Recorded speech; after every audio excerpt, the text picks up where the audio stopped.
This that A1 Perico flow, you know? It's that kind of flow that could change your life. Yo, the kid is back. Word to my fitted cap. Shorty bad, beauty plus brains. Yo, what's good, everybody? It's your boy Brooklyn Natives back with another good episode for you guys today. Today we're gonna be talking about the selective outrage. That's why I got the picture up, right? We're gonna look at the picture for a little while. We're gonna be talking about the selective outrage that these people want to have when it comes to Angel. It's funny, you know, Angel didn't even miss the dab. Angel acknowledged Flaujae, right? Matter of fact, before we get into all that, make sure you guys subscribe to the channel, smash the like button, hit the hype button. You know, holla at me in the comments. You already know you holla at me, I holla back, and all of the things. And shout out to my playback gang too. Shout out to everybody who watches back in the playback. You know, you part of the family too. So shout out to all you guys. But like I said, right, Angel even saw Caitlyn and acknowledged Caitlyn and said, not right now. It's the miss of the game. The vet still teaching her rookie. The same way Angel was teaching her rookie at LSU, the vet teaching a rookie in the league. This is disrespectful. I don't think Flaujae did it on purposely for disrespect, but this is disrespectful. You don't come to me in the middle of the game when it's time left and try to dap me up. The game ain't over. It's still time left. If anybody saw or saw a recap or heard anything about the finals that just happened with the Knicks and the Spurs, the Knicks came back. Now I think even before the finals, and this was a whole playoff. The Knicks came back in almost every game from trailing. So you don't give up just because you down. The game ain't over just because you up. So Angel Reese, all she did was teach the rookie a lesson. She teaching her rookie a lesson. Not right now. Wait. When the game is over, the game is over. We can embrace each other. You seen her to do the same thing with her other LSU teammate and Anissa Murrow when she played Connecticut. They went at each other on the floor. They didn't dap each other up on the floor. When the whistle blown, that's when you seen Angel and Anissa embrace each other. When the game was over. You know what I mean? But let me point some things out there, you guys, right? Let me get this back on the screen. Selective outrage. Let me point something out to you guys. We sitting here and we worried about Angel Reese that, right? It's news. You wanna know why it's news? Because she the biggest. It's news because she the biggest, because the one that they claim is the biggest, Caitlin Clark, how many times does she do this?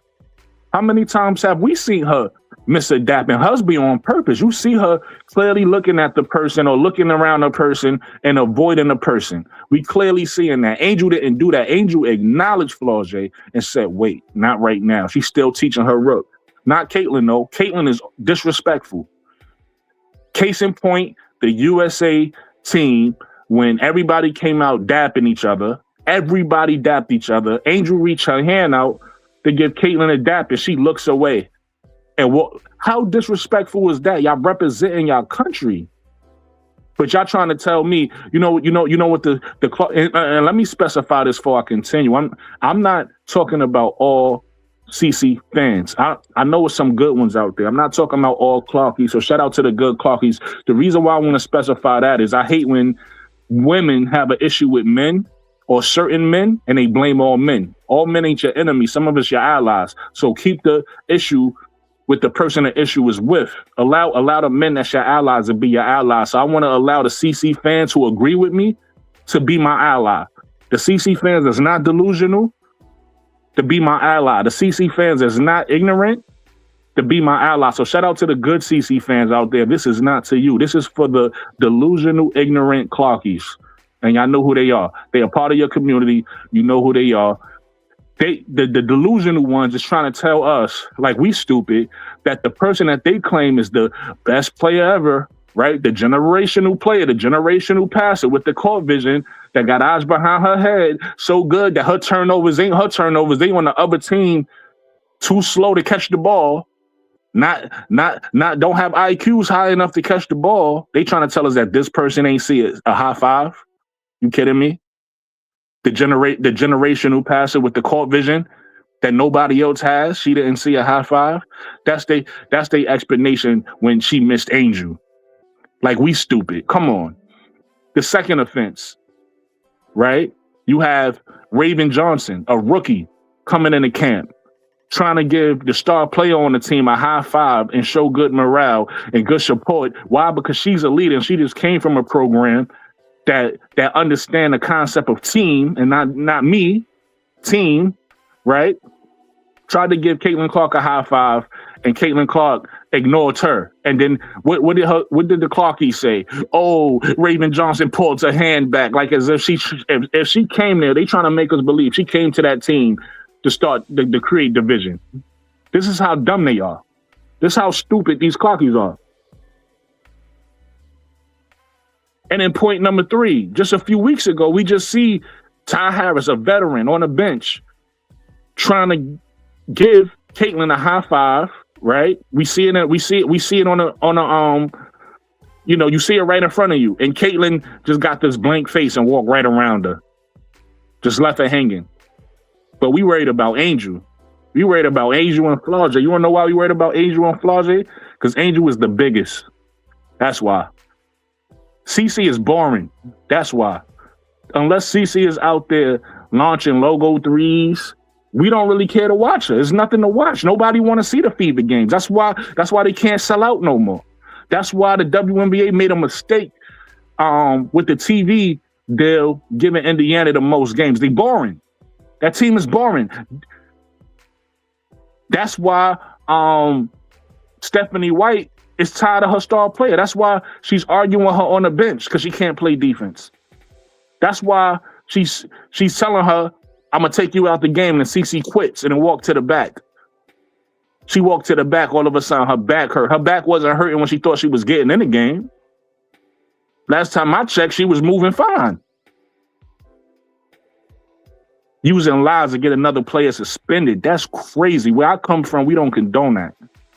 We don't condone that type of mess. You get what I'm saying? So I think it's crazy that the media has this selective outrage all of a sudden over missed high five. When we've been seeing this, since the summertime, and ain't nobody say nothing. But the biggest do it, and all of a sudden it's prime time news. Let me see what my people talking about, man. Let me see what my people talking about in the chat.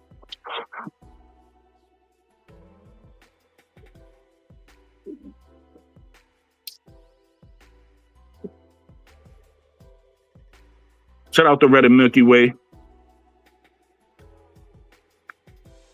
Red and Milky Way, what's up? Red and Milky Way says Angel doesn't owe anybody anything, especially Big Four. That's a Snapple Top fact.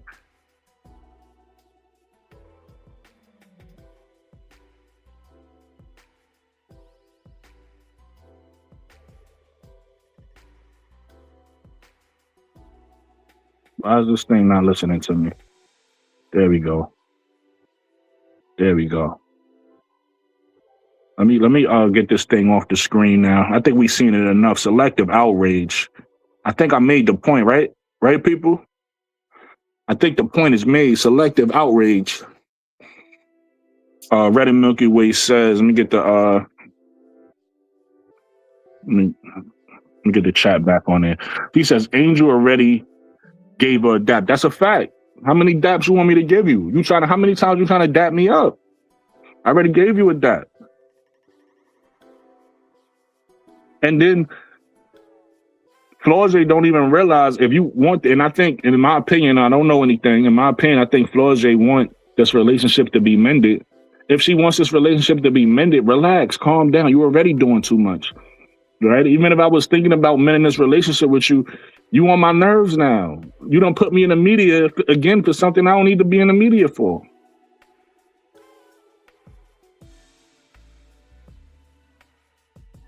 Red and Milky Way says, I read that already. Angel already gave her a dap. Was good. Shout out to B Will in the building. B Will's in the building. Red and Milky Way says people will choose any. That's a fact. That's why I had to point it out. That's why. And that funny thing is, I ain't even done. You just reminded me of the other part I wanted to get into. So let me get into it right now.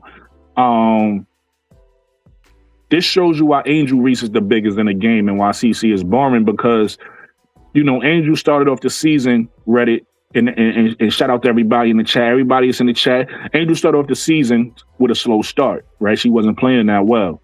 People probably didn't care because they like, oh, she's the fourth option, fifth option. She's not gonna whatever, right? She's just there to rebound.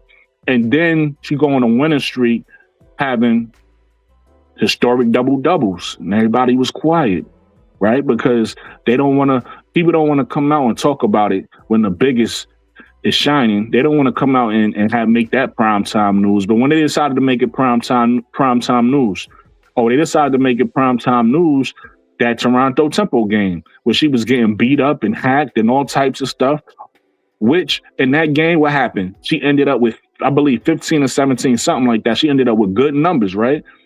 What they want to focus on, though, a shot percentage. So she only shot 1 of 8 or whatever it was she shot. Mind you, when it comes down to their favorite player, I don't hear them mentioning shot percentages because all they want to talk about, she's a third leading and this, that, and the year. But what's her efficiency? What's her turnover? When you talk about that, you racist. You all of a sudden you hate her. You racist. But when it come down to Angel, you can't celebrate her good game. No, you got to talk about the lowlights. And then they stop talking about her again, right? We come out and we beat the Fever. We smoke the Fever. You start to hear them on their channels crying. Stephanie White. And this how you could tell they don't even like Caitlyn, because they talk about Stephanie White more than they talk about Caitlyn. They talk about Stephanie White and Angel Reese more than they talk about Caitlyn. They don't care about Caitlyn because Caitlyn is boring. If she's not making logo threes, what you going to talk about? And she don't make those that often. And now here they go again. They found something else to talk about the biggest. That's why I try to tell y'all Angel Reese is bigger than CC. She's more popular. She's a better player and more popular. I try to tell people that.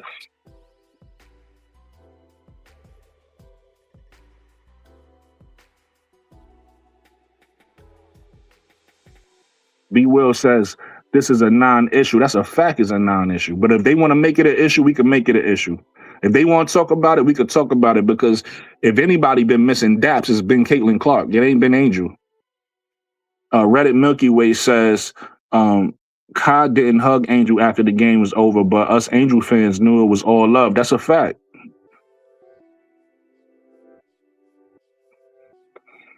Gamble says, at this point, I really think Angel could care less what they say. That's a fact. She could care less, but at the same time, caring less doesn't mean that, especially when you got somebody who's supposed to be your friend of me, whatever you want to call, like, don't be putting me back in the media after I got to deal with a bunch of bullshit in the media.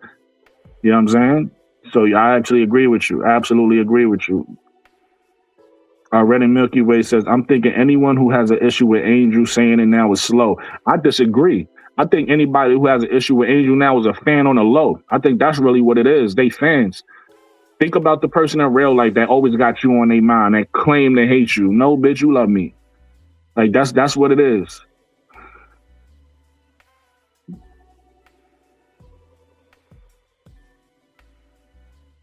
B. Will says, I apologize. I just got out the shower. So the shower be making you sweat. I can't stop sweating.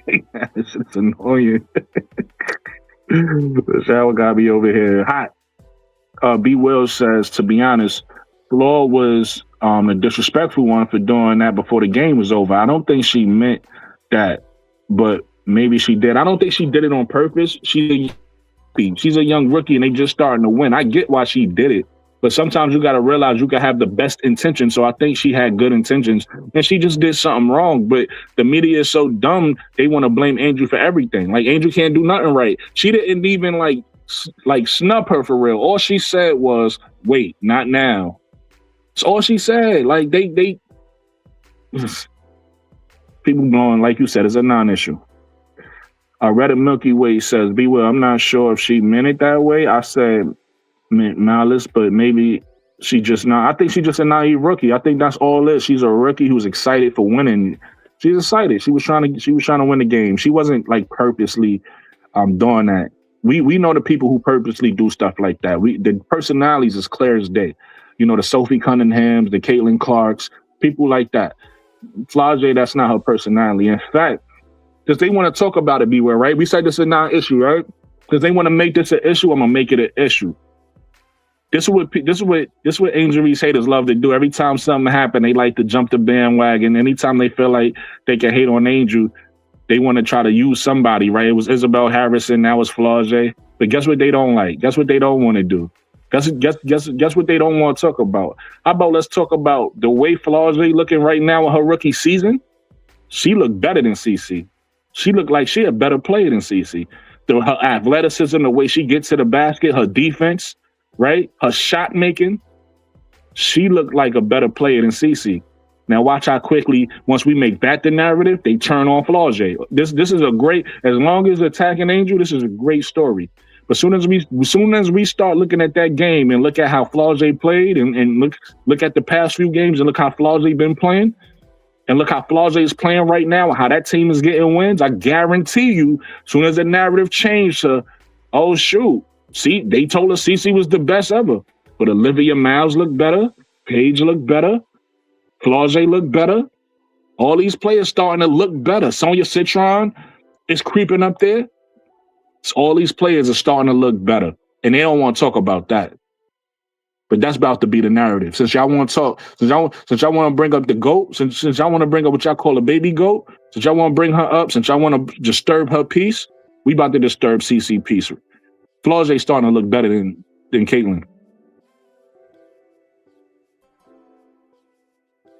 Reddit Milky Way says, I'm probably putting too much on her mother, on her. I'm probably putting too much of her mother on her. The only thing Big Four did even remotely wrong was glaze CC a couple times.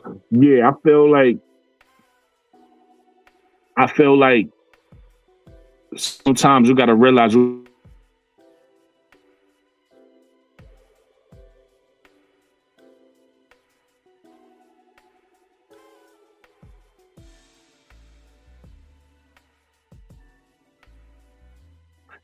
my bad, y'all. I don't know what happened with the connection. Angel's supposed to be your big sis.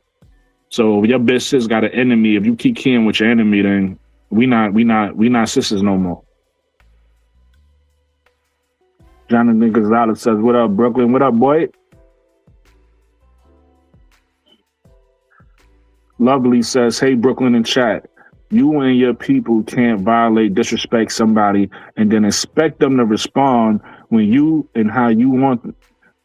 Expect them to respond when you and how you want them to. That's a fact. That's a fact. Reddit Milky Way says she just emotional. She probably felt like how we felt after beating the Fever. She was just hugging her teammates like they won a championship. That's fine too, but you did it. It was still a minute and some change on the game. That's what people forgetting. The game wasn't over. You could celebrate, but celebrating during the game is crazy. How often do we see people celebrating during the game? You feel me? So that was her. That's a rookie mistake. It's fine. She'll grow from that. It's a rookie mistake. He celebrated too early. That simple. Jonathan Gonzalez says, an Angel was playing like this with a metal rod in her leg. That's impressive. That's a fact. That's a fact. Keep teaching people. Keep teaching people, Gonzalez, because a lot of people don't know about that. Keep teaching people. Be Well says facts, Reddit. 22, Emerald Sun says Reese never been fake. That's a fact. The biggest. But we starting that narrative. And it's not a fake narrative. I really believe that Flaujae better than CC overall, like an overall player. You know, CC is who she is. She's a solid. I can't call nobody who turn the ball over great. So she's a solid passer, and she's a elite shooter. She's just streaky. She's a streaky elite shooter. But that's about it. That's it. That's literally all she is. Who Raised You said that's how you know Trump loves Obama. That's a fact because he always on his mind. That's a fact. Jonathan Gonzalez says she definitely ain't effing with Flaujae anymore. Like, you know how your mama is, and you know that the hate I'm going through, and you gonna try to put me in a bad moment like this, trying to dap me up. I think Angel understand context. I think Angel is gonna feel some type of way about this. Like, come on. But I think Angel knows that Flaujae didn't do it purposely. So I don't think Angel is gonna have that much hatred or vitriol towards Flaujae. We'll see. I'm not Angel, but I think Angel also understands like it wasn't on purpose, but she is gonna. I think she will hold Flaujae accountable for her actions as she should. Like, yo, you need to grow. You need to learn from this. This is how you teach rookies. You need to, grow up. Grow up. This is not LSU. We not teammates. This is not LSU. Grow up. Flaujae, Jonathan says Flaujae may be playing better than CC, but she ain't playing better than Olivia. That's a fact. But right now, the way she playing, if she keep it going, it's gonna be an argument for that rookie of the year. It ain't gonna just be Olivia. She got to keep it up. She can't disappear like she was doing early in the season. If she keep up this energy, it's gonna be an argument. B. Will says, I don't think Angel will hold this against Flaw, though. I don't think so either. But I don't think this helped their relationship. I don't think she'll hold it against her, B. Will, but I don't think it helps the relationship either. 22 Emerald Sun says CC needs the CC sister. That's a fact. That's why they sat it down. Right? Stephanie White tired. Stephanie White like, yo, let me at least get to the playoffs. You messing us up. You messing our run up. You be hurt. You go get hurt for a little while. Go recover your back, and then we'll figure things out later. Quitting on her team. Jonathan Gonzalez says Flaujae got to win more games to go neck and neck with Olivia for that rookie. That's what I said. I didn't say right now. Right now, Olivia is clearly the rookie of the year. But I said if Flaujae continues playing how she's playing now consistently, it will be a race. I said that. So we agree. Nate, what's going on, brother? What's going on, Nate? I'm going to drop the link for anybody who want to come up. Jonathan says, Brooklyn, you see the Fever beat the Sparks 111 without Kaylin. They also without the Fevers without Kelsey Plum. So yeah, I saw that. I didn't really care for that game too much to care to watch it. But yeah, I saw that. I gotta go here. Invite guest copy.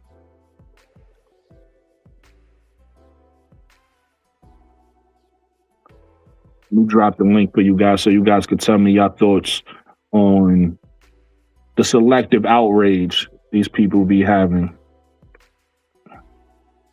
Lovely said, if you go back and watch, Ron and another player walked past in that moment. She didn't try to dap them up. She took that moment to check Angel's temperature. That's a fact. That's a fact. Honestly, I think it was nerves too. I think it was the fact that her and Angel really haven't talked. Because remember, Angel didn't hit her up, at least from publicly, from what we see. Angel didn't hit her up, after the loss in the tournament. She didn't congratulate her for being drafted. Her and Angel, to my knowledge, hasn't been talking. So I think at that point, when she felt like the game was won and over and she was able to breathe, she wanted to embrace Angel. I think that was her intent. I don't think her intent was to disrespect Angel. But I think her intent was to embrace Angel because it's been a while and they used to have a really good friendship. And I think she wants, now that they pros and they moms is, more in the background, I think she wants to mend that relationship. But you just moved too quickly. You did it wrong, right? You might have messed it up more. You might have gotten away of it by giving Angel Reese more stuff for people to hate on her about, more stuff to disrespect her about. You get what I'm saying? So you might have just shot yourself in the foot with that. But I don't think that Flaujae was doing anything intentionally wrong or intentionally to hurt Angel, right? I think she was literally just being a rookie that happy that they won a game.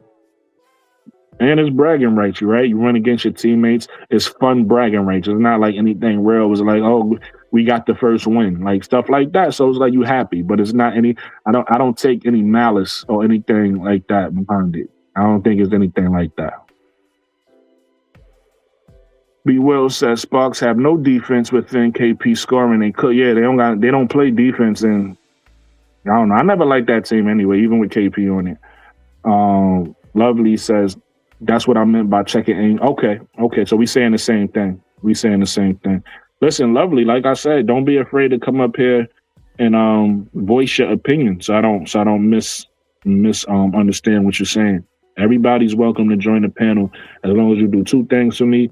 Have your audio clear for me, and then just have your camera on so we could put together a good show.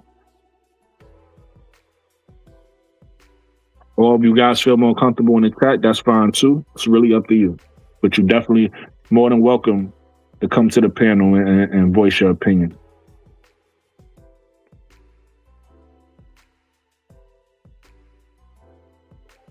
But yeah, shout out to both Flaujae and Angel. This is not Flaujae is also a friend of the show. You know, I'm a Flaujae supporter as well as an Angel supporter, but in this particular situation, I feel like Flaujae was wrong. You know what I mean? And when sometimes you could be wrong and it's okay. Like this is not no wrong as if she need to be punished or whatever for being wrong. Sometimes you just make a mistake. In this case, I don't feel like Angel was wrong at all. She was going back to her team to try to regroup and figure out what they was gonna do with a minute left on the clock. That's what you're supposed to do. So Angel didn't do nothing wrong. I don't feel like Flaujae did anything intentionally wrong, but she was wrong in this case, in my opinion. I'm more angry at the Angel Reese haters that keep rearing their head because I'm not stupid. This is not nothing between Flaujae and Angel. This is more of Angel Reese haters. It's the haters out there. We see it all the time. If you're a content creator, you know what I'm talking about. You post your videos and it could be about most positive thing about Angel and you got those haters who pop up. Yet, I don't know about anybody else's channel, but I could post some positive stuff about Cece and those same people don't pop up supporting her.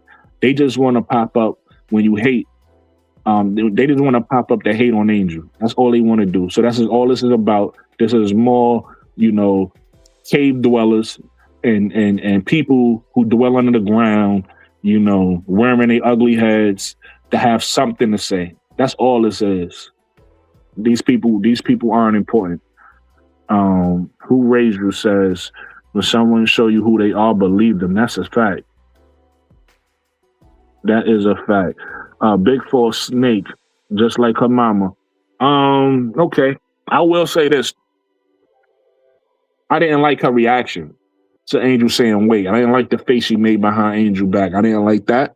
But that's minor. That's a minor thing.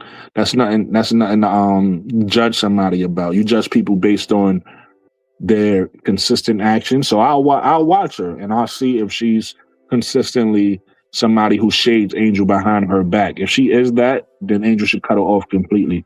But if she was just hurt by the dap or whatever the case may be, I could understand that. Right? That happens. You got to realize when the camera's on, people feel like a certain type of way when they feel like they get shunned or whatever. So the camera's just rolling. Angel don't give you a 5. I get you could feel some type of way about that. But I also understand, right? This is a page that's big on accountability, right? I try to hold myself accountable.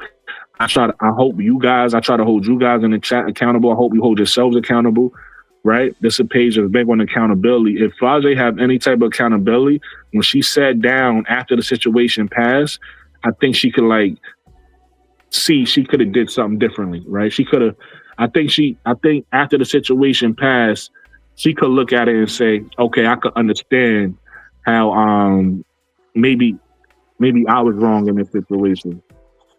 So that's how I feel about that. What's going on, B Will?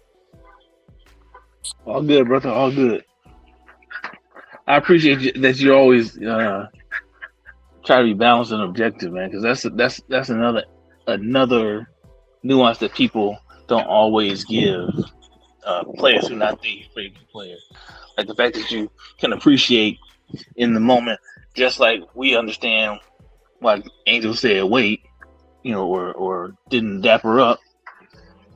You can understand how in the moment Flaujae might have felt some kind of way about that. So She human. Yes, You know what I mean? human. You can't like I said, we all make mistakes. I'm not the type of person that if you do something once or twice, that defines who you are. I'm the type of person that if you continuously do something over and over, that defines who you are. So I'm not gonna hold her accountable because this was a mistake on Flaujae's part. But I'm not gonna hold you like I'm gonna hold you accountable for this situation, but I'm gonna give you room to show me who you are. I'm gonna give you room to grow.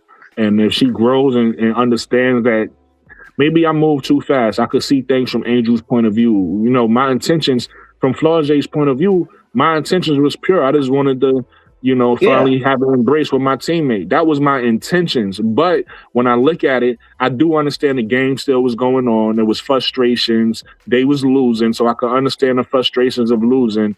Imagine this was, and obviously this is a different situation because the game was closer. It was a 1-point game between Duke and LSU. But imagine a minute left in that game and Duke go over to try to dap up LSU like it's over. You think Flaujae gonna want to give them a dap right then and there, or she gonna still be like, "Yo, we could try to win this game"? So even though it wasn't close like that, you got to realize as a professional, you always got to try to win. You never giving up. You never giving up the game. So it was like a minute and some change left, I believe, if I'm not mistaken. It was almost 2 minutes left. It was like a minute and 40. Yeah, there you go. I don't remember what the time was, but it wasn't time to start dapping up the other team. Yeah, you get what I'm saying? So if Flaujae understands that after the fact, sometimes we got to go back and sit down after the fact. If she understands that after the fact, then, you know, you got to give Flaujae respect for that. Because, you know, that's what happens. We make mistakes sometimes and we learn and we grow and we reflect. So we're going to see. She might take this and just be on her high horse. And she on her high horse, and that's a different story. Look, I hope Coach Rahman comes back and talks to all their players about, you know, celebrating with that much time left on the clock. And it wasn't like it was, you know, they were up in some insurmountable amount of points. The game was still close enough to do something with in almost 2 minutes. Is different. Couple threes, that game is different. Yep. So, you know, I hope she talked to her players. Well, hey, you know, we play like to the buzzer. Like it's we play like it's a tie game to the buzzer. Facts. Lovely says, if this was one of those situations, it's time and a place for the things, especially knowing Angel hasn't been messing with you since that's a fact, since the incident in college. Skullbrain Nation said, yeah.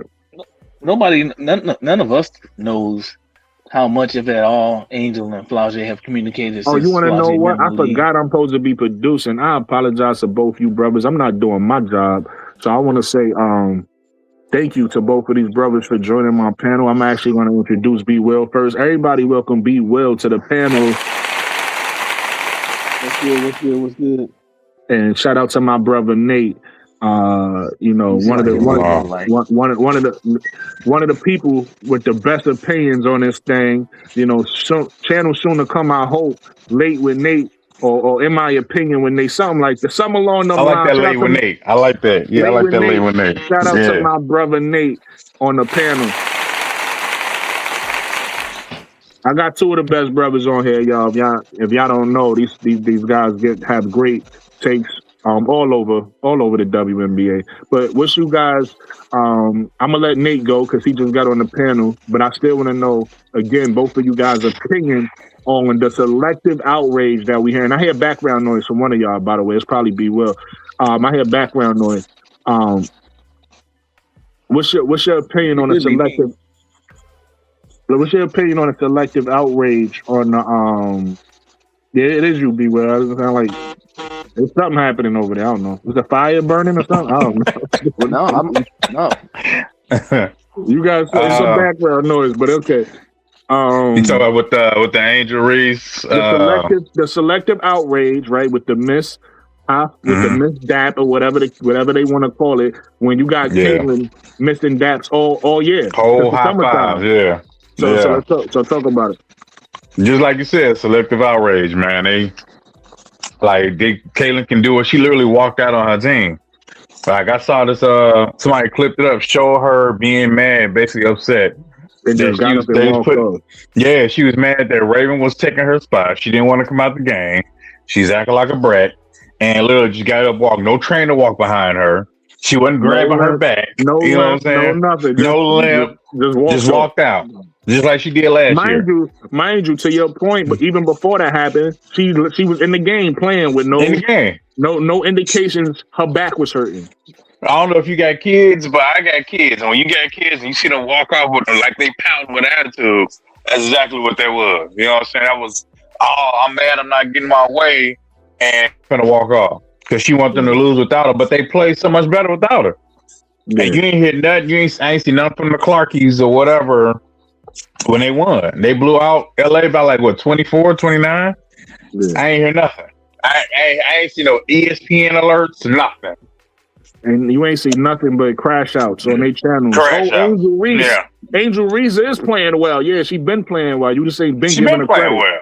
Yeah, she been playing well. And then, speaking of that, you know, since I know, even though I know this is a little off topic, but I know you a Chicago fan, I got to give your girl credit. I know there's some Gamecock fans in here. Shout out to Camila Cardoso. What she just do? She just did something historic the other day. She just went 13 to 30. 13 for 13. Yeah, 13 for 13. 30 points. 30 points. Shout out to that, because you still, like I said, for whatever reason, whether they Gamecock people who don't like Angel, because I heard that before, or whether they are, hold on, I got somebody trying to join the panel named Adam. There we go. Whether they Gamecock people who don't like Angel, I don't know if that's true or not true. I didn't know that's what people said. Whether they undercover CC fans posing as Gamecock fans to create division, you get what I'm saying? But whoever they are, all we know is they Angel Reese haters. They always want to bring up Angel Reese's name. Do me a favor, John. You got some background. Y'all know. Listen, I'm gonna get real strict with this rule. I'm gonna tell y'all right now. I don't play. I don't play on my channel with the production. This ain't them other channels. I'm letting y'all know. This everybody. If y'all come to my panel, I need two things. I need your audio to be good. I need your video to be on. And it's only because I want to entertain the people. I'm not trying to be a hard ass and none of that. I just want to entertain the people. I feel like these are better shows when we on here talking. So that's what this is about. I'm not trying to be a dick. I'm not trying to be a hard ass. But it's very important to me that the audio is good. Pause. Thank you. It's very important to me that the audio is good. You want to know why? Because I don't know if y'all do this, but I watched them back on a playback, and that's when you hear it. When you're able to watch the show and just enjoy the show, you'll be like, oh, okay, background noise. This you see all of that. So I'm trying to eliminate that from my show. All right. So, but anyway, getting back to what I was saying, all we know is they Angel Reese haters. Wherever they come from, they always want to try to use Angel Reese to divide. So I see Camila Cardoso was who they thought Angel Reese really was. And I see all that on the internet. And we're not gonna allow people to divide and conquer. We support Camila Cardoso over here. We support Angel Reese over here. We support Flaujae over here. We're not gonna allow these haters, because at the end of the day, that's what they are. They infiltrate. That's what they do. These. And the funny thing is, most of them, I believe, ain't even basketball fans. But they are crafty. They're not basketball fans. What they do is they infiltrate different fan bases, and they say, "See, Gamecock fans don't like Angel. See, Flo, you know what I mean? They get it. They getting all these fan bases. It ain't that. They trying to hold on real quick. They trying to do it with Chicago and Atlanta now, right? They trying to make us enemies. So it's like it's not happening. We ally I'm gonna say what the people don't want to say. I'm gonna keep it all the way official, Nate. All the black people coming together. We not letting y'all divide us. I don't care what team we on. I don't care what fan base we on. We coming together. And not only are we coming together, the CC fans are welcome too. Not the CC fans that's delusional though. Not the haters. I'm talking about the CC fans that's down with us, and we know who y'all are, because y'all F with us too. We F with y'all. Y'all down with us, whether black or white. The CC fans is cool with us. Y'all can rock with us, but not the delusional ones, not the ones that's there for division, not the ones who there for hate, because we know the difference. We're not stupid. We can see the difference. My bad, Nate. Talk about Camila. I'm going to say something before, and I'm going to get off. Oh, get because you at work, Jonathan. Say what you got to say. You got background noise, so be quick, please. All right, so This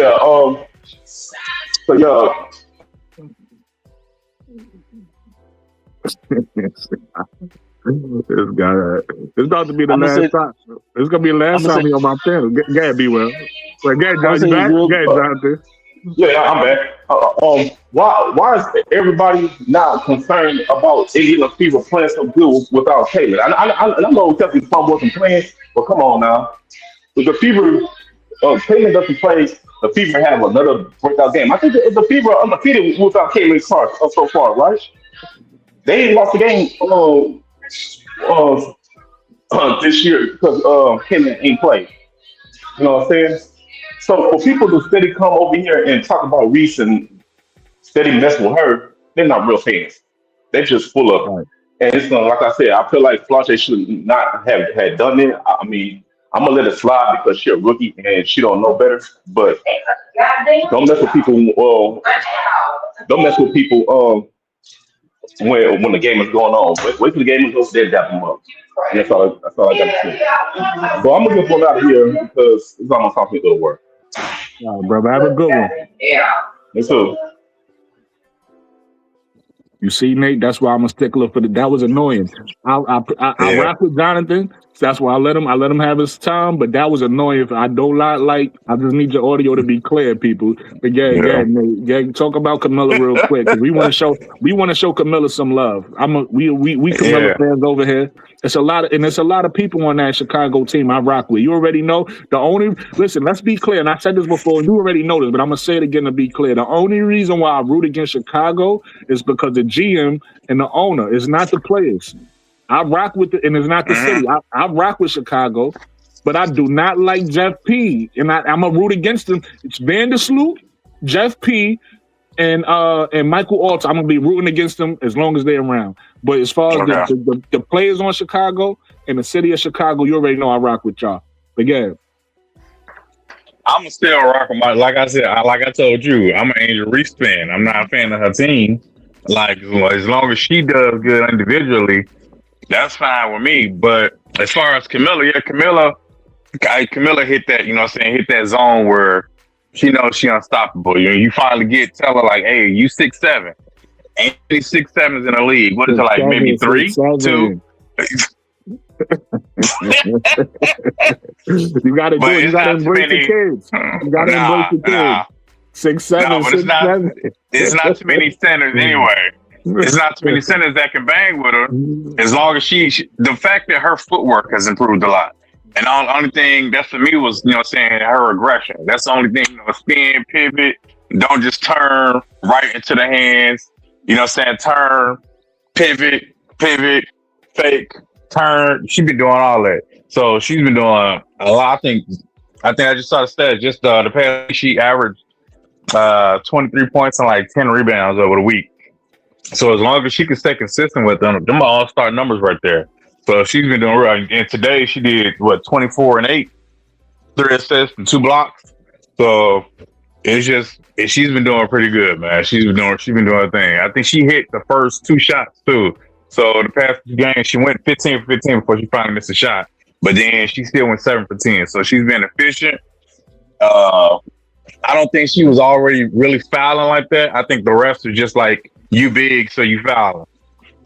So, and she got to control her emotions. The big thing with control her emotions, I think Coach said that too, that even when things not going your way, you still got to stay mentally in the game because they trying to basically get you out the game. I mean, you can tell when, you know, I'm not necessarily conspiracy theorist, but I know money controls a lot. And when you're doing too good and you're making certain teams look bad, I can tell it's like, hey, get her out the game, and they call fouls.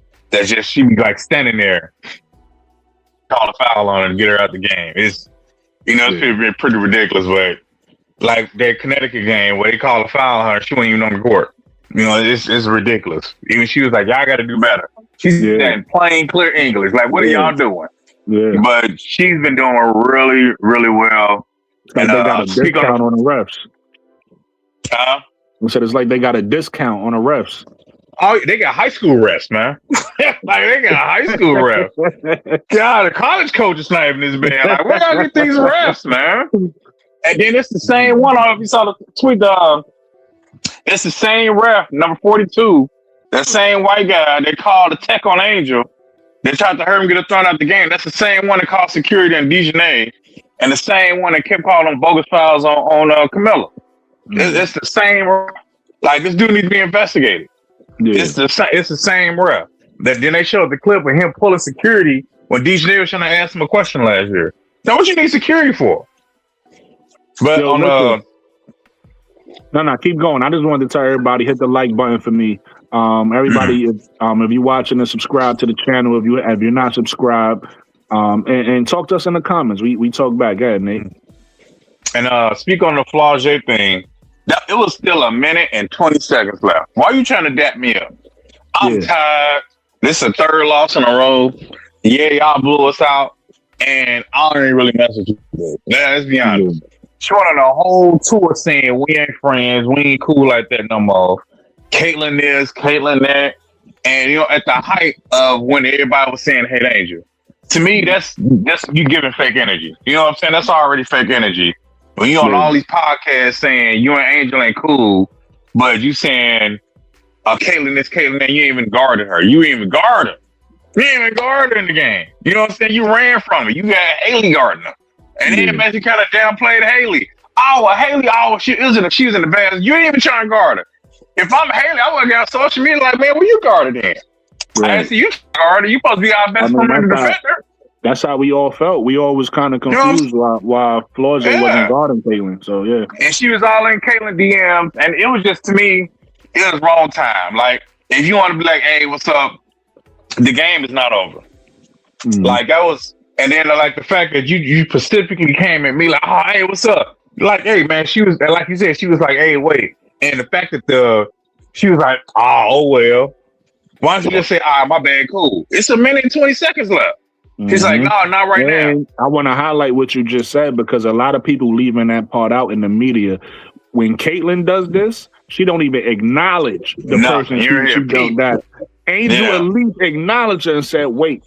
So that's respect. That's respect being shown. Wait. Yeah. And then it showed after when she was like, yeah, all right, cool. Because Angel ain't fake. When Kalani liked that picture calling her like the Mona Lisa with some stupid picture that was on Instagram, and she saw Kalani liked it after she tried to stood up for Kalani and Tierra McCowan. She unfollowed her, and Tierra, Kalani tried to talk to her last season at a Phoenix game. Angel was walking right past her. Angel wasn't trying to talk. Trying to caught up with her and apologize. She's like, oh, okay, cool. Like, look, Angel is not a fake one. You can tell. She not with that fake stuff. Yeah, she was cool with Candace Parker until Candace Parker started hating on her. She was like, that's exactly where I was going with it. When you see what she did when Candace Parker came to the game, when she had the little warm up on and she wouldn't show the shirt. Yeah. To your point. Before she came into the league, though, she was like, Candace was my favorite players. I loved her game and da da da da. And then Candace started throwing shade at her. She was like, okay, all right, I see what we on. And called basically a bottom tier player. She's like, oh, okay. And you on a podcast with Leah Elbows Boston. Yeah. Come on, man. If she gonna do that to Caitlyn, what the rest of these players think she gonna do? I'm not the Caitlyn, Candace. If she do that to Candace, what the rest of these players think that she gonna do? You know what I'm saying? So yeah, you absolutely right. She's not gonna be fake with nobody. You seen what she did? Yeah. I think it was the All-Star game, they rookie season when that actor tried to come down who was hating on her. You see what she did, right? Yeah. He was like, yeah, ooh. She was like, look at follow his face like, dude, you really don't play that? Really? Yeah, right. I'm not play that. Jason Sudeikis, something like that. I think Jason Sudeikis. His name don't even matter. Yeah. He a B-list actor. B-list actor. He don't even matter. Racist, basically. Yeah. He's talking to them, hyping them up. He looked at Angel. Angel gave him that look like, what you say? Yeah, she ain't back that fake stuff, man. And even I want to say about Camilla. I didn't get my chance to chime in on Camilla. Yeah, bro. We having an open conversation. Go ahead. I'm happy you chimed in. Shout out to Camilla, setting the record. That's hard to do. Yes. Nothing but love for her. But I'm gonna say this: as a Gamecock fan, most Gamecock fans that I'm aware of, even in the spaces, most Gamecock fans are also Angel Reese fans. So ain't no They Gamecock support Angel. fans. I'm only saying that Ain't no- because some ain't no people Game- tried to say that, and I know it's not true. You get what I'm saying? Like, I'm being Yeah, it's honest not and saying true. I heard that before, but I don't believe that. What I think it Nah. really is, to your point, B. Will, I think is those Clarkies that's posing as Gamecock fans to create division between Angel and Camilla. I think that's what they could do, so they could point and be like, "See, Gamecock fans don't like it either." I think that's really what it was, in my opinion. But yeah, I mean, and it's the Angel hate is real. Even down to all the AI generated. It seems like every other day we come across something where somebody then posted some tweets about Angel saying this and KD chirping back on Angel. All that's some AI generated fake stuff, as far as I know. but Now, what they don't know is they both from Baltimore, Maryland, and they know each other going back. Angel knows KD's mom. She knew KD before she got into the league. So they that's what I'm saying. They just be creating narratives they don't understand. It's crazy. It's crazy. It's crazy. But shout out And to then they Camilla. were trying to say her and KD was dating. You know how old KD is? Like, that's like his little sister. Yeah. Yeah, it's whenever she's staying around any male, I guess, they supposed to be dating or whatever. That's why I'm happy she got a boyfriend now, because it kind of shut that up. Like, they don't say that so much no more. Now they know who her boyfriend is. But you're right, before that, any male she was by, they in a relationship. She in a relationship with this one. It's like, damn, why? If she is, let her be happy. Why y'all so worried? She 22, 23, right? Like, she's a young That's what woman. killed me. They so worried about who she's dating. I was like, to okay. your point, Nate, not only are they insecure men, they old men. These are men that's in their like 40, 50. Oh, dudes. Worrying about a 22-year-old girl. Yeah, I don't understand it. I don't understand it, man. It'd be the weird ones like Robert Griffin. That fool. That guy. You know, he one of those. Somebody put up under him. The picture from Django. Yeah, Cook from Django. That's who Robert Griffin is. That's crazy. Man, he ain't even worth mentioning. That dude ain't worth mentioning. You dude from Django, man. I said that make a lot of sense. Why is this nigga sitting on this bag? Yeah, that's him. That's him. It's crazy how social media. I mean, I'm a basketball guy, so I never really cared about RG3 anyway. But it's crazy how social media expose your heroes. Like it's like I told I think I was talking to somebody, I forgot who it was. It might have been the podcast with you and Drayway, or it might have been another one. But I was saying, like, I used to have a lot of, and I still do. Don't get it twisted. I still got some respect for Candace Parker, but I did lose some after what she did. And it's I was confused. Yeah. It's like I had a lot of respect for Courtney Vandersloot. I lost some after what she did. Be well, don't know. You got a lot of noise in the background. Be well. Yeah. Watch this on the playback. You gonna see what I'm talking about. Yeah. But that's what I'm doing like this. Like, what is that noise? Brooklyn, I don't know what the noise is because I'm outside. What are you hearing? Let me see if it's me. Because I had my mic muted and you were still talking about background noise, and I had my mic. No. When your mic was muted, we didn't hear it. But I don't hear nothing right now. I can only tell you when I hear it. Oh, okay. Yeah. I think when it was when you was moving around, I think that's what it was when you start moving. Could be. I'll let you know when I hear. Right now it's clear, but if you watch it on the playback, you'll see. Yeah, because I hear background. I hear background now. Yeah, I'm starting to hear it a little bit now. It might be Nate. Nate, mute. Yeah, okay. I think it's Nate. I think it's on your side. I think it's on your side. Man. Yeah. I don't know. Okay. Yeah, you must got good. You know what? Turn your mic down a little bit. Yeah, you might have a really good mic, and it might be picking up. Because sometimes that's what happens when I put my headphones on. My headphones will pick up a lot of extra noise. Yep. But yeah, sorry about that, Wnba. Well, it was Nate. But also good. But yeah, so let's get back to let's get back to the topic at hand. What's some more of your thoughts on the selective outrage, Wnba?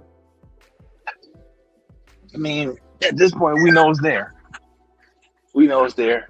Hey, stop, man. We know it's there. Unfortunately, but it's so obvious. You know what I mean? Right. We talk about it all the time. We know it's there. Not a whole lot we can be able to do about it, except for talk about the stuff that's not true and dispel some of these rumors and narratives. But the hate is going to be there, and we know why. We know why because we know where it started back in 2023. We know where it started, and we know where most of it comes from. And it comes from folks that don't even watch women's basketball. And I don't know why it's so hard, to your point, for people to be honest about that. Yeah, it's like people think every fan is dumb. Like let's just say you a Caitlyn fan and you a legitimate Caitlyn fan and you like her for whatever reasons you like her for. You follow that Iowa and you a legitimate fan. It's those people is like don't want to admit that it's other people out there who literally are there just to hate on Angel. Like that's it. They're not even basketball fans. They just want to see Angel not do well. And you could tell that those people exist because when do they pop up? Soon as something happened with Angel, you see them come out of nowhere. They wasn't around all season. You don't see them around talking about nothing happened in the women's basketball. Soon as something happened with Angel, here they come popping up. Yep. It's crazy. It's like I was telling Real Money the other night, man. I know when Caitlyn's popularity skyrocketed because I was paying attention because I was watching her as a fan. Yeah. So I was paying attention, and I know when it really blew up. So when I say it ain't me, coming out of nowhere or trying to spin narratives on the opposite side. No, I was there. I was watching. Right. I was paying attention.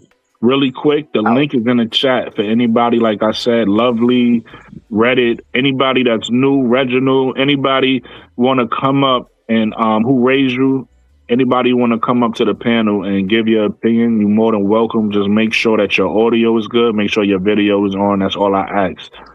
Gary B, well, I ain't mean to interrupt you. Also, run the likes up, hit the like button, run these likes up. Like, subscribe. Share, they all right there. Ain't that what they say? That's a fact. No, that's pretty much all I had to say. I mean, it's sad that we 3 years later and still talking about it. Yeah, it's sad that we 3 years later and we still talking about true. it as if it's not a fact. It's just you can pull the numbers yourself. It's a real easy Google search. It's a real easy Google search. You can literally pull the numbers. And then be well also for you. I know your team is the Las Vegas Aces, and y'all got a big win over who? I think they actually played Chicago today, right? Who they played? Yeah, they played Chicago. Yeah. How, so tell me a little bit about how your team has been doing. I know y'all about to play in the Commissioner's Cup in a couple days, so what's your thoughts on your team? When is that Commissioner's Cup? Tuesday, the 30th. Yep, it's the 30th. Y'all play back to back after that, don't y'all? Because we play y'all again in Vegas, and then I think y'all play the Liberty, and then y'all play us the next day. Who is us? The Sky. Sky. Okay, you a Sky fan? Okay. Yeah. Shout out to the Sky. The Sky. They hung in there, man. I'm like you, Brooklyn. I'm like you, Brooklyn. I'm like you, Brooklyn. I don't have anything against most of the Sky players. I'm a WNBA fan. I want to see a lot of these players do well. I really want to see them all do well. I don't want to see them do nothing when they play my Aces. But like I said, to the core, I'm a Sky fan, but it's hard to root for them with the organization. You're a hater. You're a hater. I'm not a hater. I'm not. No. You a hater. That's like, if we really be honest, you a hater, and that's fine. I'm not a hater. You calling a spade. You a hater. Me personally, I keep it real. If I was a hater, I wouldn't keep it real. I don't like y'all GM. I don't like the. I'm gonna tell y'all why I don't like the GM. How am I a hater? Oh, wait. How am I a hater? So listen, I didn't realize I'll give you credit. You ride for your team, But when it comes to, I'm gonna listen. You know, I'm gonna be honest with you. You my brother. I'm gonna be honest with you. You ride for your team, and you a little biased for your team. So like, it's crazy when it comes to your team.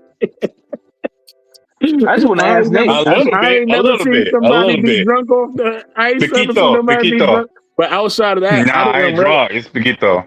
Okay. Listen, I'm still real about it. I'm not delusional. Listen, I'm not delusional. Listen, the fact that you mentioned what's the small forward name, the rookie Hawkins.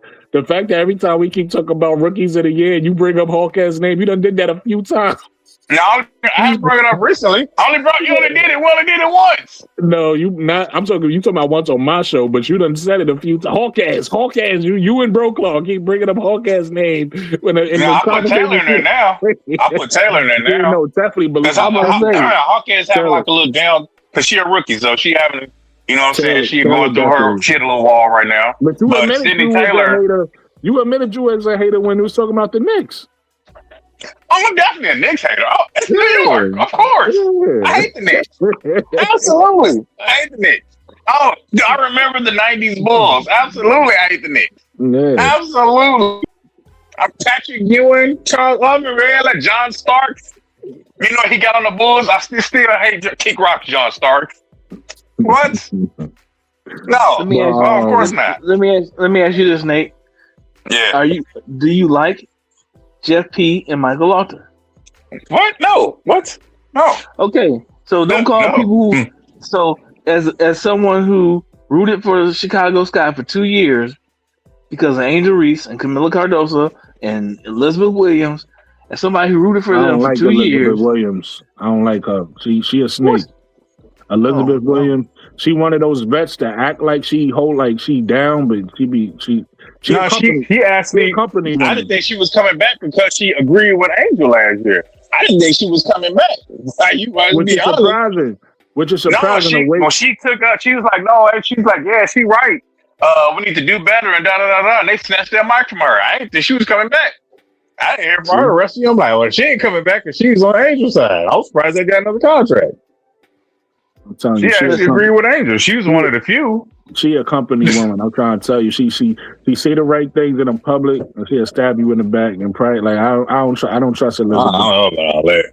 I mean, vets know how to survive, but I don't know about all that. I do know the only one besides Camilla, the one Angel gave a hug to was Tyler Marsh when she was in Chicago. But I've been a Sky fan for years before Angel came here, so. You're gonna rock with the team, as you should. I ain't mad at that. But I don't like ownership of the Bulls. But you got to understand why we don't like the Sky. It's not because we hate the Sky.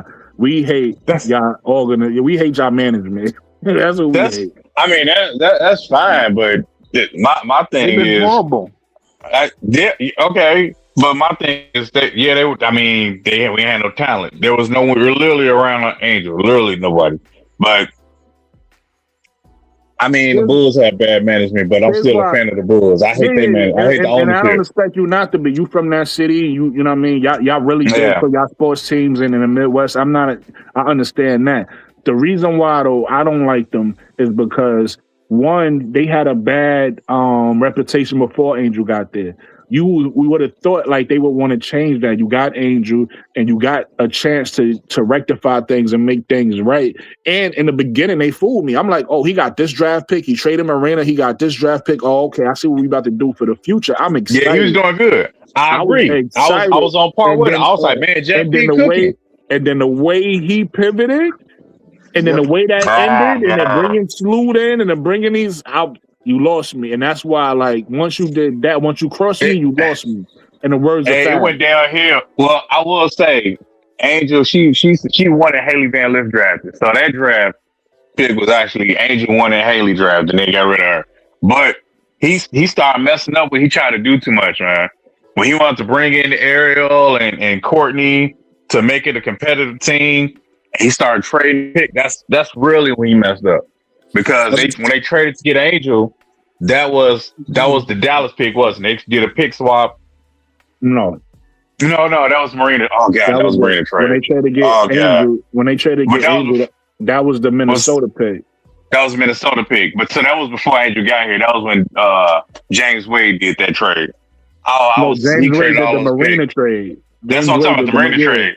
Yeah, he did the Marina trade. And Jeff that P became did the Paige Angel Beckers. trade. Yeah, that became Paige Beckers, yup.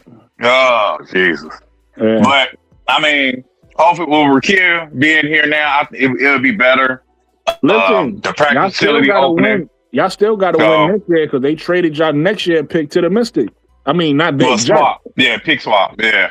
which is the same It's thing. that's why I like the fact that it's a long season. People getting healthier. I think it'll definitely be a lot better when DJ come back. I mean, it's gonna take her a while to get you know what I'm saying. I think she probably be back by after All-Star break. But that's your best perimeter defender. Nate, you looking at it from a pessimistic Chicago fan way, and I get it. I'm trying to be skeptic. I'm trying. No, but listen to it's a long season. point. I get what you're saying, but what I'm saying is this. If you already did the pick swap and it didn't work, you did it with Angel and it didn't work, and then you do another, then you trade away your third pick, and then you do another pick swap. That's bad. That's like malpractice. It's like, how many times you gonna pick swap, bro? Like you get what I'm saying? Hey, bro, I really just put it feel in perspective. If they don't win, if they don't make the playoffs this year, I think he's getting fired. Then that's all if they I'm don't saying. make the playoffs, I think he's getting fired. It'll be easy to be. I know hopefully Mike will also get fired too, or they sell the team, whatever. But I think that's gonna sell. Yeah, it'll be easier to root for the team if Jeff P is gone. It'll be easy. It'll be like, okay, let's see what Chicago. But right now it's difficult. Like when I watch them play, I'm like, I'm rooting against them. It's not many times I'm rooting for the Sky, but it's not because of the players. It's not because I don't like the team. I like the team. I just do not like Jeff P or Courtney Vandersloot. Those are three. Those are three that got to go for me. So we're saying that Jeff P. And let me say this real quick. I'm sorry, B. Will, to Reddit Milky Way in the chat. Listen, y'all already know what I always say. I was gonna say my slogan. That's some battle rap shit. Y'all already know my slogan. I haven't really seen anything he will tell me either. Y'all already know what I always say. If I'm wrong, I'm wrong. I have no issue being wrong. I could take accountability. I don't, I'm not too big to be wrong. So I could be wrong about E. Will. I know E. Will was another person that I trusted that betrayed my trust. Like it's something I will have to go back and pull up specific things. I can't do it right now because I'm not focused on that. But it's specific reasons why I felt like E. Will was a traitor to Angel. One of them, I think, off the top of my head, was her standing right next to Jeff P. during the groundbreaking facility thing when Angel wasn't there, right? So there's a couple things where I'm noticing that she's a team player and she act like she's a good vet, but she's really an organization person and she's right there with the GM and the owners. So I don't trust E. Will. If y'all do, that's cool, but I could be wrong. E. Will might be one of the good ones. I may be wrong on that. Yeah, be well. Oh shoot, what was I saying? I apologize. I ain't mean to ruin your trade of thought. I just wanted to get to that comment before I forgot. You talking about my rants? You had like 3 or 4 on Brooke. But no, that wasn't a rant. She asked me a question. She was telling me something in the comments. I was trying to respond to her. Yeah, I don't know what I was saying, man. I don't know what I was saying. But since we talking about E. Will, like, man, here's the thing. I'm a fan of Angel Reese, but I'm also a fan of the WNBA, and I understand team dynamics, and so I think it's unreasonable to vilify every one of Angel Reese's teammates that don't necessarily see eye to eye with her on everything, right? So I think 2 things can be true. I think E. Will can be a good vet and a good player and a loyal player, and also disagree with Angel Reese. Like, everybody was mad that when the hit piece came out on Angel, we know it was a setup, but everybody was mad at all of her teammates that took her comments a certain way. Listen, man, I understand how they could take some things a certain way. I understand that, even though I can also say that nothing that Angel said was wrong. And I don't think that Angel, when she had that interview, I don't think she was expecting to come out for that interview to come out during the season. I don't think that. And so the fact that they did it like that, for me, if you're the teammates then you have to be able to, hey, relax, buddy. I think you have to be able to see that nuance as well and give her a little bit of grace. So, but I just don't think it's fair to every time a teammate doesn't agree with Angel Reese eye to eye on everything or 3 points. I don't think it's right to vilify them. You know what I mean? Because guess what? That's called team dynamics. That happens in sports, professional and otherwise. And so, people are people. I ain't gonna hang it over somebody's head for the rest of their career. Reginald Banks says, I guess he a Sky fan. He says Wade effed up the roster, not Jeff P. That's why Marina wanted out. And every general manager want their own coaches and players. I'm going to root for my hometown team no matter what, good or bad. I respect your decision. Nobody is telling you who to root for. I'm telling you who I don't root for. This is my personal opinion, right? I'm not up here trying to sway the chat on who they should think is whatever, however you feel is how you feel. I personally, it's difficult for me to root for an organization with that much malpractice. I feel the same way about the New York Knicks before they got Leon Rose. I wasn't rooting for the Knicks, even though I'm a New Yorker. I didn't root for the Knicks. This is my personal opinion. My cousin is a diehard Knicks fan. He's been a Knicks fan his whole life, so he was with them in the bad season, the good seasons. More power to him. I don't have enough money for therapy to be allowing bad GMs to upset me because I get emotionally attached to my teams. I like it, So I don't. If I know my management is bad and my owner's bad, I'm out of there. But Reginald, you might have more. You might be more. I don't know what word it is, but you might be more of a person that could deal with that stuff than I can. So if you could deal with a terrible GM, because yes, Wade did do some stuff, but so did Jeff P. And if you don't want to hold Jeff P accountable, you want to blame everything on Wade, that's up to you. But I hold people accountable for the decisions that they make. Wade, Jeff P is not responsible for Wade's decisions, so he's not responsible for why Paige Beckers isn't in the Sky uniform. Wade is. But Jeff P is responsible for why Solia Citron ain't. Jeff P is responsible for why Olivia Miles is not necessarily Olivia Miles because she went number 2. I don't think. Minnesota. She went in Minnesota, and Minnesota's the one that did the pick. Yeah, Olivia Miles. You're right, B. Will. So he's responsible for those decisions, and I'm holding him accountable for those decisions. He's responsible for Rachel Banham being on the team. He's responsible for those reasons, right? He's responsible for never giving Angel and Camilla a point guard. Even though they two bigs, and the best thing two bigs needs is point guard. He's responsible for that. I'm holding him accountable for that. He's responsible for trading Angel Reese and then signing like 8 point guards. He's responsible for that. Like, what are we talking about? Reginald? Oh, common sense, bro. Yeah, you like your team. I get it, but have some common sense.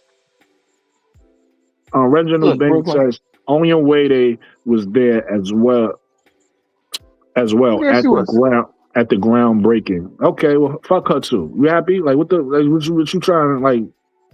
I'm telling you, I don't like E. Will. I don't like E. Will. The fuck he talking like what we talking about? Reginald Banks talking about, am I a fan of the Chicago Sky and the current players on the roster don't care about other teams? Okay, cool. I'm happy you're a fan of the Sky, but you're not gonna change how I feel. I don't have an issue with you being a fan of the Sky. I don't like the Sky. I don't like him. And I don't like him because of Jeff P. And I don't like him because of Michael Alter. And I don't like him because of Vandersloot. I don't like him. Period. But I'm cool with you liking him. Like, it's cool. I don't got no issue with that. Like, I don't know why you feel like that. There's got to be like a back and forth. Nigga, your team is your team. I don't like him. You ain't changing my mind. Reddit Milky Way says it's stupid to take it a certain way when she said this team was more talented. How can Ariel Atkins be offended? I don't know how any of them can be offended because Angel was right. Maybe they all losers. If you a loser, when she said what team was more talented?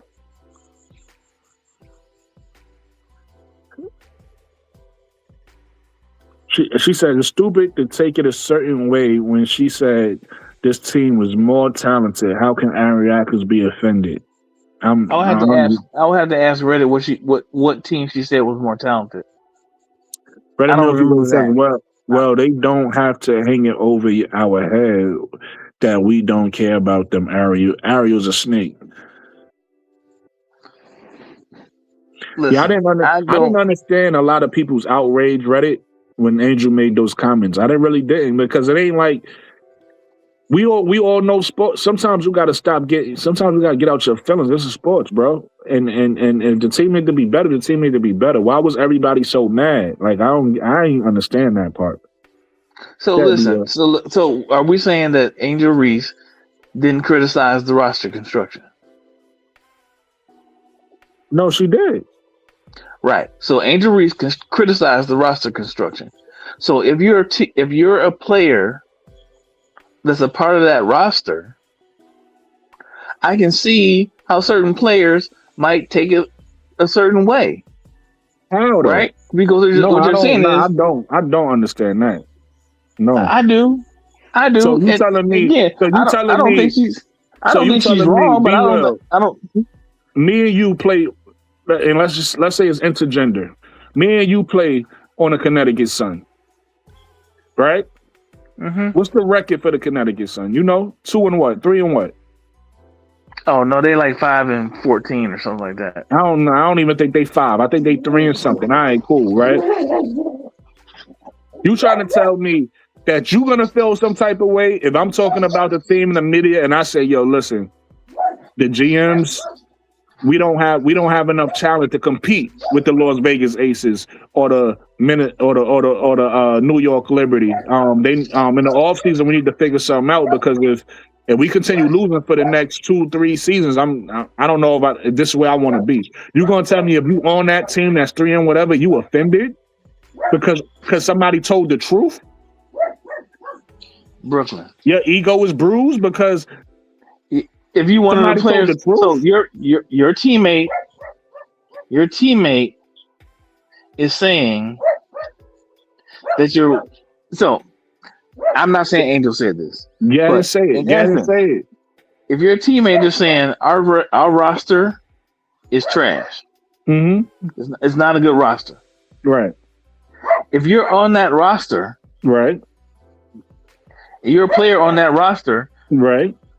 Are you grown up enough to say, "Yeah, I'm trash"? No. You want to know why? Right. Right. That's what I'm saying. That's all I'm saying. No, that's not what you're saying. You're not listening. You hearing what you want to hear. Well, that's not what I'm gonna do. So that's if we talking about hearing what someone wants to hear. Let me answer your question. You already did. You said no. No, but you didn't let me finish. There's a reason why I said no. Okay. The reason why I said no is because one, I know I'm not trash, right? At least if I'm not one of the trash ones, maybe I am one of the trash ones. But I'm just telling you how I think, how Brooklyn thinks, right? One, I'm not trash, so I'm not even thinking she talking about me. Because I'm thinking if I'm on that team with Angel Reese, I'm thinking how can we turn this thing around? Not how she can do it. Me and her together. So I'm agreeing with her. I'm championing her. I'm like, yes, she's absolutely right. We need to get some more talent in this locker room. That's how I'm thinking about it. So if I'm gotta go? Hold on. Who gotta go? Let me finish before I'm almost done. That's if I'm one of those players. If I'm one of the players who are trash, let's say I'm one of the players she's talking about, I'm not gonna be offended or mad, right? Because I'm gonna have accountability. I'm gonna be like, she right. This team ain't good. We not good enough. We need to be better, and that's including me. So those are 2 ways I will look at it. If I'm one of the people who's good enough, let's say if I'm Angel and I'm Ariel Atkins, right? Ariel Atkins is one of the better players on the Sky last year, correct? Yeah. So if I'm Ariel Atkins, I'm not offended. I'm thinking like, she right. We need help. Me and Angel need help. So she absolutely right. That's how I'm taking that. If who would you say is trash? Rebecca Banham? Rachel Banham? Who would you say is trash last year? So that's a very good question, Brooklyn, and that's my whole point. At some point, you didn't answer. At some point, somebody has to be trash. Right. Who? Give me a name. Beck Allen. I'm gonna give you names. I'm gonna give you names that I'm gonna give you names. I only need one. All right. I only need the one. If I'm Beck Allen, right, and I feel personal, and I feel like this attack is to me, I'm gonna feel like she right. This team, I need to go to a New York. I need to go to another team and play a different role because this team ain't it. We not winning nothing here. I don't fit this team. Angel Reese and whoever else need the help they need, and I don't fit here. But I may have a role that's not being met in Chicago that it may be met someplace else. That's how I think as an athlete. Because if you can look at the men's game, you look at any game, certain people fit. Look at Josh Hart. You familiar with the Knicks, right? Yep. The role Josh Hart is playing on the Knicks, was he playing that on the Lakers? So when he was on the Lakers roster, they sucked, right? But he won a championship in New York. So that's my point. You got to understand, if you are one of the trash players, one of the players who's not going to fit the championship scheme for this team, I need to go find another team where I could fill a role, where I could fit, because it ain't working out here. That's how I would take it. And that's the problem with women's basketball, because most people in women's basketball, feelings, they feelings is involved. I'm noticing that in the content creator space. Everybody want to come in here. Everybody want to come in here. Everybody want to come in here. This is sports, bro. This is basketball. Everybody want to come in here after games and tell me how they feel about the coach, how they feel about this, instead of looking at X's and O's and strategy. Right? But Brooklyn, it's professional sports. Angel Reese. They're professionals. I'm getting upset. I'm gonna let you finish. I'm getting upset. Go ahead, do your thing. What you getting upset about? Because I ain't finished my thought. You interrupted me. Brooklyn, you interrupted me a couple times. You right. That's why I'm humbling myself, and I said, "Do your thing." I just said I'm gonna shut up. I'm gonna shut up and do your thing. I just said that. My only point is, yes, it's professional sports. They're all professionals, but we can't act like just because they're professionals, they're not human. And so if they feel a certain way, and I gotta interrupt you because you're not as smooth as me. See, if you was me, you would have been like, you in your feelings, you getting emotional. That's what you would have told me, but you ain't do that. Yeah, I'm gonna mute up. Yeah, do you?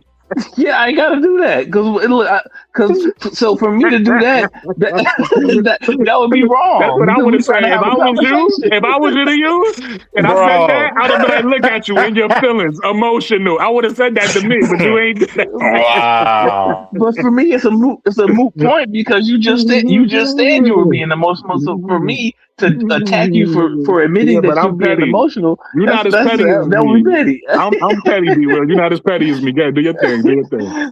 But yeah, so all I'm saying is they professional, but they human at the same time. So to think that some of them might not feel a certain way, I think that's unreasonable to think that, whether you agree with it or not. Because again, I agree. It was, for me, they could have handled it better because again, you could see it was a setup. I agree with that part that they should have known that Angel was set up. But I'm still hung up on a response. I'm still hung up on a response because it's like, yo, at the end of the day, she ain't tell no lies. So why are you upset? Because you don't want to get better? Just because. So here's the thing. Just because you can be a professional and on some level understand where she's coming from, at the same time, you're a professional and you want a job at the end of the when all this is said and done. Now, I'm gonna say this about the player that I mentioned, Beck Allen. That might not even be a great example because Beck Allen was miserable in Chicago. She's outwardly said that, right? She's been outspoken about that. She was miserable in Chicago. So that's maybe a bad example because she probably didn't want to come back. But for the ones who did, like, for instance, Rachel Bannum, and for me, Rachel Bannum, like, for me, the player that should have been least emotional about this was Rachel Bannum because one of the things that Angel did say is they had Rachel Bannum playing out of position. They gave Rachel Bannum way more responsibility than she was supposed to have because of how poorly the roster was constructed. So I agree with what Angel said, right? They got rid of all their point guards except for Sloot because Sloot didn't want no competition. and then you have Bantam. So when Sue went down, who running the point? Oh, we don't have a point guard. We got shooting guards. So was Angel wrong that he said that we can't bank our future on a 37-year-old point guard? No, she wasn't wrong at all. I ain't never said Angel was wrong. I ain't never said Angel was wrong. But you said they talk about you understand how she. I understand how the players can feel a certain way. I can understand the players feeling a certain way. That's the two things can be true, Brooklyn. Yeah, the two things can be true at the same time. That's all I'm saying. Having real quick view, having the fact that when this came out of his mouth, I wanted Jeff P fired right then and there. In the offseason, when they asked him why the roster was constructed the way it did, why he didn't have backup, when he said Mariah Jefferson, when that came out of his mouth, I said, fire this man right now. There's no way in the world that you thought Mariah Jefferson and her one leg and no kneecaps was going to last through the season. She was broke down the past 3 years. You relied on Mariah Jefferson to be a backup point guard. I was like, fire this dude right now. Fire this dude right now. He didn't even, they didn't even give her a chance. Hey, B Will, do me a favor. Read Reddit Milky Way's comment, please. What that say? Angel said we have to bring more talent. Ariel was injured, and a great deal if you oh shoot, I gotta Angel was injured a great deal. Right, listen, y'all not on crowd. I know. Listen, I know your fifth grade teachers used to make y'all read in the class that y'all used to get up there. But take these words is tiny. These words is tiny. I know. Listen, I know. These words is tiny. I'm joking. But take your time. I'm trying to zoom in. I'm like, wait, what does that? So, Reddit Milky Way, understand, I get your point. But nobody wants to give those other players. Nobody wants to be held accountable. No, nobody wants to. So here's the thing. How come nobody is holding Angel Reese accountable? So wait, let me ask you a question. You a Asia fan, correct? Yeah. So is Asia Wilson wrong when it's the middle of the season and they lose by like 30 and she says, you know what, everybody that don't want to come to compete don't come back to the gym? Is she wrong when she tell a team that? To answer your question, we don't need you. Is she wrong when she say that? Or is she right when she say that? So first of all, to answer your question, no, she's not wrong. Oh, but I mean, but she's a champion. So, I mean, you can't. What you gonna say to Asia? What you gonna say to Asia? But my point is wrong and right is right. But here's the thing: B Will is saying don't call out, and she didn't even call out the players. She called out the GM. Brooklyn. She didn't say. Brooklyn, I don't understand. I don't understand your point in bringing up Asia because I never said Angel was wrong. Yo, B Will, let me move to the side a little bit so you can move the goalpost. Go ahead. I didn't say Angel was wrong. When did I say Angel was wrong? When did I say I don't agree? I don't agree with Angel. I never said those things. I never said those things. But B Will is saying. Pick a side. I'm finna try to break it down. I'm just being objective. B Will is saying is that Angel was right, but at the same time, he understands. No, he didn't ever say she was wrong. He said at the same time, they as being human and women who are emotional creatures. Right. No offense. Right. That they basically they have a right to be upset in their own right, and at the same time, Angel wasn't wrong. And that's what I'm saying. What I'm saying is the way you put that was eloquent and it was a truth, but it's not entertaining. What's more entertaining is to say B Will is saying that Angel was right and Angel was wrong. That's more entertaining for the people. We want to laugh.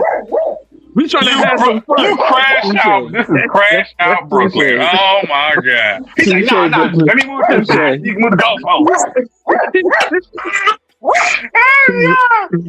Oh my God.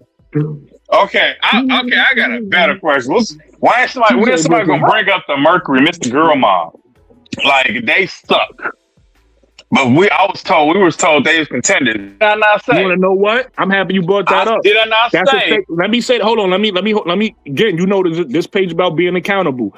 I said I thought the Mercury would be good this year, and the reason why I said it, I said 2 teams, right, Nate? I said 2 teams. I said there's 2 teams in the league that don't necessarily need star players, but they need players that fit they play style. And I said that's Indiana. And I said that's the Mercury. But I also acknowledge that it could go either way. I just thought the way it was gonna go was good. So I was wrong. I was wrong on the Mercury, and I have no problem admitting that. And you know, and listen. I love when people. Even more than being accountable. I love when players prove me wrong. So right now, let me shout out Natisha Heidelman because I've been on record saying I think she's stealing money, and I don't like her starting.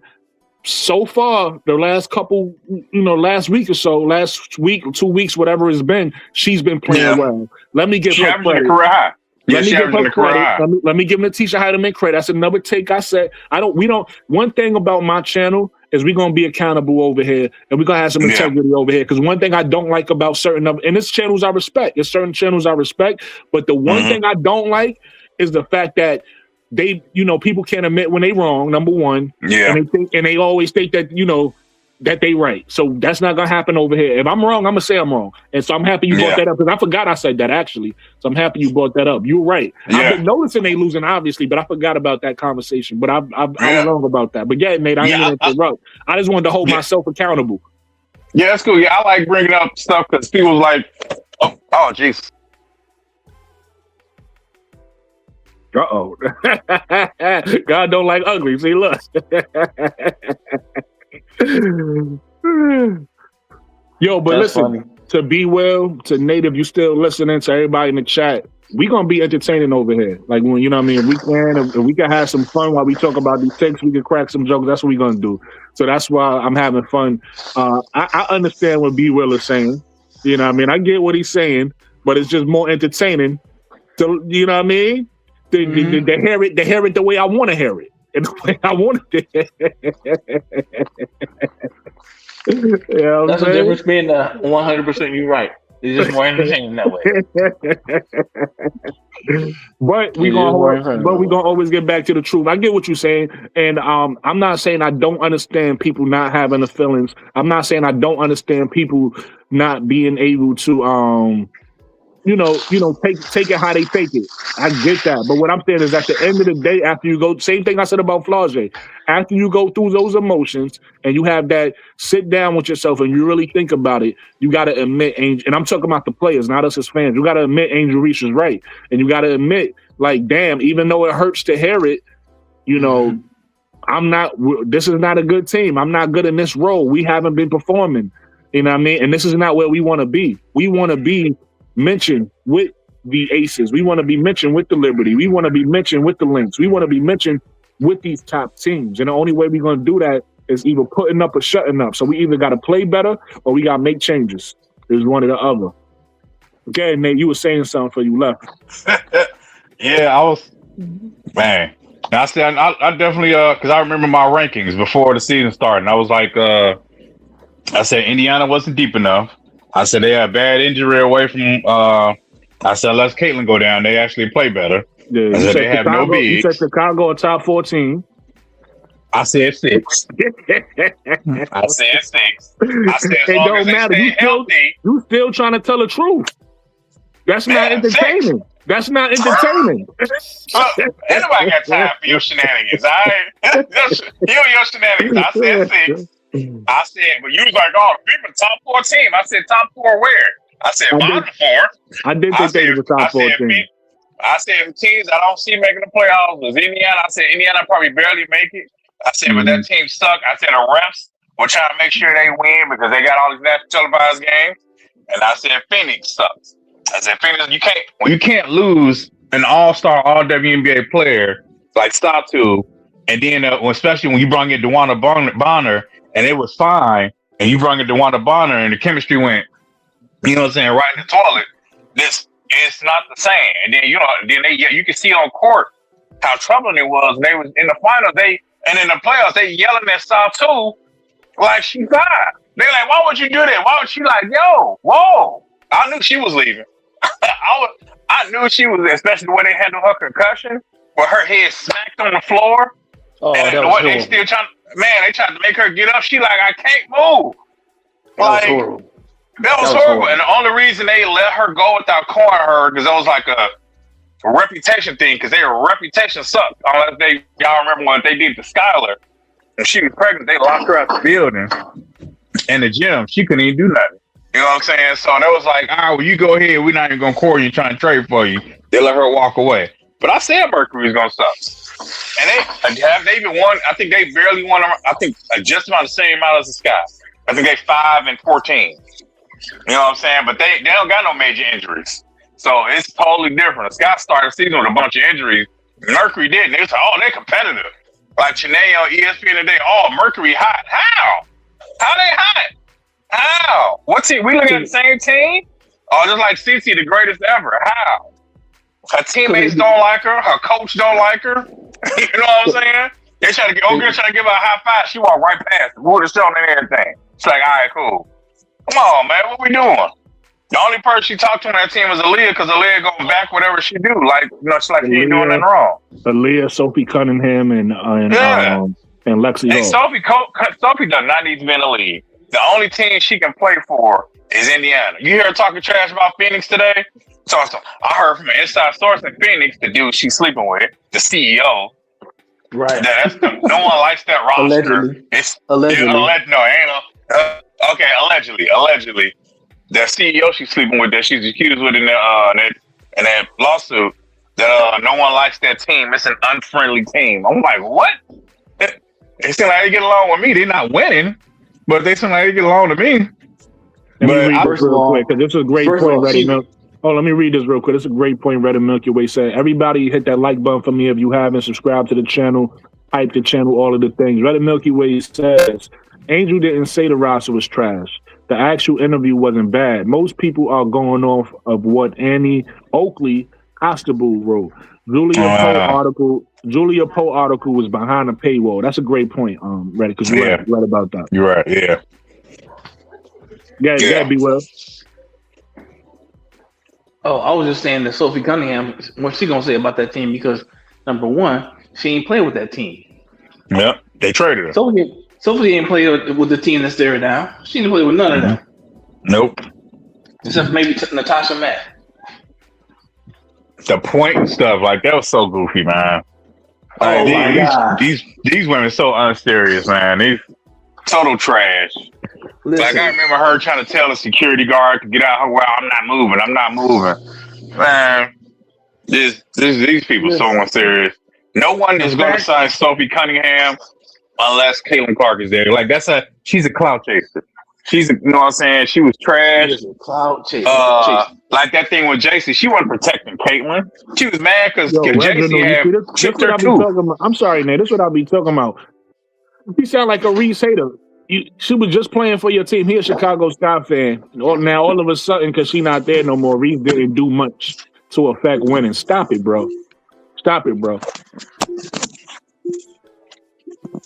Well, I agree with that last part, that Allen can't even get off the bench. Unless it's a blowout. She can't get out that bench. She trash. That's what's killing me. Trash players talk trash about another team. Like, you trash.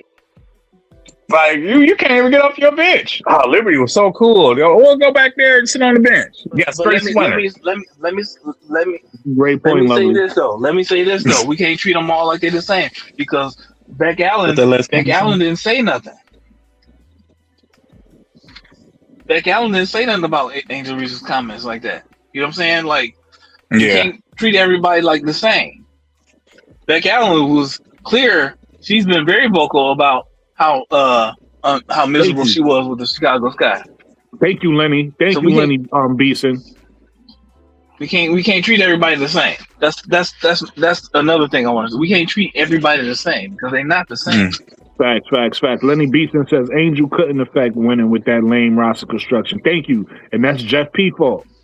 I will agree. That roster construction was... It was terrible. I mean, at first, it looked... I'm like, okay, well, maybe they could... Nah, it was... that lost roster construction was bad. It was pretty bad. It was. It didn't make any sense. Yeah. I really hate that Rakia tore her ACL. The only I guess decent, I won't say good part, but it's the fact that it was happened so early, so she can come back a little earlier. She's younger, so but I did see the way, like when she was fading away, like her Dirk fade away, she would always land on that left leg. The knee when she tore her ACL, she would always land on the left, and it'd be on one foot.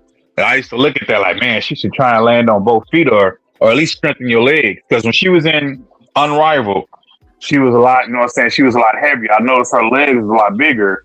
And then after Unrivaled, she lost a lot more weight. So I guess to pick up her speed. So when you lose the muscle in the leg, you lose the, the tissue around the meniscus and everything. So yeah, when she lost a lot, It could have also been she lost weight because of everything she was going through outside of basketball. Yeah. Oh yeah, absolutely. Yeah, that definitely could have been it. And that's why I hate this happened to her, because she was killing, man. Because it was a well-oiled machine. I don't know if any knew many Bulls fans, but when Alonzo, Zach, DeMar was playing for the Bulls, and when Alonzo, they was winning, and then Alonzo went down, and that's when so they kind of went. That's what kind of saw to me that Rakia was that puzzle piece. And when she went out, everybody was like, bink, bink, bink, bink, bink, bink, what we gonna do? Because Rakia was that piece. She was the centerpiece, and I was looking like, I saw her fall, man. But Tasha was right. Everybody saying, oh, there wasn't no foul. She was saying that previous play, when she kept getting knocked to the ground, I'm like, hey, they gonna call something? They pull her, knocking her to the ground, and she kept falling on that same leg as well. And she's like, yo, where's the foul? And that Tasha looked at the ref like, hey, y'all gonna do something? Because even at Valkyrie's game, they kept knocking Rakia to the ground. So, like you said, you're right, B. That could also have been in, a situation where she dealt with so much in the offseason, and that's why she was so happy to get away from that situation. Also in LA, when the coach didn't even believe in her, and the coach would bench her, then start her, then bench her, and then Lion said she was hurt, and she like, I'm not hurt. So she definitely had a trying year, but when people come back from ACL, they usually come back better. So prayers for her, man. I definitely think she's gonna come back even better. She's gonna be back better. Yo, Nate, let me and Reddit Milky Way troll Be Well. Be Well, you driving? I am. Oh, okay, never mind then. I wanted you to read this comment. Never mind then. Oh, good. I got a Tesla. Go ahead. I can read it. You say you got a Tesla? What the hell? Yeah. I was driving itself. Oh, good. It says, great point, Brooklyn. Let me guess. Since Asia is the GOAT, she can have an opinion. So I don't understand when I said somebody couldn't have an opinion. She talking about when I said that when Asia last year, when y'all had got that loss, and y'all got embarrassed. I forgot who was it, by Minnesota. Y'all got embarrassed by somebody, lost by like 30 points, and then Asia had the speech after the game for a wake-up call to action to her teammates, saying, hey, right? That's what she's talking about. If we're being honest, speak up for yourself. If we're being honest, Asia said that to her team in the team text. She said that to her team in the private text. Nah, I remember that her saying that in the post game. It got out. I don't remember her saying that in a post game. Yeah, I could be misremembering, but I'm pretty sure she said that in a post game conference. That's what I'm pretty sure. I thought it was. I could be wrong, but that's what I remember. I'm gonna be honest with y'all. I don't look at the vast majority of post game interviews. I don't. So I could be wrong on that, but I do recall when people are talking about it, they're talking about what she said or the team has said. She said in a text to the team. Andre, are you willing to click the link? Because I want to know who you are.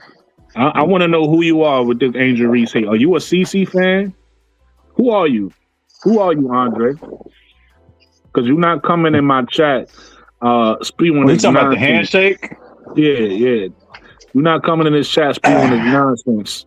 And I don't know it's a minute and 20 left in the game during the blowout after they played 3 games in 5 days. She tired, they lost 3 in a row, she pissed, and they getting blown out. And you already told many platforms and podcasts that you don't mess with me like that. So I'm going to chuck up the deuces. She said, wait. She was like, hey, wait, not right now. And a minute 20 is still left in the game. You're not finna try and dap me up a minute and 20 and then do like this. Like, well, I tried. You know what I'm saying? What we doing? What we doing? That's crazy to me. You already went on all these different podcasts and praised like CC was the greatest, and you on her DMs and asking her. Did you see that? That pissed me off so bad. Oh man, when I saw her, I was still out talking to CC. I'm like, CC, what the heck is she talking about? Like, you DMing this heifer now? You conspiring with the enemy? She just beat y'all. When you finish getting your goobers and your snack, read the comment. Read the comment. I came with you, man. You so serious. I came with this dude, man. Oh my god. Trying to cause confusion. Tell the truth, that's not entertainment. You so serious, man. Man, what's this comment say? What is it? What they say? You just trying to cause confusion. Is that K-Sap? Trying to cause confusion. That was gamble.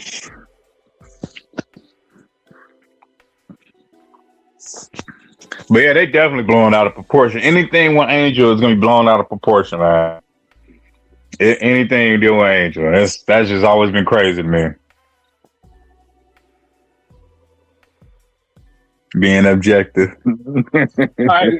What you want me to read? Damn, B Will, they coming at you, B Will. That's all right. Look, I'm used to it because people ain't used to being fault, man. People ain't used to objectivity.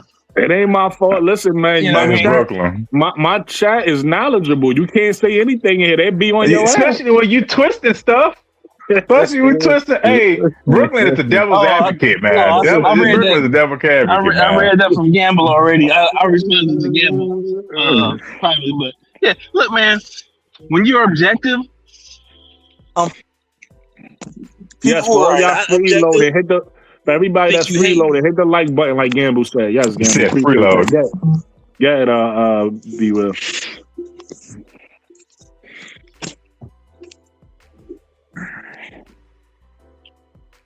Nigga getting his car like Batman to the Batcave.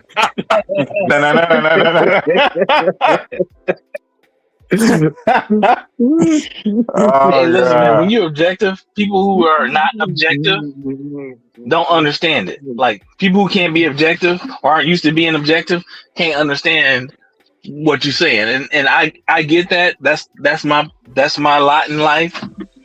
It's okay. I accept that. Because again, for me, no matter how big a fan I am of whoever or whatever team, I try to be objective about what I'm seeing, and so I can't lie about what I'm seeing. Now, you may disagree with my perspective as I explain it on how I see a certain thing, but that for me, I'm looking at what my eyes tell me. You know, and that's all I can go off of. And so I'm trying to be objective about that, even though I can admit that I'll have some biases and I'll express my biases too. But I try to be objective. They know sure didn't. Yeah, that makes sense. I was trying to read that comment. God, this thing's so little. Jesus Christ. Yeah, they did not get along. Yeah. Yeah. Ricky and KP? Kelsey Plum, yeah. They did not get along. Hey Nate, I want to ask you a question though. As a Chicago Sky fan, the way the current roster is constructed, do you believe that the Sky could have constructed basically the same roster and also kept Angel Reese? No. So what parts of this roster? You talking about B-Will? You talking about this year? You talking about the years prior? Because they absolutely could have.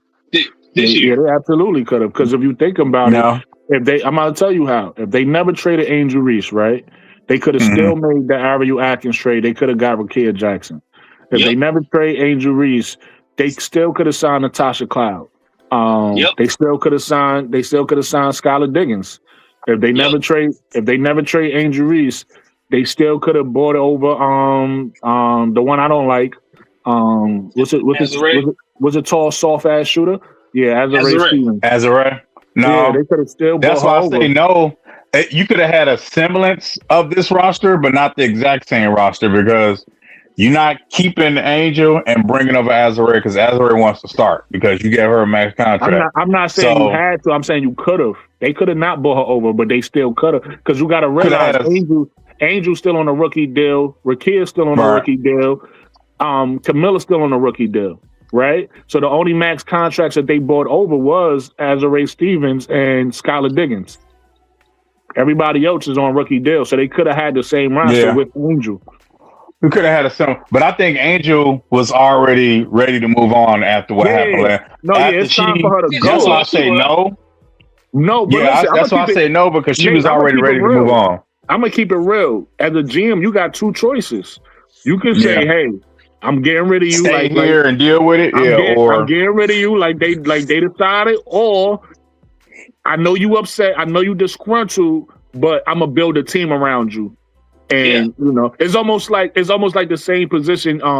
What's his name? Jaylen Brown, in Boston. He's in that position right now because they don't try to trade him multiple times. Twice, right? So 3 times now. So he could either say, "Yo, I want out," and they could oblige, or they could just build a championship team and then see what happens. Because if they end up winning or getting close, he might be. It's almost like Kelsey Mitchell situation. I think the only reason Kelsey Mitchell was staying because he feel like they right there. They get over the hump. They get over the hump. But I think Kelsey Mitchell been wanting to leave. But if you're gonna leave, where you gonna go? Yeah. So I have another question. That's why I said no because I think she's ready to go. So with Kelsey, dealing with since you brought up Kelsey Mitchell, let's say they get eliminated in the first round this year because of Caitlin. Because what I'm saying, she still get hunted on defense. She doesn't work on her game. She plays golf instead of actually working on anything. So they get eliminated on the playoffs again. Let's say this year they get eliminated in the first round because they're not near as deep as they was last year.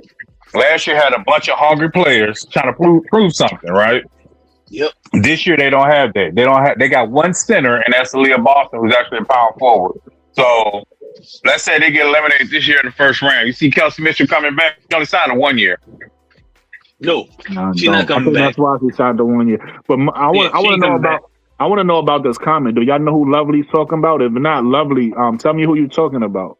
She didn't try to say nothing at the All-Star game. She had to take pics and see.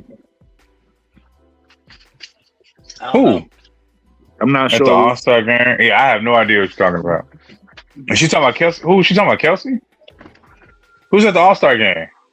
Oh, who's at the? I think Michaela was at the All-Star game last year. Yeah, but Michaela was cool. Like she was holding Angel phone and all that. I don't think they was that cool.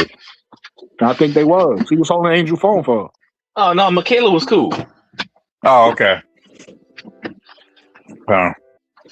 But yeah, I don't think Indiana going anywhere. I know they trying to push them into the playoffs and keep saying they're a contender.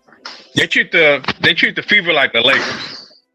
I'll tell you that right now. They treat the Fever like the Lakers. They're always talking about them, even though they trash. They talk like Caitlin, like she's LeBron. You know what I'm saying? They always talk about it like it's pretty mind numbing. You know what I'm saying? And they want to try and make sure they win because they got them on all these national television broadcasts. And she's throwing another 50 fit, and she probably not coming back the rest of the year because her back is hurt from playing golf. And she just gonna play golf again.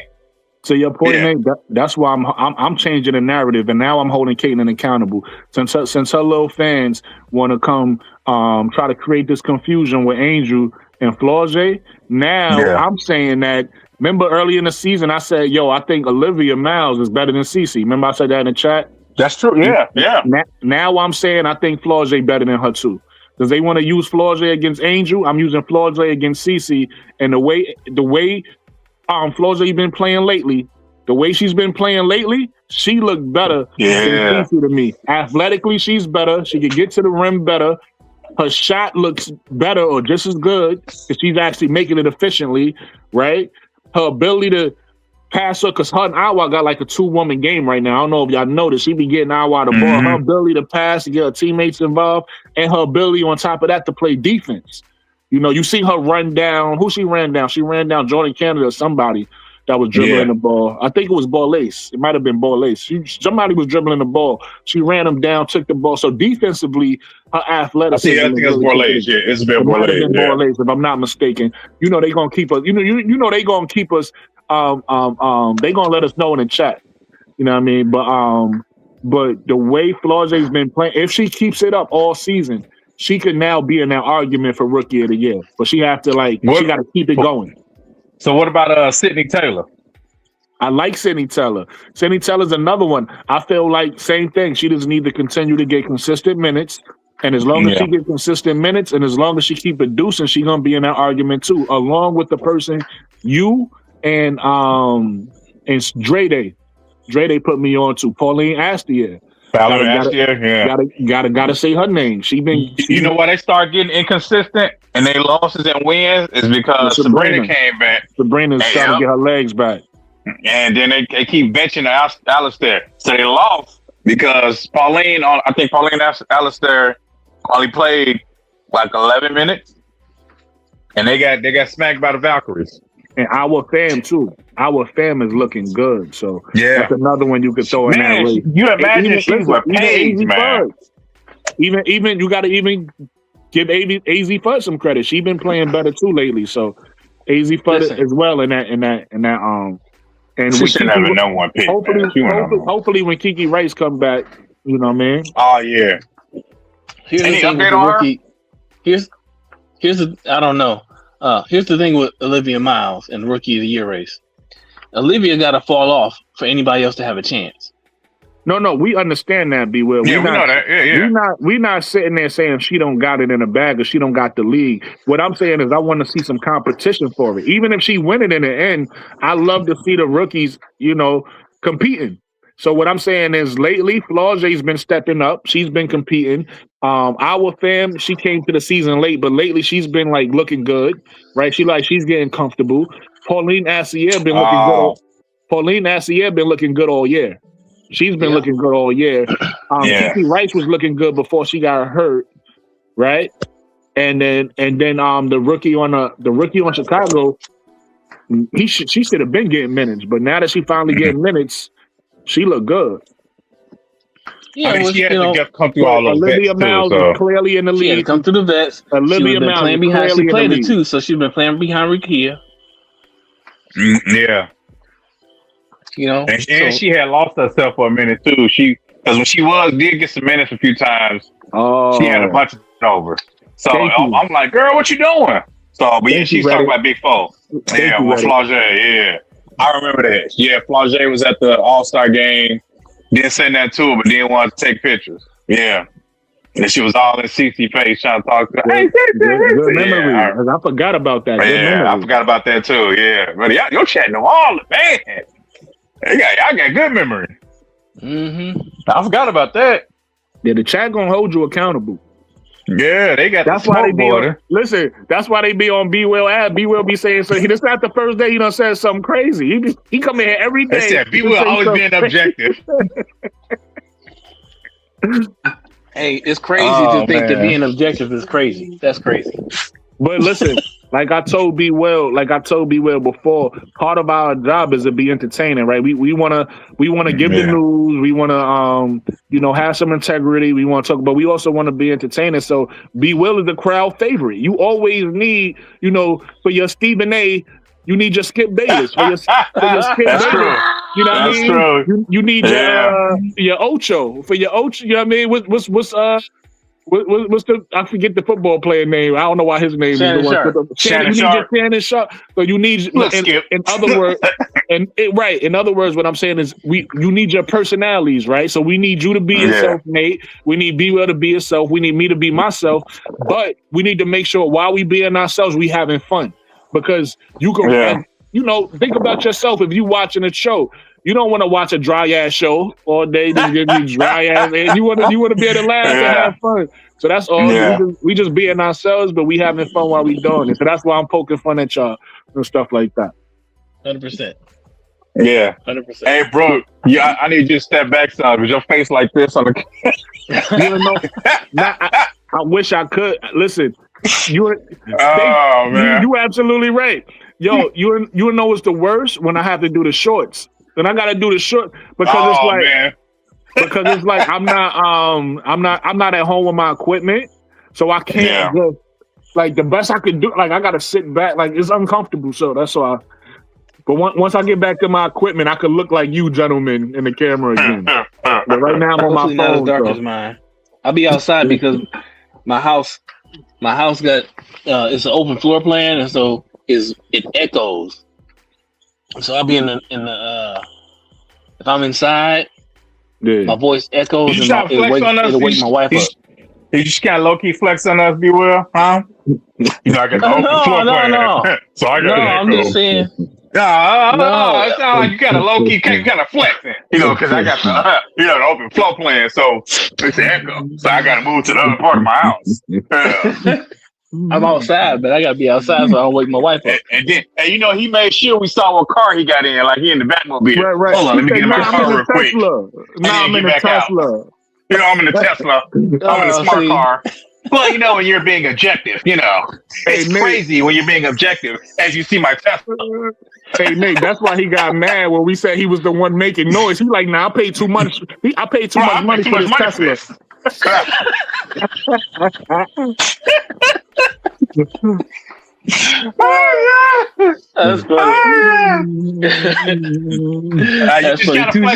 Trying to locate flat. Oh, you know, I got the open floor plan. No. Hey, we ain't trying to look. We talking about sports. Somebody talk about your open floor plan. No, so because I got an echo. I don't want to wake my wife up. So I have to go on this side of the house. It can be Will, boy. That's crazy. It's all good, man. It's all good.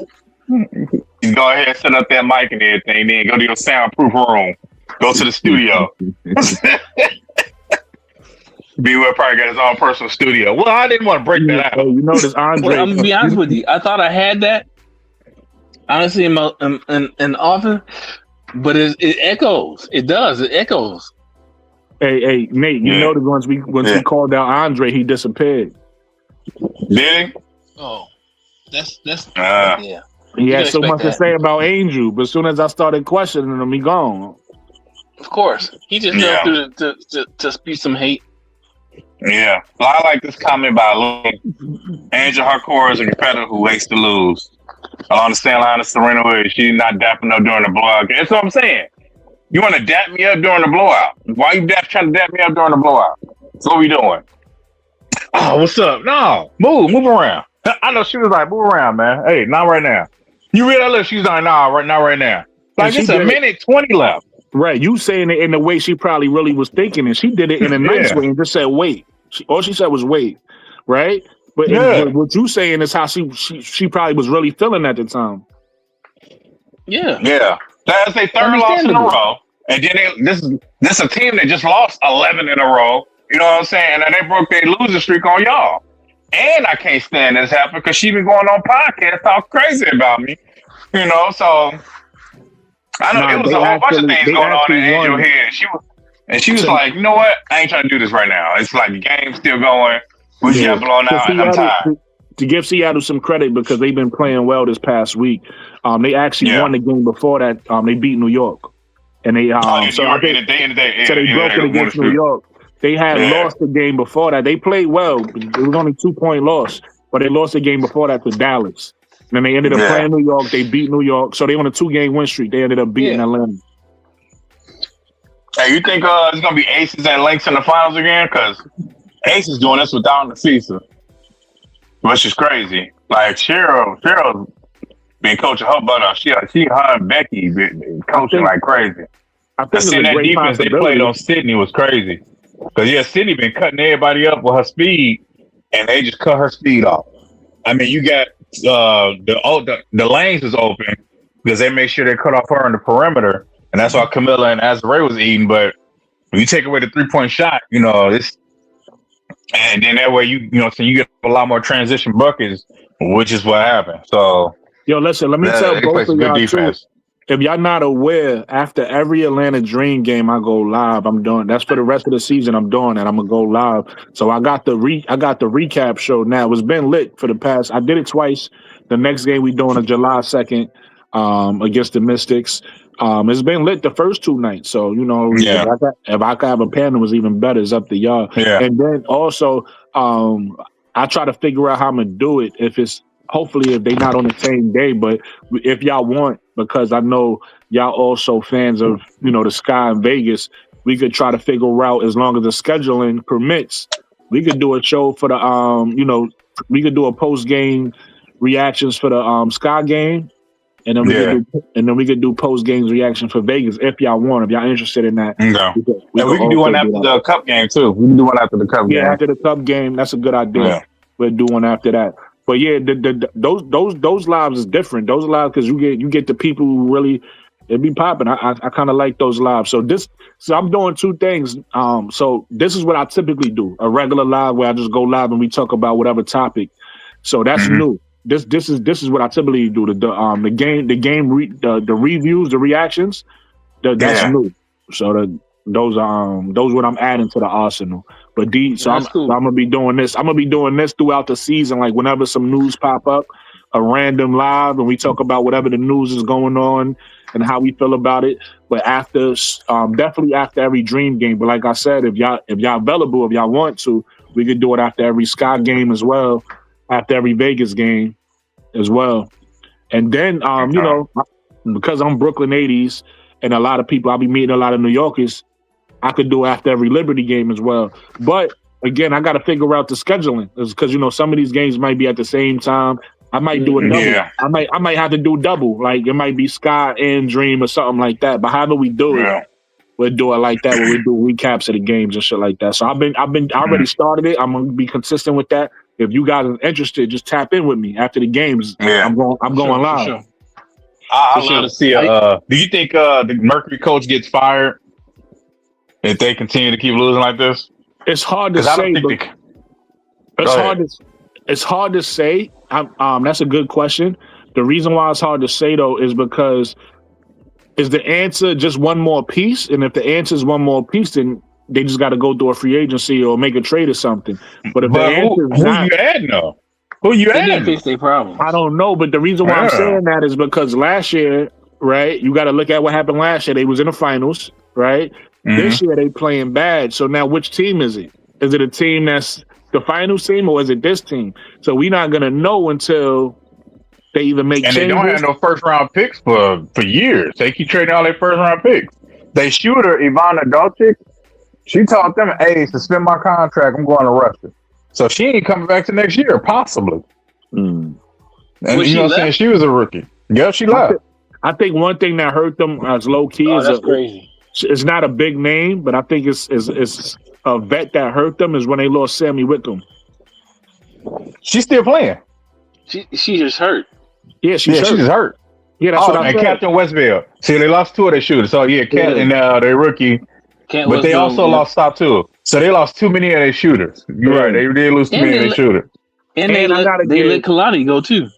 They just dropped Kalani. Yeah, they got no size. I gotta give our girl Mika. I gotta give our girl Mika credit. Mikachu. Yeah. I gotta give Mikachu credit because she was telling me how good Kia Stokes was, and at the time I wasn't trying to hear it. But Kia Stokes been balling this year, so I gotta give Kia Stokes her credit. And she also was telling me about Sammy Wickham, and I ain't want to hear it. But last year, Sammy Wickham was balling last year, so I gotta give Mikachu some props. She know her stuff. You know. So let's talk about Kia Stokes. Why is Kia Stokes better on the Valkyrie than she was with the Aces? That goes back to the system, but it goes back to my point when I was trying to tell you earlier, Beware, when I said that look at Josh Hart. Josh Hart was in LA, right? And the role that he was playing in LA ain't the same role he played in New York. He just fits better. He's fit the role better in New York than he did in LA. So it's like some players just need to go to a different team and play a different role, and they just look better. Because as you know, as a Vegas fan, how she's looking right now in Vegas, I mean, and Golden State, she didn't look this good in Vegas. So how many points is Kia Stokes averaging for the Valkyries? It's not about points with some players. So I don't know. With a player like Kia Stokes, that it don't matter. That's the wrong question to ask. Yeah, she got better production. So then what? How is she looking back? What is your barometer when we say that Kia Stokes looks better with the Valkyries than she did with the Aces? She looks better because next to Asia Wilson, right? She wasn't able to hit threes consistently or score in the paint consistently to be helped to Asia. She was actually more on the offense. She really didn't provide much of anything. Defensively, she always was Kia Stokes. She was a big player. You know, she could block shots. On the Valkyrie, for whatever reason, the way they run their offense, she's hitting threes in that corner. And she's able to score on the inside, right? So she's more of an asset to the Valkyrie than she was to Vegas. Maybe it's the way the coach is using her. I don't know, but she's more comfortable in Vegas than she was. I mean, in Golden State than she was in Vegas. So let me say this as a Vegas Aces fan who watched Kia Stokes help the Aces win back-to-back championships. The problem with Kia Stokes was Kia Stokes in Vegas. I don't for 1 second believe that it was the Vegas system because Kia Stokes was in her own way. Kia Stokes would get a rebound right under the rim and she would kick it out. She would look to kick it out. Ain't nobody looking for you to kick it out, Kia, if you can score the basketball. Kia Stokes shooting threes started in Vegas. They said, okay, Kia, we're going to put you out here in the corner and let you shoot some threes. She didn't knock them down. And let's be honest, she's not knocking them down with a high efficiency right now. She just happened to knock down a couple more, right? But that's not her role. Since she's with the Valkyries. Right. So for me, again, this is as an Aces fan, was a fan of Kia Stokes and what she brought to the team because she helped us win 2 championships, right? However, at some point, you need Kia Stokes to actually recognize, hey, Kia, when this happens, roll to the rim and look to score. I would see Kia Stokes not doing that, and it didn't look like it was a part of the offense. I don't expect Kia Stokes to be a back-to-the-basket big like Melissa Smith, but I expect you to be able to roll to the rim and look to get the ball as you're cutting to the rim and get a shot off. I wasn't seeing that. And it was frustrating because Kia Stokes is a freaking amazing athlete. She's 6'3", but her length is more like she's 6'4", 6'5", which makes she can move her feet so she can switch effectively on a lot of different players. How much she making? How much she making? Huh? Did they get her a max contract? No, I don't think so. Let me know when you're done, B-Well, because I got the answers for you. I'm just waiting for you to finish your long ass soliloquy. No, definitely soliloquy. Yeah. I can be done. I'm just saying, as a fan, I watch her play. You're not wrong. Phoenix Mercury have their first round pick next year, but after that, they traded away the rest of them. So they got their 2027 first round pick. I just want to look that up real quick. You're not Last wrong. thing I'm gonna say about Kia Brooklyn is, again, I'm Aces, my favorite team, then Mystics and Valkyrie. So I watch all those games, right? So I'm watching. So that's why I say all that. It's not that I'm, But you don't biased. have to say all that. You're wasting your breath. I'm trying to help you. You won't let me help you. Go ahead. What I'm trying to tell you is, if you know anything about basketball, nothing you said matters. At the end of the day, he is a role player, right? So certain role players fit better on certain teams than they do others. It is what it is. So regardless if it was Kia's fault or regardless if it was a system fault, none of that matters. What matters is, can you produce, right? So with Kia, that's why I keep using the Josh Hart example, because that's a perfect example for you to look at somebody. You could take a look at Josh. Do you remember J.R. Smith's career? Yeah. All right. He was with Melo. Right, and he was with Melo in Denver, and then he was with Melo in New York, and then he was with Braun in Cleveland. J.R. Smith wasn't really like a player. He was a young player that didn't really make an impact in Denver.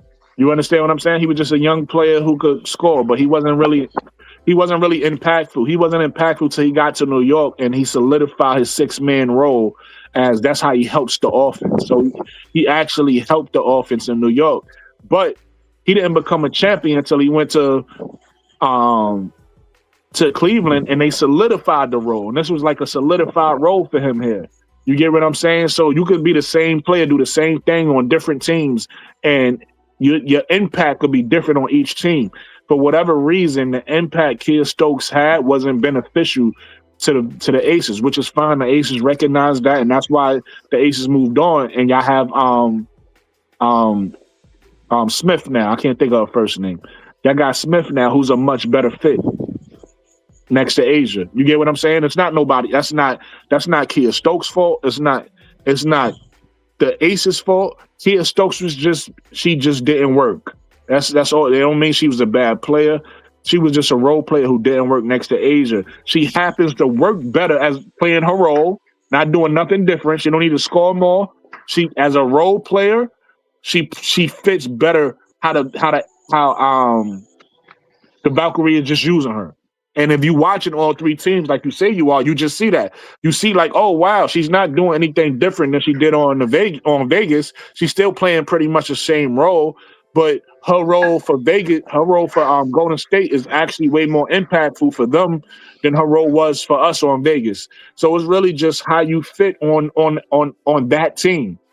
You get what I'm saying? Certain players, like all that don't matter. It's really just does your role fit here? Yes or no? And if it don't, you got to move on. So that brings us back. I'm gonna get to you in a second, Ray Jules. I think you said you got to.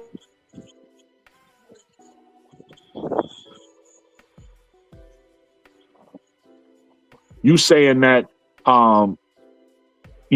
people. You understand how people was in their feelings and stuff, but if they professional basketball players and they want to win a championship, they should understand when they on a bad team or a good team, or if they in a role that's, that fits them and don't fit them. Like, this team is not working. You gotta be honest with yourself in that situation is what I'm saying, instead of getting sensitive about it. Sometimes you gotta be honest with yourself and say this is not working. You get what I'm saying? Who raised you? Say, can I ask somebody to answer this question? Yeah, ask your question, Brody, and then we're gonna get to your question. So that wasn't your question wasn't a bad question. It's just that you got to understand with certain players, it's no rhyme or reason. It's just that certain players look better on certain teams than they do on other teams. Look at who was in the finals just now, right? The perfect example was the Knicks and the Spurs. If you look at both teams, do you know how many people came from the Kings? You get what I'm saying? Mm-hmm. Mike Brown used to coach the Kings. The Kings ain't nowhere near anybody's finals. Mike Brown used to coach the Kings. The point guard on the Spurs, what's his name? Darian Fox. Darian Fox used to be a point guard on the Kings. Got Mike Brown fired. Oh, I didn't know that. That's why he got him fired. Yep. That's interesting. But there's some other people too. I got to think about it. I can't think about everybody off the top of my head. But my point is, for whatever reason, when they was on the Kings, they wasn't a championship team or a contending team. Harrison Barnes was on the Kings. Harrison Barnes was on the Kings. So, and these are all people that's playing in the finals. You understand what I'm saying, B. Will? So that it just happened. Like, there's no rhyme or reason. Sometimes you just fit another team better than another team. Like, and that's why I'm saying sometimes you got to be willing to move on. Like, look at like Rakia. She averaged like what, 9 points a game with the Spark. As soon as she get with Chicago, started balling. Yeah, balling. No rhyme or reason. She was averaging 22, but that last game they took that fork. She only hit 6 points before she got hurt. Basically 18.5 points a game. She was literally on an all NBA All-Star track, but she, you know what I'm saying, like you said, she was used differently. Like, hey, we're gonna put the ball in your hands. You to go to, let's go. And I think for like you said, Kia Stokes, for the Aces. Oh, let me turn the camera on. For the Aces, is my camera not on? Oh yeah, for the Aces, After you you had after you finish Asia. what you saying, Nate, we're gonna get into this question of who raised you as. Go ahead, Nate. Okay. So like yeah, you had Asia, Jackie Young, Chelsea, so Jewel. So she was never really put in a position to play the role she playing now. I think she averaged like 9 minutes a game for the Aces, and for the Valkyries, she averaged 22. So it's definitely used differently, and she gets to play a lot more consistent. Especially you got that confidence. Hey, we're gonna put you in at this time and these your minutes, and we need you to do this. You know what I'm saying? Be that defensive role play, rebound, and stay out there. You got the open shot, take it. And you have a clear, defined role. That's definitely a lot more confidence. And it's like, you know what? I'm finna go out here and ball and show them what I do. And she had 7 blocks last game. So it's definitely used differently for certain teams. You definitely like for Ariel. I don't know because she on LA having her worst year ever, and they gave her a 3-year max deal, and you traded your super for her. So it definitely depends on where you go. Sometimes it can be worse. Second. All right, go ahead. You just made me think of something. On top of everything you just said and I just said, another thing, B Will, is chemistry. Right? Sometimes you just have better chemistry with a group of one players than you do with others. Because that brings me back to the Josh Hart situation. You know they call them the Villanova Knicks because Jalen Brunson, Josh Hart, Mikal Bridges, right? Yeah. Well, not McBride. McBride wasn't with them, but it was they traded him away. But DiVincenzo was the other one. He was the other one that went to the Wolves. But they all had chemistry because they played in college together. So sometimes that chemistry, that might have brought the best out of Josh Hart, right? I'm playing with teammates who I know them, they know me, we cool off the court. So who knows what's happening in Golden State that got Kia Stokes playing some of her best basketball, even if she averaging the same numbers. But she might be doing it at a more impactful time in the game. You get what I'm saying? Like, who knows on what it is, but... And then also to Kia Stokes' credit, you got to really realize she wasn't supposed to start. It was supposed to be the Rupert person, but she got pregnant. Yeah, she got pregnant, and now Kia Stokes had to step up. So actually, I give her credit on that. But to get to this question, who raised you as? She says, "What a guy said that you are not allowed." Maybe he's saying, "What if?" I don't know. What a guy said that you are not allowed to interact with your opponent during a live game, otherwise you get a tech.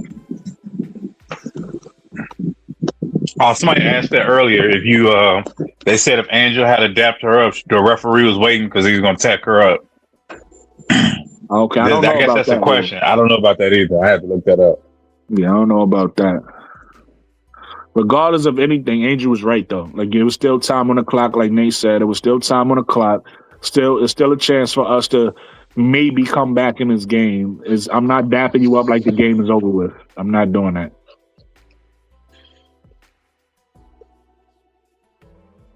And like I said, the beginning of this live, at the end of the day, and we're gonna talk about miss handshakes or miss high fives. Caitlyn got the crown for it. Right, and if y'all don't outrage over her, why we outraging over Angel? Let's be clear. Caitlyn done miss Angel, and her fans is trying to say that she didn't see her. But Caitlyn supposed to have all this court vision on. You supposed to have the court vision, but you ain't see Angel. Which one is it? Because it can be both, right? Then you got Caitlyn missing Raven Johnson in training camp. Then Caitlyn and then those Clarkies blame Raven, talking about Raven pull her hand back. I thought Caitlyn was the vet. Wouldn't the responsibility fall on the vet to make sure that the rookie feels comfortable? Man, I don't know what's going on.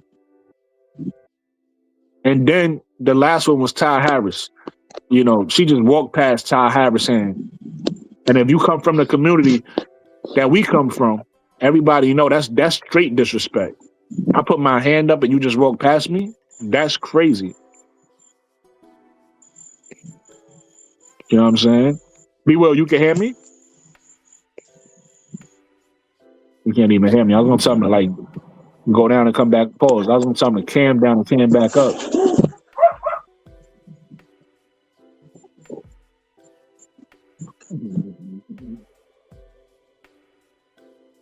Bamboo says, not to mention she may have felt that wasn't appropriate to do with her teammates watching. Exactly. Like, you trying to have respect for your teammates.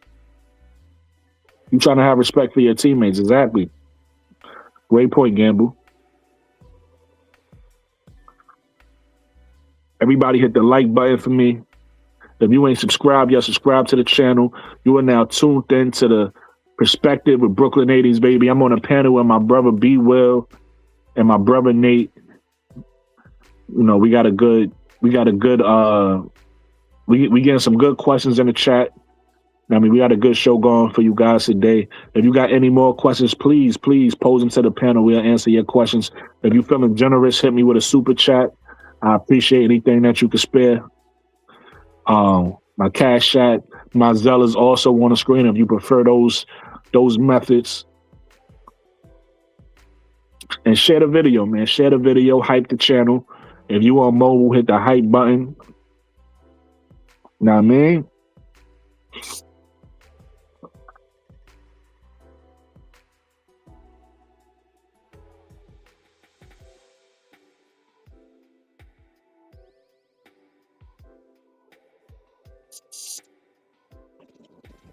Hey, so what was going on with Kennedy?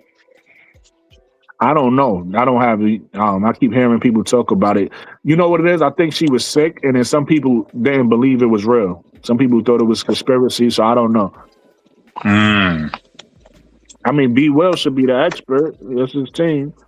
Because I know in the game, I didn't think she was dressed. Because it's like she is active, but she didn't look like she was dressed. I'm like, is she rested, ready to go? Because it was like confusion. It was like, yeah, she good? Is she good? And it's like, oh, we confirmed she's good to go. I was like, what just happened? I was like, I thought she was good to go. And it's like, yeah, well, she's active. We just got confirmation. I thought Becky said before the game that she was ready to go. So I was confused. What do you know? He said he's going to drop off and come back up. There's an audio tripping. You good? Yeah, I think so. You got it. Yeah. So we had a question about your aces. I don't know if you got the news. Nate was asking what's going on with Kennedy. Is there news? I guess some people think that because she was out, that it was an issue going on. So I don't know. If there's no news, there's no news. No, so she played tonight. She played 15 minutes tonight. She had 11 points in 15 minutes. When they started the game, she was available, but she looked like she wasn't playing because she still had on her chain and everything. She didn't look like she was fully. Yeah, I thought so. Yeah, she looked. That's why I was confused. Yeah, but she actually played today. And I don't know if anybody else paid attention, but to me, she ain't no big girl, but she looked slimmer and she looked like she was coming back. Like she didn't look like full strength to me tonight. Well, I heard she was out because she was sick. She definitely must have been sick, man. Yeah, you're right. Yeah. Yeah. So she probably lost a lot of fluids too then. Yeah, from what I saw, she looked like from what I saw in her playing tonight, she looked like she was coming back and she's trying to get her way back. She didn't look like she was 100%. Got you. Shout out to Who Raised You. That's a great point. I didn't know that Who Raised You. He says it would have been considered a delayed game and Angel would have definitely got a tech. So I didn't know that. So I don't know. Which irritates me even more why you do that with 1 minute and 20 seconds left. Yeah, I don't think like that makes no sense. I don't think Flaujae would have known that. And, yeah, that's why I said I don't think Flaujae was being malicious in what she was doing, but it was rookie. It was a rookie mistake. You celebrating before the game is over is a rookie mistake. Yep.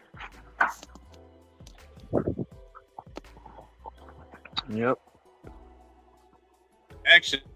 So that's kind of like oh well, like you did all that extra stuff. You know the cameras is rolling. Whenever you know what I'm saying, why do that? It could have been a rookie thing, like oh well, I ain't know, but still, you know, it just kind of came off the wrong way to me. Like the whole body language thing, like you brought up earlier. After Angel was like, "Nah, not right now." Like, yo, we just got blown out. Why you trying to dap me up? The game ain't over. It ain't 0-0. You know, the clock ain't saying 0. It's a minute and something left. Yeah. They'll be dapping me up. Hopefully, when Flaujae get a chance to reflect, she realized she was wrong in that situation. Yeah. It's all She good. not. She not. She might. But I think that's why she was going out on all those podcasts trying to get some of Caitlin Clark fans by saying good stuff about Caitlin Clark. So she want that. She want the corporate money. She want their fans. She want them to be on her side. So I don't think it will be. I'm telling you, I don't think you're gonna see no apology or nothing like, oh, well, I ain't know. You know, you ain't gonna see nothing like that because she on social media. She could have been put that out. I don't think she could have been said, oh, that was my fault. I didn't know that was, you know what I'm saying, you're not supposed to be trying to do that with a man. But I guarantee you she ain't gonna say nothing. Because she want to be a villain. She want to act like Angel the villain. I don't know about who that. Who raised you not trying to hear it? She said, who raised you said she knew. Yep. Angel said, move around. She got her hand like, nah, move around, man. Move around. I don't know that she knew that. You know, and nobody knows. Yeah, like I said, I'm gonna give her a chance to show how you know how much she really cares for Angel. If she cares for Angel, she'll understand that Angel is getting, you know, unnecessary publicity, unnecessary criticism, and this is adding to it. And so she should be able to say, okay, I see where I went wrong. But if she on her high horse after this, you're gonna see what type of time she on. So you know what I mean? Watch. We'll see. So yeah, we're gonna find out. Are we gonna judge her if she doesn't respond? Are we gonna judge her if she gives a good response, or are we gonna judge her if she has a negative response? Like, I'll just say I'll wait until see, because you know when sometimes, you know, when these people they give they PR people like, hey, this is bad look, so go say this. Like when Caitlin did her jackleg apology, you knew she didn't mean nothing. So it depends, like the tone and the body language. If somebody give you papers like, hey, read this and apologize, you know, you'll be able to tell. Be like, man, that was fake. Get up out of here. You know, so you can be able to tell what kind of response you get, because that clip is everywhere. Literally everywhere. I'm not gonna use the word judge, but I'm gonna say I'm gonna hold her accountable based off her actions. But I will, accountable. Yeah, I like that word. I will say the who. What if she doesn't say put anything out on social media? Then that's what she. Then you know. That's what she do. That's what she decided to do. But I will say the who raised you. Hold on, B. Hold on. Let me address this real quick, and then you can go. I will say the who raised you. I don't know why you saying what you're saying, and I'm not upset with it. Like, I don't have an issue. You can feel how you want to feel, but you coming off kind of like aggressive against Flaujae. And I don't know if that's just because you're an Angel Reese fan and you just like really want to protect Angel, or you got something against Flaujae. I don't know. All I'm saying is I don't have the same stance as you do as far as like having such a hard stance. It's one game. It's one game. They seen each other one time. People could make mistakes in life. I don't believe that Flaujae is malicious. Now, she might be, and I don't know, and I could be wrong, but I don't believe she's malicious. I don't believe she intended to be malicious in that moment. But at the end of the day, your intentions could be pure and you could do something wrong. So I think she was wrong, but I don't think she was being intentionally malicious. And that seemed like that's a stance you coming from, which is fine. If that's how you feel, that's how you feel. I don't agree with that. I don't believe that. But what I will do is just like we all should have. I will give Flaujae room to show us, the fans, what side she's on, who she stands with, what she represents. And if she represents what I think she represents, then it'll be water under the bridge. But if she is somebody that want to be enemy to Angel, then we'll see. You know what I mean? That's not going to be hard to find out. We'll see. And it's going to be clear where she stands, and then we'll go accordingly from that. But I'm not going to judge her off of this incident as if she's some type of malicious, nasty person. I don't know why you even have that stand so harshly. Like, do you have some information we don't, or, You know, did something personally happen? I don't know. Or you just really like love Angel and you like, you know, it was just too far for you. I don't know. But I feel like your stance is a little harsh, and I'm not taking that harsh of a stance against Flaujae. Yeah, be Will. Oh, I'm tripping on this person in the comments talking about CC should apologize for being white. What the heck are you talking that's about? Real Money. You know? Real Money, yeah, Real Money is a CC fan. He gonna always, he gonna always have, he gonna always gaslight you on something that we ain't even talking about. Ain't nobody ever said that CC should apologize for being white. The heck? The issue with what people want CC to speak on is people want CC to speak against the folks that are using her name, image, and likeness to promote racism. That's what people want CC to speak on. She ain't nobody ever said she should be apologizing for being white. Ain't nobody ever said she should apologize for getting the hype that she gets. No, It ain't people her fault. did. People did, be Will. The machine, her content, the content creators who want to spread lies, and so they said it. And unfortunately, people believed it. People believed it. You know, you get certain people that'll go on TV that don't watch women's basketball, and they'll make up these types of lies that he's regurgitating. So it's unfortunate that Real Money wants to be a puppet for them, because that's all you doing is you restating what liars who don't even watch say. So be Will, you actually right. Nobody with no authenticity ever said that. But these people who lie and that's trying to create division and confusion, this is the type of things that they say. And then you get people that come repeat it. So Real Money, you better than that. So you know, don't stop letting this cloud your brain, bro. Sometimes you have clear thoughts, and other times you go off the deep end. You better than this, bro. Stop with that. She should apologize for walking out on her team again. That's what she should apologize for. She should apologize for not working on her game and still doing the same moves from the past 2 years. She should apologize. She should apologize for not working on turning the ball over and over and over again. She should apologize for that. She should apologize for not working on her game and playing golf, and now she got back injuries all of a sudden. She definitely should apologize for that. What the heck?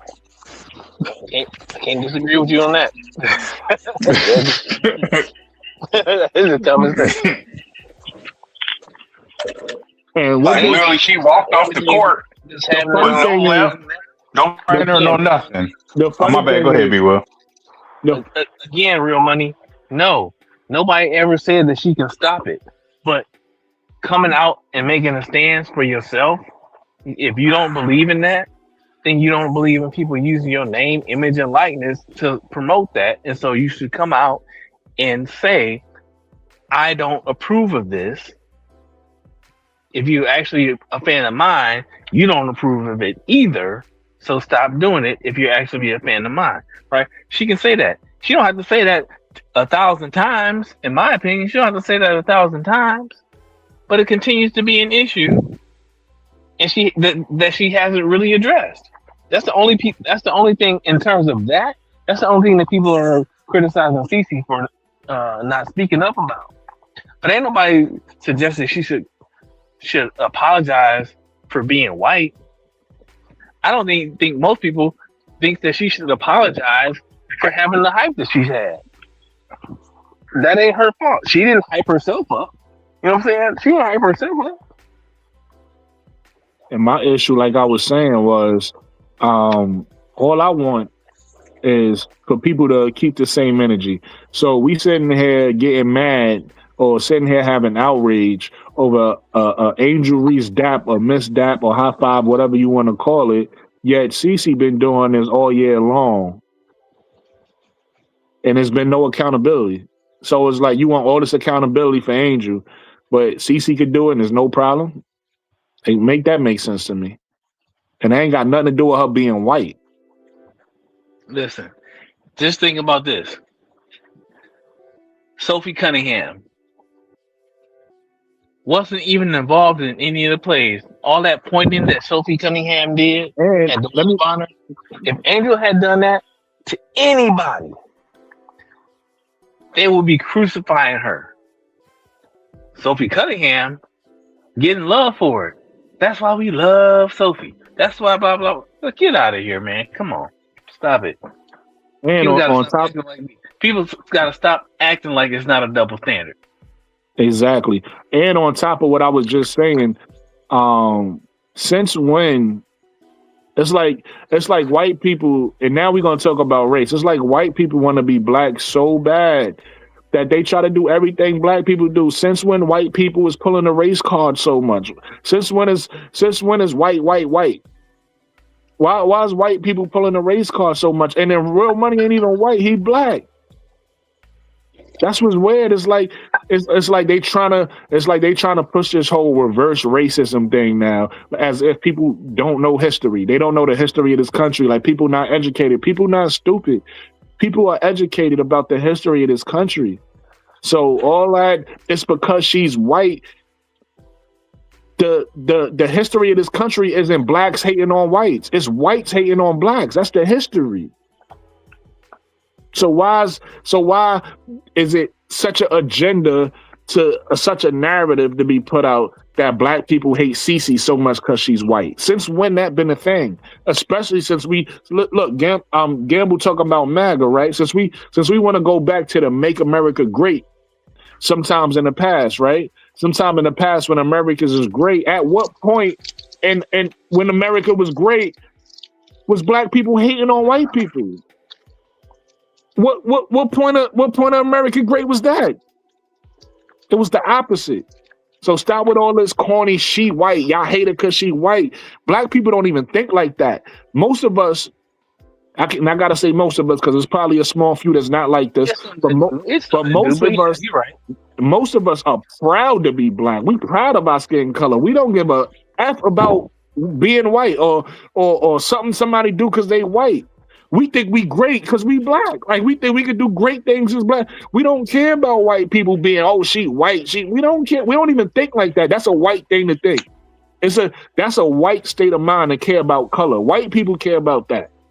Oh, colors only, whites only. That's a white culture thing. That's not black culture. We don't care about color or race like that. That's white people shit. So cut all that because she white shit out. We don't care she white. The only time she white comes up is when somebody want to bring up she white. Oh, you just saying that because she's white. Oh, you just talking about her turnovers because she's white. Oh, you talking about, no, I'm talking about because she's a basketball player. Because guess what? I do the same thing in men's basketball, and there's a bunch of white people there too. Like, it ain't a race debate, and there's a whole bunch of other white people in women's basketball. It ain't a race debate. But for whatever reason, when you talk about Cece, it's because she's white. Like, cut it out, bro. Nobody cares. Dude, some of our favorite players have been in the WNBA have been white. Been white. That's what I'm saying. It's like, you could tell when people want to make that a thing. Like, you don't hear it from us. We don't never be like, yo, you know what? It's because she's. If I do say it's anything because she's white, it's because, of course, you can notice the energy different for whatever reason. When this happens to one person and happen, then you will bring it up. It's like, damn, why is that happening? That don't make sense. But nobody is sitting here mad at her for being white. Nobody cares she's white, bro. Like, nobody cares. So stop bringing that shit up, especially in my chat. We don't never talk about that. This is about accountability. This is about accountability, right? The accountability is, let me lay it out flat for the slow people in the back. The accountability is when Angel had a miss handshake or a miss high five, is a whole bunch of outrage and people want to make this a thing and try to paint Angel in a negative light. So what I did was use some real life examples of how Caitlyn did the same thing multiple times, and none of y'all say nothing. It's not a big deal. There's no outrage. Somebody explain that to me. Because it's a known double standard, and the crazy thing is that what's crazy is it's an obvious double standard, and to coin a political term, the other side of the aisle refuses to acknowledge that double standard, and that's it. All I'm saying is it's so obvious.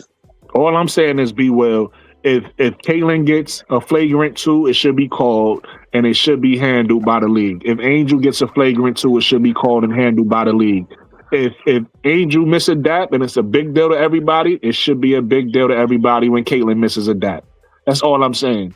It should be. It should be. How was that? How was saying that wrong? How was saying, yo, we need to keep the same energy with all our players wrong? White or black? White or black? We need to keep the same energy with all of them. How is that wrong? How was people upset about that? Let's get back to basketball. Anyway, so who do you think getting traded at the deadline?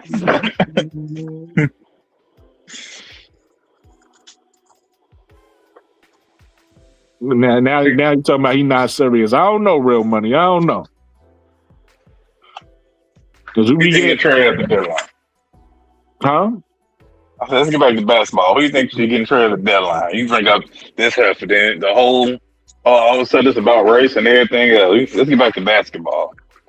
I don't know. I don't even know who's being shopped or who's like, who's on the market. I don't know who's on the market. Well, I got a better question. If Mercury keep losing, they trade AT? No. Maybe. I mean, you've been a fan longer than me. I don't know how the WNBA acts. I don't know if they just panic. I don't know. I don't know. I don't think AT is the problem. They were just in the finals last year, bro. So it's hard to be like, all right, blow it up. You get what I'm saying? I mean, they pretty bad though. They pretty bad. They got to do something. They just let go of Kalani like, hey, we don't need you. But what I'm saying is, if you the GM of that team, you thinking blow it up? You thinking trade everybody? I mean, no, where I would because since you have your first round pick next year, absolutely blow it up. It's the perfect time to do it. This coming draft, absolutely. I'm getting all types of draft picks. You're gonna get a top pick somewhere, but you got to be bad for 2 years to get the highest pick.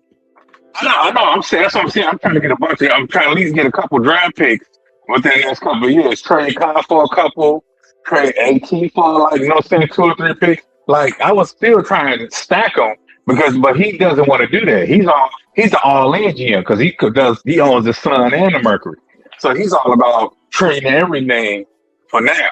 So he's not going to do that. But with this, when you own your own pick, that's the best time to try and plumb it as soon as possible. So but he's not going to do that. He's going to try and trade. He's going to trade that next round, that first pick next year for something. So like you said, if they need something, I see him trading that pick for somebody.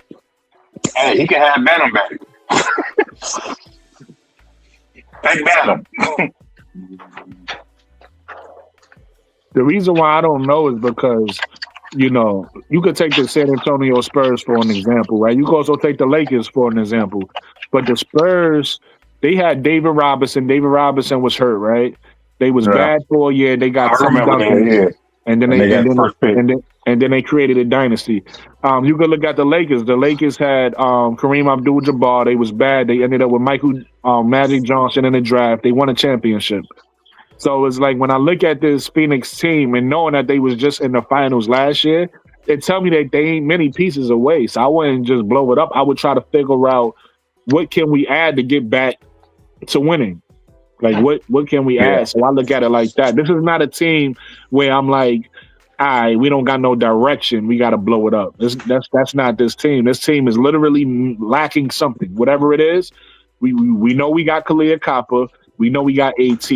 That's 2 great starts. So what can I add to Kalia Kappa and AT to get me back into contention? Right? What do they need? I mean, obviously they did it last year with Satu, right? So you looking what can I replace? Well, and then also I got to figure out who's there this year that was playing well last year that's struggling this year because I don't, you know what I mean? So I would have to figure those things out and make those tweaks. So I don't know. I don't feel like they that far away though, in my opinion. But I also felt like they would be at the top of the league, and I was wrong. So what do I know?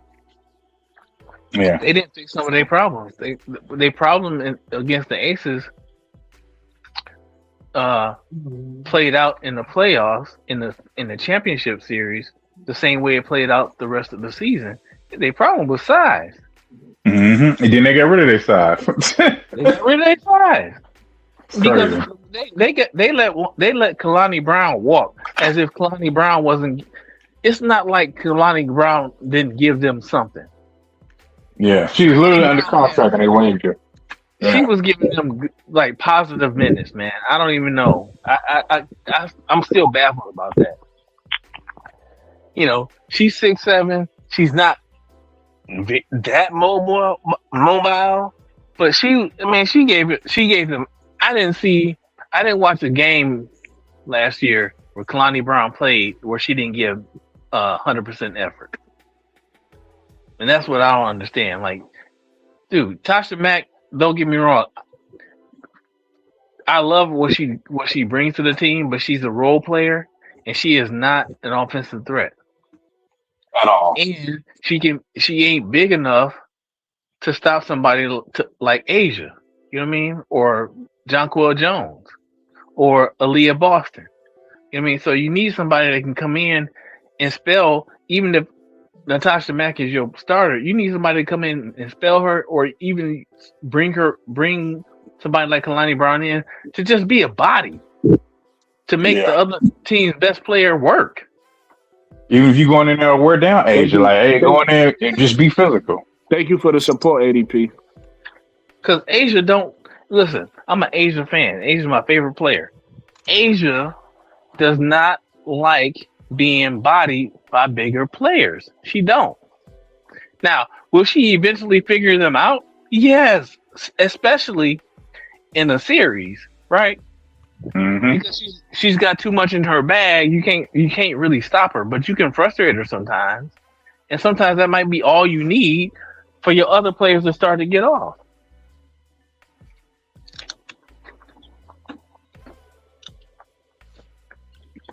I agree. It's what it is. It's basketball.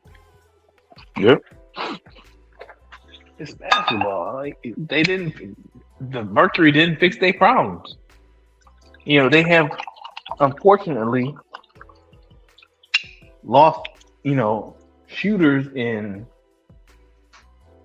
Sammy Whitcomb and Cat Westbell to injury. That's unfortunate, but they didn't fix some of their other problems. And that's why they have issues ahead. They got out. They had that first game against the Aces and whooped us. They cooked us. They beat the dog crap out of us. Yo, Real Money gonna have an argument. That was their big performance this year. Real Money in the chat arguing people over Angel and C. Gee, that's why I changed the subject, because people like that just want to change the narrative and move goalposts. Real Money gonna have his argument, but Well, also the Mercury are pretty predictable too. AT can't shoot, so it's always drive and kick, or drive baseline. Drive, try and kick, draw a foul, drive, throw elbow, draw another foul, kick, drive, kick. Too predictable. Facts. And they don't have no point guard, so that's another problem. Because AT want to have the ball on her hands. You got to pick a lane. You want to get the actual point guard and win until AT get a behind over there and set a pick, set a screen. You know what I'm saying? Actually have a point guard, run the offense, or you're going to keep going the same path you is now. And you know what I'm saying? Run that predictable offense. You talking about Phoenix? Yeah. If I'm Phoenix and I look at AT is like and I'm not saying that's talented, LeBron is 101. But for the females game, play style, she's the female LeBron, meaning LeBron is the type of person who wants the ball at the top of the key, spread out, he'll go downhill, and if you collapse, he'll kick to the shooters. That's pretty much the same type of play style AT has. So, with players like that, you know what you need to put around them.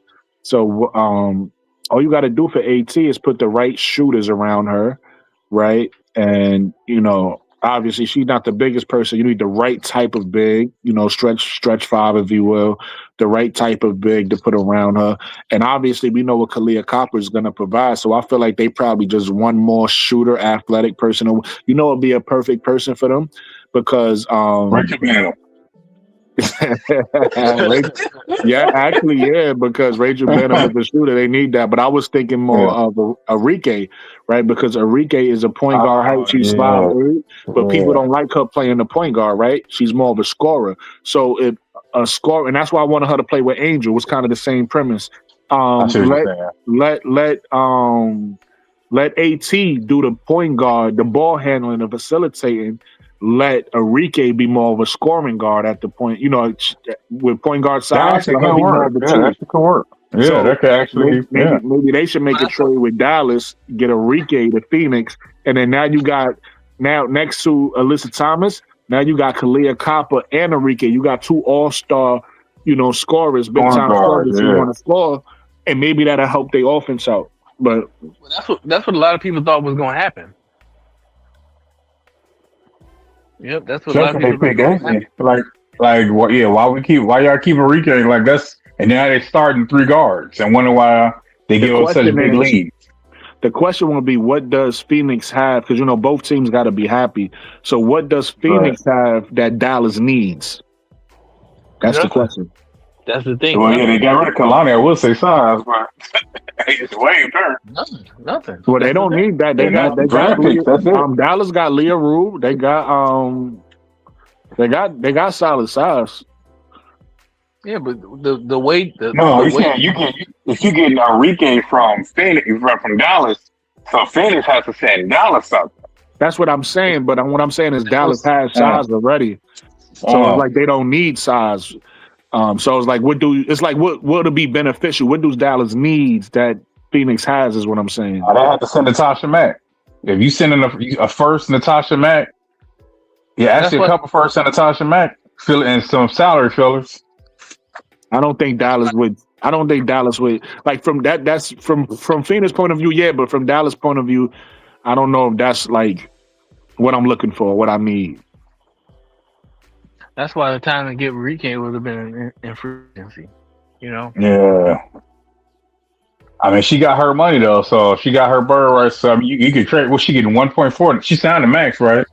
Hold on. Y'all know I gotta produce, so everybody welcome my girl Miss D to the chat. My sister from Detroit.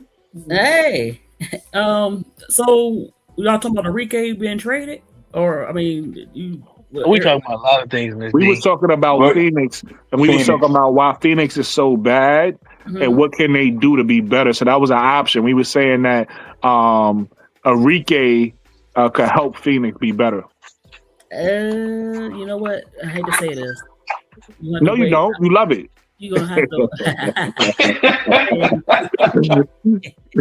Well, let me say this. I like AT and I like Wnba, but unless you get rid of them because they're getting older, they have to move on from them first. I don't think Enrique will help that situation. Okay.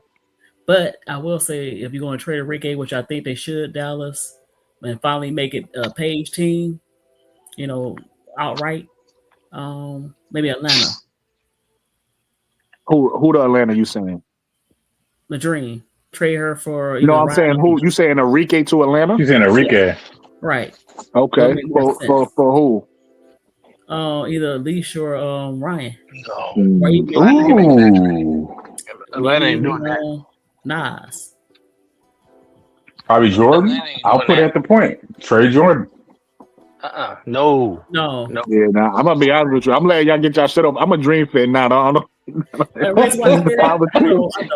Me too, but at the same time, it's not going to work because Ryan and Leash been together for a minute. Yeah, that's not working. Yeah, because they keep bumping heads. Yeah, because Ryan, because the games they losing, I know Ryan. Like, look, I'm gonna expend all my energy on defense and guard this person, but you can't do that and be the star player and give us 2 points and then a 3 at the end. Like, that's what you're doing. Draw some fouls or something if your shot not going down. Right. I don't like them on the floor together. I don't think that's gonna work. Long term, that's not gonna work. Ryan shot them out the league. At the series last year against the Fever, because actually he was better than the Fever, but she shot him out instead of going to BG or going to Bree Jones.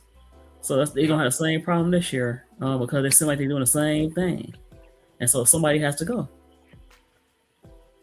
Yeah, I agree.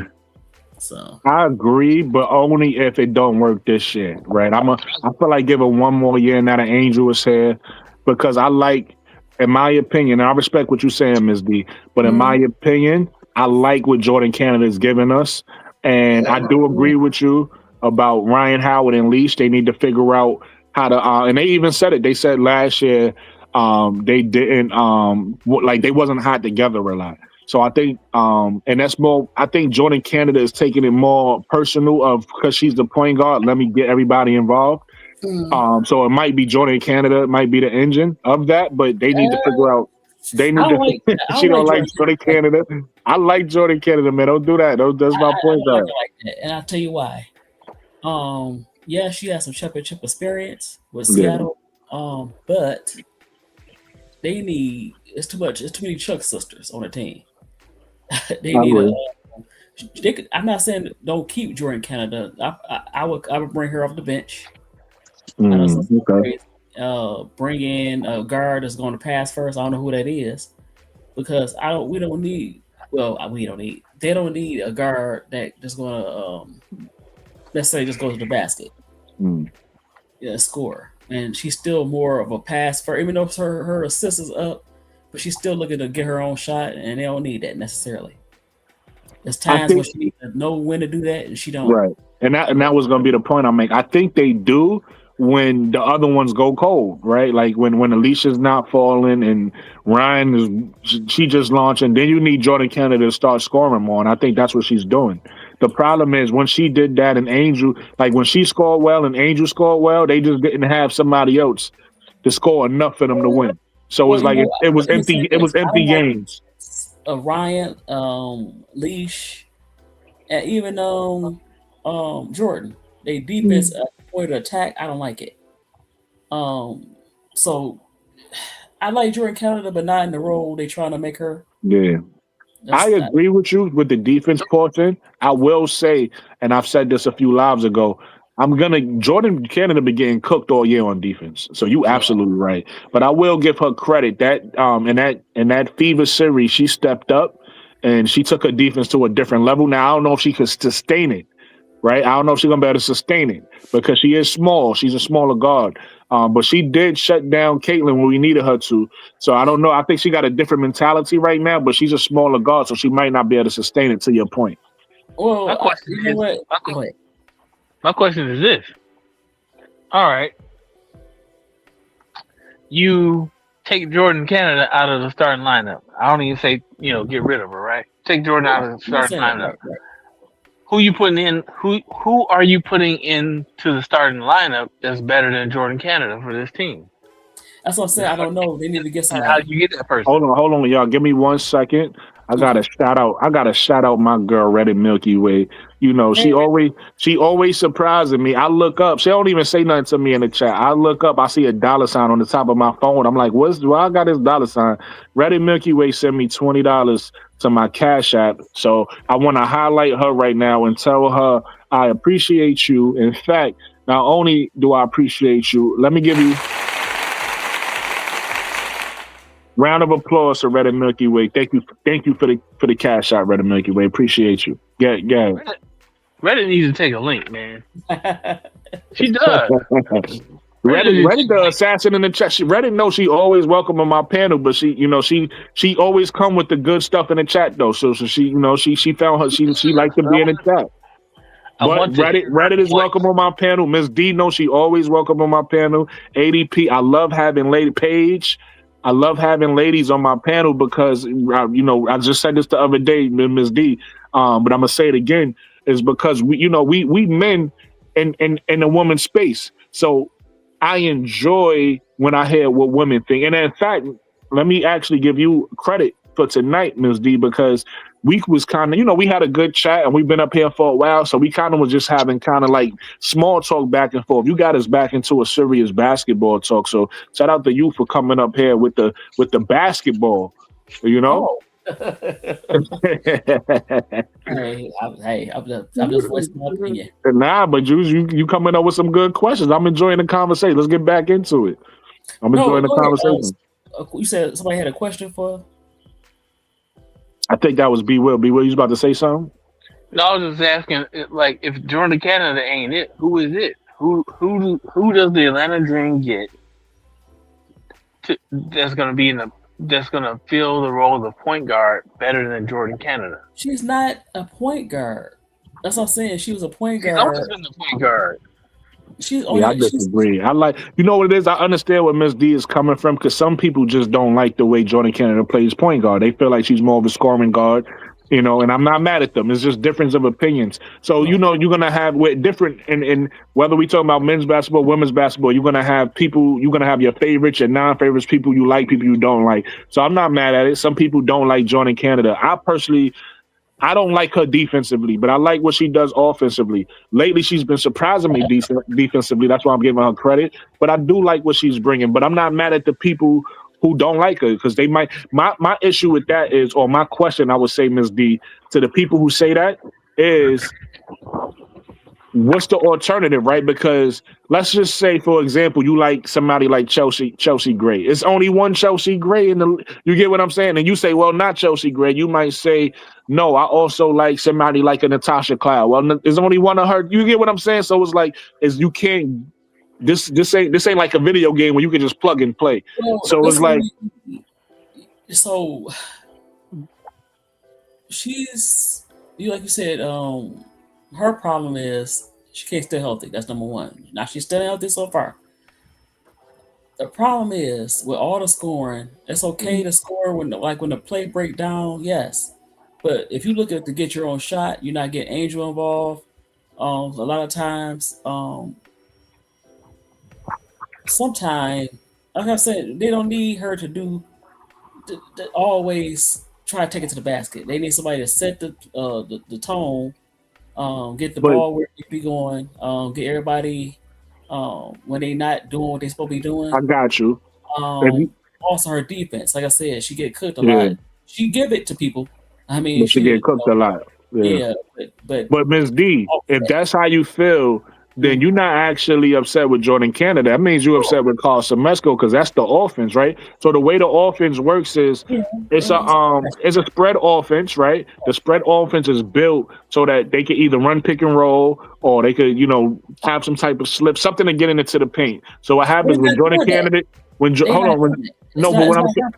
know, but what I'm saying is when she does get into paint, she got two choices: either finish herself if she's open, or it's three choices. It's either to drop it off to the big, which would be Angel or Okada, somebody like that, and the third choice would be to hit the three of the, whatever's open. Basically, is basically read and react whatever's open. So she is supposed to get into the paint and drive into the paint, but that's like part of Carl Semesco's offense. So I'm saying you're not really. If that's your issue with her, it's not really her. That's more Carl. At that point, it's both. I just want her to. We'll see. You'll see, because people not seeing it right now. People are not seeing. It's not like she's a vet. Yeah, she's only 31, 32, but you have experience. And sometimes she don't play like the vet. I agree, because it's not only her. Sometimes they all be out there stinking it up. We see it, Ryan Howard, Alicia Gray, they all be out there wilding sometimes. So I agree with you. The difference is, I think she's only with Chip in the WNBA. That's she got experience. It's a certain expectation that's supposed to be had, especially when you play point guard. Point guard is like the quarterback. It's not like playing shooting guard or she has the ball in her hands the most. And so, yes, like I said, on offense, yes, it looks good. She's giving it to people. She's taking them off the dribble. She's getting her points. But prime example, yesterday game, when they play certain teams, she get cooked. And the ball should always go inside out.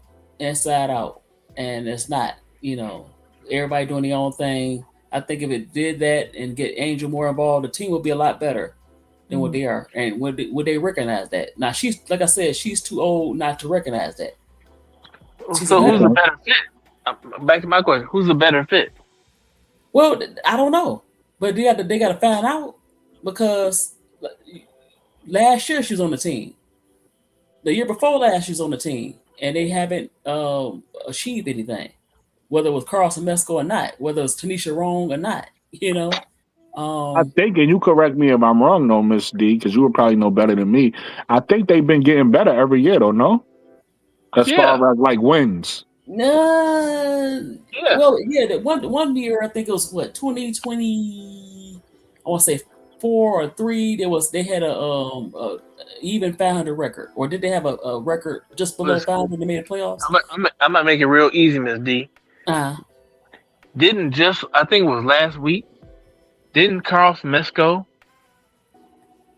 just make history as the winningest coach in Atlanta Dream basketball history? and that's He's yeah, a fourth. that's not He's a a good fourth thing. winner. That's not a good. I mean, that sounds bad. I mean, the You said- winners coach really. Say They that had again, put- Mark. look, Am I wrong? Dream- He's a fourth. He's a fourth winningest. He got Fourth the fourth. winner. He got the Dream fourth always had most wins in Atlanta Dream history Okay, I know they made a big deal about it. But we'll see. because he did it in 2 years. They said in 2 years he became the fourth. Well, so it's like if he continue. I mean, I don't know. I got to look it up. But So in 2 years, like he's a winningest coach with 2 years experience. maybe they didn't say that, so I don't know that to be the case. But that sound about right. That's not saying nothing because the franchise, they had their good players, but overall the franchise is whack. So that's not a good accomplishment. I'm not trying to be poo-poo it, but Well, no, I'm just trying to bring a little perspective to it. If Carl Smesco in 1.5 years, not even 1.5 years, is in the conversation for winning this coach in Atlanta Dream history, that's telling you something right there how bad the program has been, right? right. So clearly he's doing something. He's doing something right, something different, something better than the Dream has had in experience. So I'm not gonna give him no. I'm not giving him any slack. No. I'm not getting it, and because this team is supposed to be championship ready. Because for me, out there, only real true team, and they kind of even all these teams are flawed. Because even Aces is flawed. They probably they need some things. I think they put too much pressure on Asia. The Liberty is supposed to be a championship team. You know, you got Stewie, Sabrina, and JJ, and then you still have Lady Hamilton. But they flawed. So it's really no excuse for them not to be a top team. And then the Lynx, they front runners. They do this every year. They look real good. They get in the playoffs. I said that before.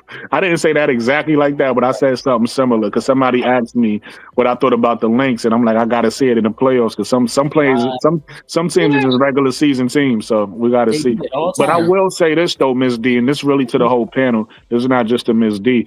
But this what we have right now with all the parity in the league is this is what comes with it, right? It comes with you winning some games and losing some games because anybody could beat anybody. We don't have a team unless you want to say the Aces and the Liberty is really those two teams in the league that might be a little bit better than everybody as far as talent goes. There's no team in the league that's just that much head and shoulders better than another team. So the Lynx got the best record in the league. Hold on, let me land my plan. Okay. And then you're gonna have situations where you looking good, like we could use Atlanta for example. You're gonna have situations where you looking good and you winning and you win a couple. You win a few in a row, and then you're gonna have situations where you might look bad and you start losing a couple because some of these teams that you beat is just as good as you. You just happen to beat them because you executed better. But now, once you run into other teams that's just as good as you, if they execute a little bit better than you, now you're gonna end up on that losing side. So I think that's really what we're seeing. We just seeing a league with parity, and it's like whoever execute down the stretch, whoever defense is the best, and whoever fatigue, because I think the issue that we've been having on this West Coast trip with the Valkyrie and Seattle was more of a fatigue problem than anything, right? Whoever's the most fatigued, because think about it, and I'm not making no excuse, but this was almost like me. No. Well, I ain't even make it yet. But you can say it's an excuse or it's not. You can say it's an excuse or it's not an excuse. But what just happened with Atlanta and Indiana, right? You could honestly say that was almost like a championship type of games for Atlanta because they getting get back versus a team that eliminated them last year. You get what I'm saying? So it was like the energy they probably put into that series, and then they probably breathed after. And then once you breathe, that next team that's waiting for you to Valkyrie, they ain't breathe yet. So as soon as you walk in there and you thinking you can relax, they kicking your ass 2 games in a row. You get what I'm saying? So it's just like sometimes that happens. And that's what happened. That's what people. I'm not saying it happened because I don't know, but that's what people saying happened to the Spurs this year against the Knicks because they saying that the Spurs were so excited to beat OKC. And everybody kept saying, "Oh, one of these West Coast teams gonna take it." So they probably thought OKC or San Antonio was gonna win the finals, and the Knicks was just waiting while the Spurs exhale, and they ended up getting their ass beat. Knicks in 5, baby. I'm gonna land my plane like that. No. No, that's the problem. Like I said, we're gonna find out because the Dream has not made it out the first round. I don't think they ever made it out the first round that I know of.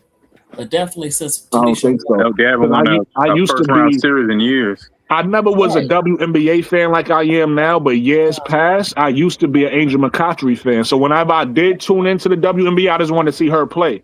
Oh, yeah, and I do remember she couldn't get over the hump, whoever she was playing against. So guess what? Ryan and Alicia is going through the same thing. And Jordan Canada, she won a chip, but she was a role player, a good role player. So the pressure is not necessarily on Angel. The pressure is on them 3. Matter of fact, including I disagree. I feel like the pressure's on all of them because, I said, when I compare, because she's coming in a veteran team. They're veterans. Yeah, but it don't matter. It don't matter. If you talking about so I understand what you're saying, Ms. D. But if you just talking about winning games and making the playoffs, then I agree with you. But if you talking about winning the championship, that's a total different animal. And I want them to win the championship. I don't know if it's going to happen this year or next year, whenever it happens. But I mean, guess what? That means if it don't happen this year, you got to break it up because that's the 3rd year in a row that y'all underachieve. I don't know because did they sign 1-year deals? When did they sign?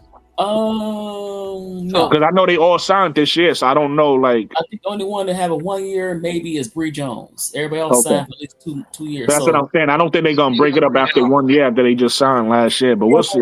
But y'all got to get it together because, like I said, y'all been with Atlanta, unlike Angel, for a few years now, and y'all was better than a lot of these teams, and y'all choked. So speaking of Bree Jones, the Fever was good last year, but they supposed to beat the Fever. Come on now.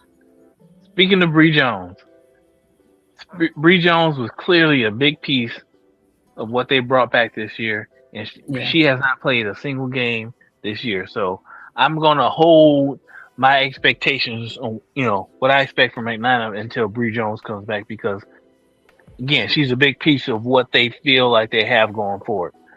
But here's the thing. And I'm going to go back to Brooklyn's point about parity in the league. It's hugely important to talk about that because you got to understand, like, it's still, like, we aren't even halfway through the season. We haven't even made it to the All-Star break, right? We aren't even halfway through the season. I was just talking last week.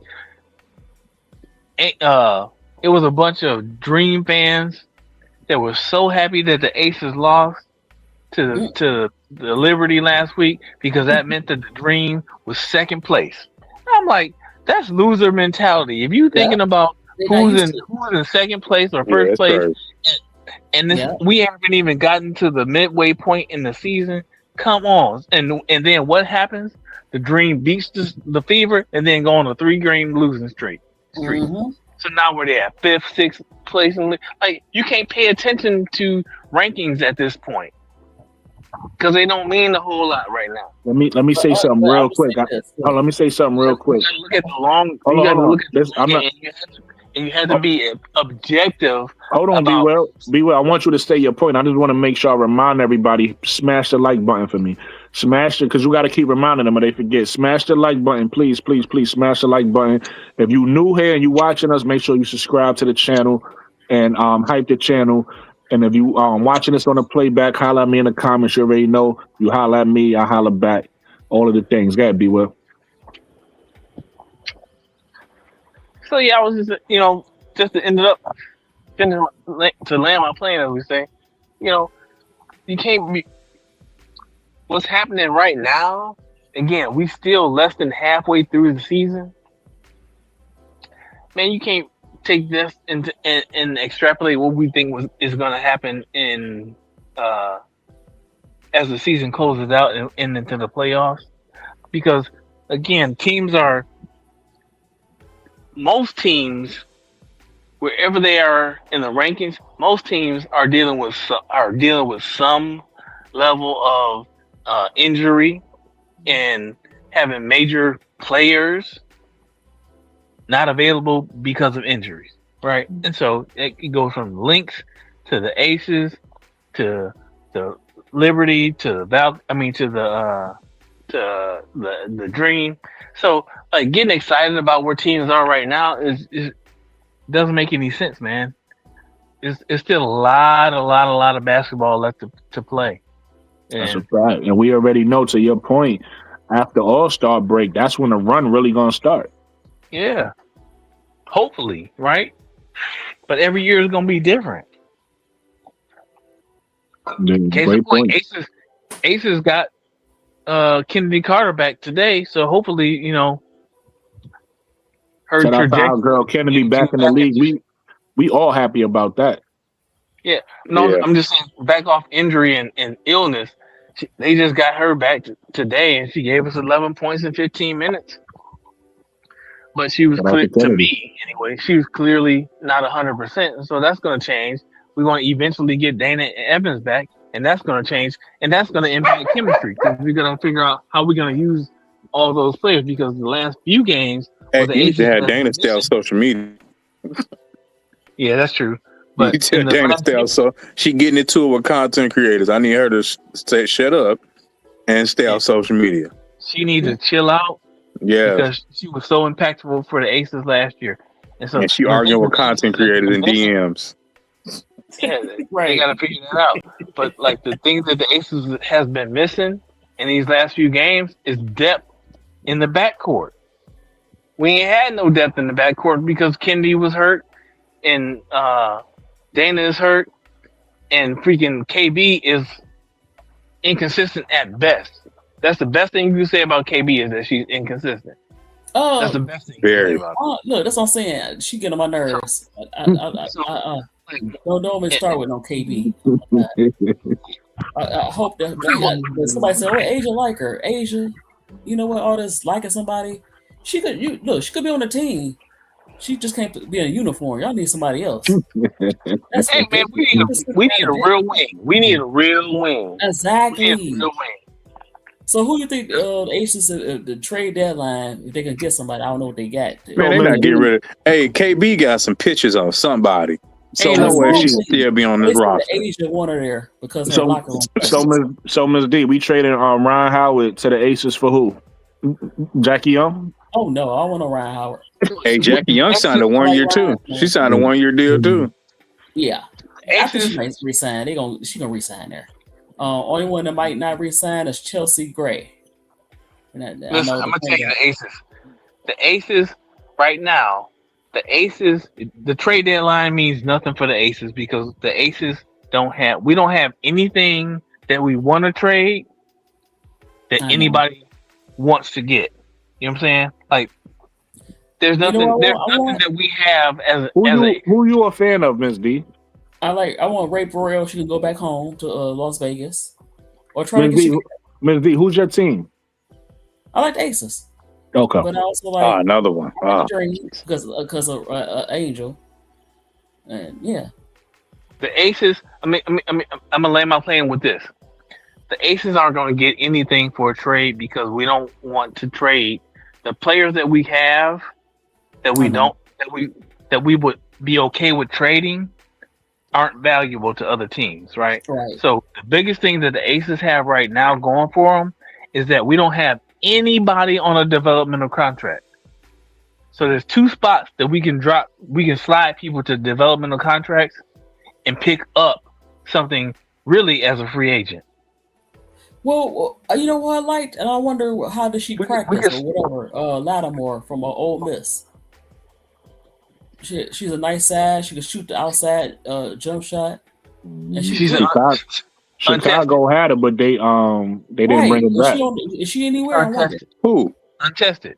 Lattimore. Untested. Letitia Lattimore. Yeah. So she's no better. She's no better for us. Like for the Aces to pick up Lattimore is no better than having Janiah Barker sitting there doing nothing, right? Because technically, like we're treating Janiah Barker as if she's a developmental player, but she ain't on a developmental contract. We don't have any developmental slots right now. We got 12 people that's on our roster. So we could pick up a couple players, during this quote unquote before the trade deadline. We could pick up a couple players that wouldn't cost us any players. You know what I'm saying? So that's what we have going for us. But I don't know who we go get. Right? We need to get somebody that can actually be beneficial to us in the wings position. In the wing position, somebody who can defend and give us a little bit of offense. I'm not mad that we thought that was going to be Steph Talbot, but Steph has not panned out that way. I don't know, guys. I think Becky Hammond knows she's doing. I think I should just trust the championship coach. I don't know. But you know what? I was so mad. Why didn't you go out and get being honest, Tasha Howard? Why? You said what? A tough player can score. She can defend, rebound. I mean, I like Becky, but I think sometimes she put too much pressure on Angel. They need more front court help. They really do. Why didn't she get Natasha Howard? Yeah. Why she's Minnesota. She ain't going nowhere. No, before she left. I mean, before she left Indiana. No, she costs too much. She's gonna cost too much. Yeah, she got a max. I think she. That means if you saying go get Natasha Howard, that means you didn't want to bring back Nalissa Smith. You can still have Smith. She just had to come off the bench. No, man. Listen, Natasha Howard ain't playing behind. Like Natasha Howard was not gonna sign that contract with the Aces because Asia's there. Yeah, but she could have played next to Asia. The problem would have been Nalissa Smith. Very unselfish. Asia. She could have played next to Asia. Yeah. They could have played 4 or 5. Again, she could have. Would that have been great? Sure. But number one, we got to pay her. And number two, I don't know what Becky was thinking. I think you thought she was gonna have what's her name? Exactly. I don't know her name. You said what's her name? No, man. What's her name? Shoot. You just said her. CPT. Oh, Talbot. Like really? No, I understand why they went and got Steph Talbot. I do. I understand it. She has a pin in the starting lineup. Like she can't play no defense. That's one thing. Okay, look. The main thing a player had to do is at least play defense. Defense and rebound. The scoring, but she don't play defense. That's the last thing Asia. She had to cover everybody because you can't play defense. Again, you have to look at the salary cap matters. You got to look at who you can pay. Well, I don't know their salary cap, but I don't know because everybody got the same salary cap. She's not getting the max from Minnesota though. It's not like she's getting like $1 million. I think E will be getting more than her, Tasha Howard. So I don't know. I like Natasha and I didn't think I would too, but now seeing it, I like Natasha in Minnesota though. She was one of the reasons, besides of course Kelsey Mitchell. She really got them over the hump along with Listen, man, Natasha Howard was only ever staying at Indiana for 1 year. She was never staying. I was saying I like it in Minnesota. I wasn't talking about the fever. I like it in Minnesota with Olivia Miles. I do too. She's good with Olivia Miles. I'm talking about front court help. I like the way she, she's just very gritty. She could score. She could defend, rebound. Melissa's not doing good this season. Yeah, I like Melissa for you guys. Yeah, I like her too. You still have her. It ain't like you had to get rid of balling. Right. This is balling. You just so Miss D just trying to be greedy then. So it's y'all balling. She just want more. They greedy. Listen, man. Absolutely. Liz is balling. Jane Parker. She had me thinking the Lissa was trash this season. I'm like, damn, why are you trying to replace the Lissa? You know what? Jane Parker. The fever make it look bad. Go ahead. Listen, Melissa Smith needs to learn how to stay out of foul trouble. Right. That's one of her biggest problems is getting into foul trouble because she plays hard, but like she has trouble being disciplined on defense. She really needs to sit down and watch film on Asia Wilson how Asia plays defense because Asia doesn't pick up a lot of fouls because she's playing defense discipline. You hardly ever see Asia as many blocks as she gets. You hardly ever see Asia swiping at the ball. Right. She stays vertical and just she meets the ball where it's gonna be. She meets the ball where it's gonna be, and so she's not swiping at anything. She's just staying vertical and like putting her hand there because she know where the ball's gonna be, right? And that's what Melissa needs to do because Melissa gets a lot of fouls because she's always swiping at the ball, swinging. Like, even if you don't touch somebody, you swing a lot of times, like 50-50, a ref is going to call a foul just because you swung aggressively. You know what I'm saying? Like, and you can't really be mad at that. Even though we know this refs are trash, you can't really be mad at that because it can look a certain way. But if you stay vertical and just meet the ball where it is, play, anticipate where the player is gonna be, that's half of it. Yeah, that's true. But I love this. I think again, Cheyenne Parker Tyus has a lot more to give. She does. Yeah, but the way they play, like I said, I have no problem with these players. Of course, Melissa, but Talbert cannot be your starter. Cheyenne Parker, you can't just depend on her. You need some more wings and fours. I agree. That's all I'm saying. So, yeah. But I would much rather have Talbot starting than KB. You know what I'm saying? Yeah. Kristen Bell, I will 10 out of 10 times I'm gonna start Steph Talbot over Kristen Bell. I don't know why. Look, I don't want to mention Kirsten Bell. I had no personal beef. I mean, she's like a good person, but basketball wise. So Ms. D. So look at it, Ms. D. Look at it, Ms. D. Last year, Aces went on the 16-0 run. Okay.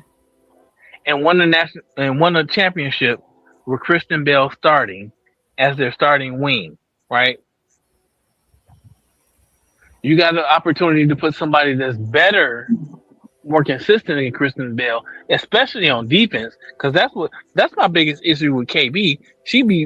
She's trash on defense. She's not even giving you what she used to. Like she's known for the shooting. She's trash on defense, and then the one thing you count on her for is to knock down the open three, and she don't do that efficiently. Exactly. And then when she come in, like I was watching the game, when she comes in, you're supposed to maintain a lead.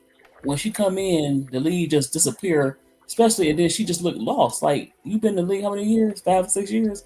She looked like she a rookie or something. Like, she just looked lost.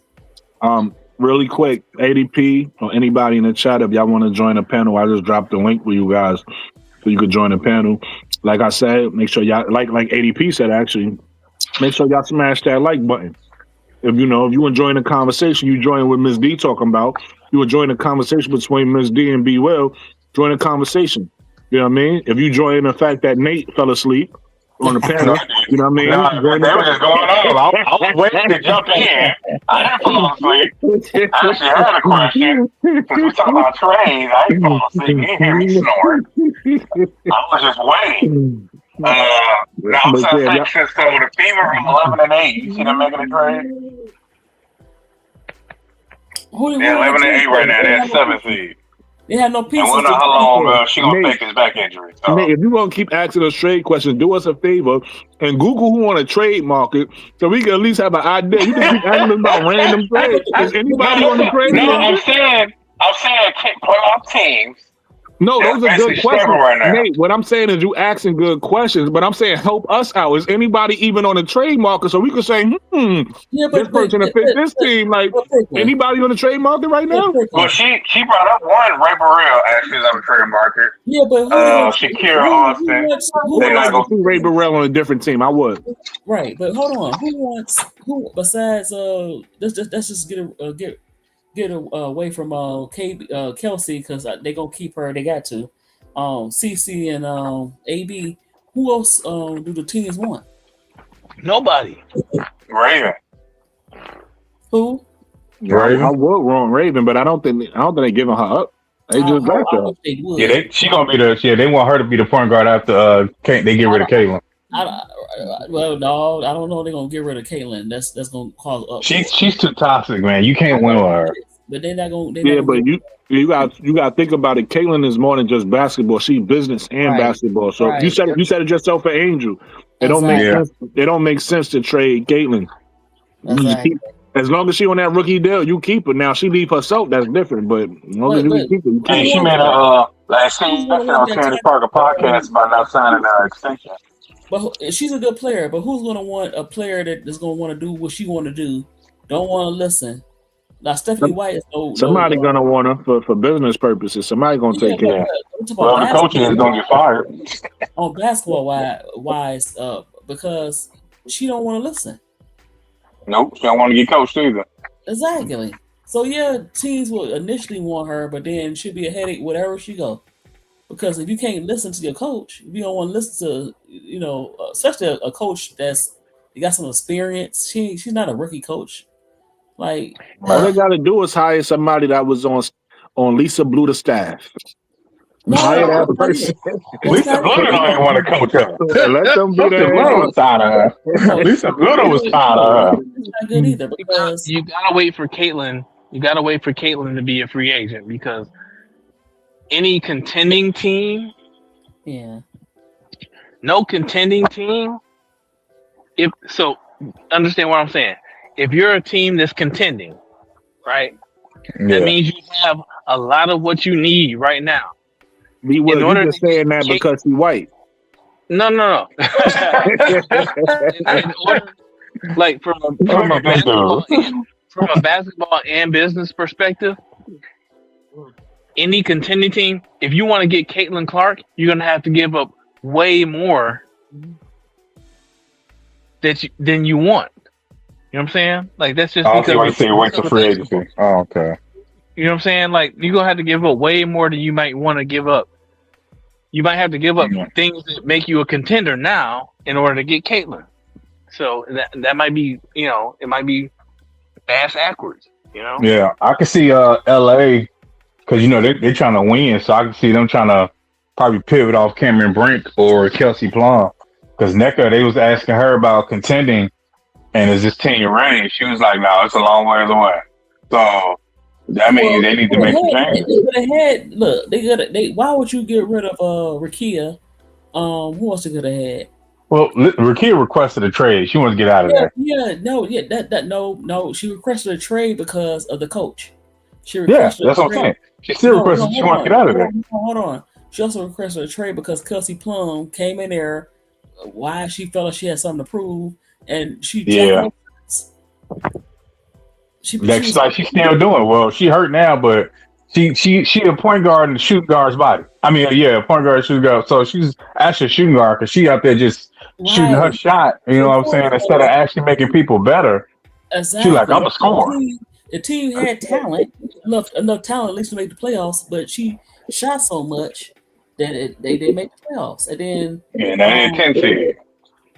Right. But look, Cam Break, I like her. Don't get me wrong. She should never drafted ahead of Angel.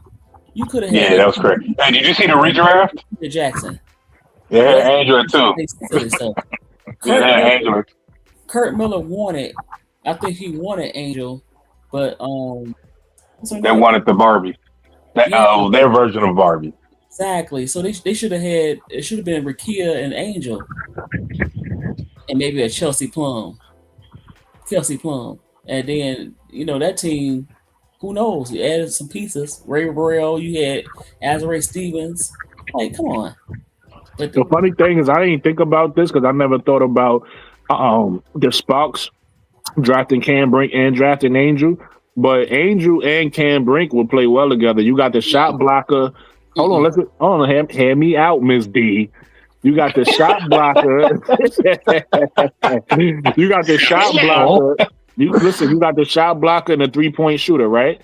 And Cam Brink, and then you got the rebounder, relentless offensive rebounder, scorer, whatever you want, double queen, and Angel Reese. So they act like basketball wise, they actually do fit each. They could play with each other because Cam Brink can space the floor, and then we all know Angel plays really great defense, but one of her flaws defensively is she just not a shot blocker, right? She don't have the jumping or whatever she needs. She doesn't really block shots, but she stops good and she rebounds good. So you add Cam Brink to that, and they clean up each other's weaknesses. Yeah. Nope. And I tell you what, Hey, but that's no man comment. no, That's why the Ancients got rid of her because she wanted to be number one. So okay, we could have did like this. Cam Brink was not a number 2. Angel should have been drafted number 2. But they still had the number 4 pick, I think, right? They had the They had 2 and 4. Yeah. pick. Yeah, they had the 4. That's what I'm saying. They could have got both, is what I'm saying. I agree. Even if Angel would have went number 2, that was too high. Cam, no. You know why? I was still drafted the Twin Towers, Camilla and Angel to the Sparks. Or like I said, you could have had Rakia. But I was thinking Camilla still went to Chicago. That's why. Well, that Sparks team, Cam Brink is okay. Score. That's why they picked up Rakia. She shoots the 3 okay. Her blocking, her she's just not. I don't know. Again, you gotta go back to that 2024 Sparks team. That 2024 Sparks team didn't have a scorer. That's why they picked up Rakia. So I don't mind you saying that they should have picked up Angel instead of Cam Brink. But Angel is better than Cam. Yeah, I don't mind that. So Rakia, if you're gonna do like Rakia, Angel, or Rakia, Angel, I still think Angel should have been with the Sparks, but no, I don't know. I can see you picking up Cam and Rakia or Angel and Rakia, but I don't see you picking up Cam and Angel. Yeah, I don't like Cam and Angel. I don't like that. That team, that Sparks team that Sparks team needed a scorer. Now, why they didn't use Rakia as a scorer like they did, they could have? I don't know. Hold on, you didn't need that. You didn't need that. You didn't need it. Look, you can't get the all everything at once in one draft. So you could have had Angel and Rakia or that combination. Cam, no, she would have moved on just a little bit. And then you still gonna get Kelsey Plum because she wanted to lead it for LA anyway. So then you bring in your scorer. So that was a year later. Huh? That was a year later. That's what I'm saying. That was a year later. Kelsey Plum went there last year, so that was like a year after the 2024 draft. It was that's my point. It was a year later. Had Angel, Rakia, didn't have a score. Plum. Angel, Rakia, Plum at 2025. So remember who was on that Sparks team in 2024? Lexi Brown. What's a girl named in Canada now? That was Angel teammate. Forget her name. Yeah, I forget. Yeah, no, I'm talking about the Canadian, the shooter that was missing shots. Kia Nurse. Obviously the girl that's still there. The power forward. I'm sorry, I can't think of no name. Erica Hamby. Erica Hamby. Oh, Hamby, yeah. Hamby was there. Well, that team would have been enough. You told them to score. It would have been okay. Now this is where I really need your help. It was the binary girl. I don't know her name. The binary point guard. McClendon. Laisha Clarendon. I'm reading. I got the roster right here. She was. Aaron McDonald. But this is what I'm saying. You had Angel and Rakia, then you were brung in 2025. I keep saying that 2025. Angel, Rakia, Plum, Azare. Who's on the team in 2025? Azare. Now this is assuming Angel and Rakia put their differences aside now because we sit here talking about Angel and Flaujae. I know. I think they would have too. These are two of my favorites. I want them to put, but I'm just saying, we already know they've been in the league 3 years together now. They ain't put them aside yet. They might have been their teammates. They may have. They were teammates, but no, it's about Angel and Rakia. Rakia, yeah. There's another thing. I didn't know they had. They had smoke ever since college. They really sabotaged Angel because not only should she went to the Sparks, maybe okay, Sparks didn't draft her. What happened to the Lynx? The Lynx was the next pick. That's why Chicago made the trade. They was the eighth team. Why would the Lynx trade them? What did they watch LSU? No, I think what the Lynx did was finesse Chicago because in my opinion, of course, we don't know. The Lynx wasn't even going to draft Angel. I don't think, or if they was going to draft Angel. Matter of fact, was the Lynx the 6th pick or the 8th pick? I forget. They was the 8th pick, and Angel went 7. Yeah, no, they was the 7th. This makes more sense. They had to be the 7th pick, and they had to switch. They had to swap picks, right? But why would they swap with Minnesota. Chicago was 8. Minnesota was 7. They traded a pick swap. Because even though Angel was a rookie, the way she played, maybe they would have got over the hump against New York because the series is close. Maybe she helped them, but we'll never know because you didn't draft her. Yeah, they could have drafted. They decided not to. Yeah, but they probably I mean, it worked out for them because the trade they made, they landed Olivia Matthews. No, I know what you're saying, but no, we talk about getting a championship for fee. Yeah, I like Olivia Miles, but I don't know. I feel like it was a good trade. Maybe Angel would have helped them, win a chip in 2024. Maybe or maybe not. We don't know. There was a few plays away from winning that game. Go ahead. I'm sorry. That's a good point. That's a good point, Ms. D. That's a good point. Interested in Angel, and she regrets not picking up Angel. Yeah, she do. Because you put her with Fee. Fee needed that. Because didn't Peely go ahead of Angel, or did she go right after? She went right after because they did the trade. They did the swap. So then she ended up going 8. Peely went. I think she literally just got back in the league now, right? She with the Sparks, I think, right? Peely. No, I don't know. But she just got signed. I think she with the Sparks. Look it up. Yeah, she was the Sparks. They picked her up last year. Yeah. No, this year they picked up this year. They literally picked up like last week or something. They picked up last year, and they must have dropped and picked her back up again. I know she was Sparks last year. It might be a different team than she literally just got picked. I just seen it on my timeline. She got picked up a week ago by somebody. I think it was the Sparks. I could be wrong. Well, the Sparks just let go of Shania Fagan. Yeah, that was a different play. They let go of Shania Fagan. Shania Fagan is in Portland now. Yeah. So she went with Portland. Fagan. I still don't know what Shania Roxy got playing. I'm gonna try to trade her. Y'all not gonna play. Huh? I don't know why she's not playing. Like she's playing good with her playing on the WNBA. What team is Peely on with the updated WNBA stats from Twitter, from WNBA Twitter or the WNBA website? Oh, it wasn't even talk because I can't talk with it. I was asking Gemini. It ain't work.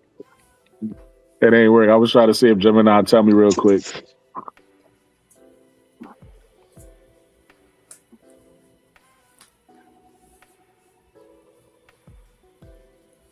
One of y'all, what happened to it? It ain't work for me. Let me see. I don't know. Because we on this live, Gemini didn't work. I was trying to ask Gemini real quick. It ain't work. I could type it in now. Let me type it in. What's her first name? Alyssa. ALISSA. Okay. PILI. Oh, she not with the team. Oh, she got waived. I told you. Waived after the season. Yeah. They waived her last year. So you she didn't was at the Sparks. She only 5'11". I can see if she was another like post player or a 4 or 5. Like I don't know. She 5'11". She's too slow to play the 2 or the 3. Listen, she turned down a qualifying offer from the Sparks after wrapping up her WNBA stint with the Geelong Venom. She was not on the Sparks opening night roster, but Los Angeles retains her negotiation rights. So she's basically a restricted free agent. So they got her negotiating rights. Mm.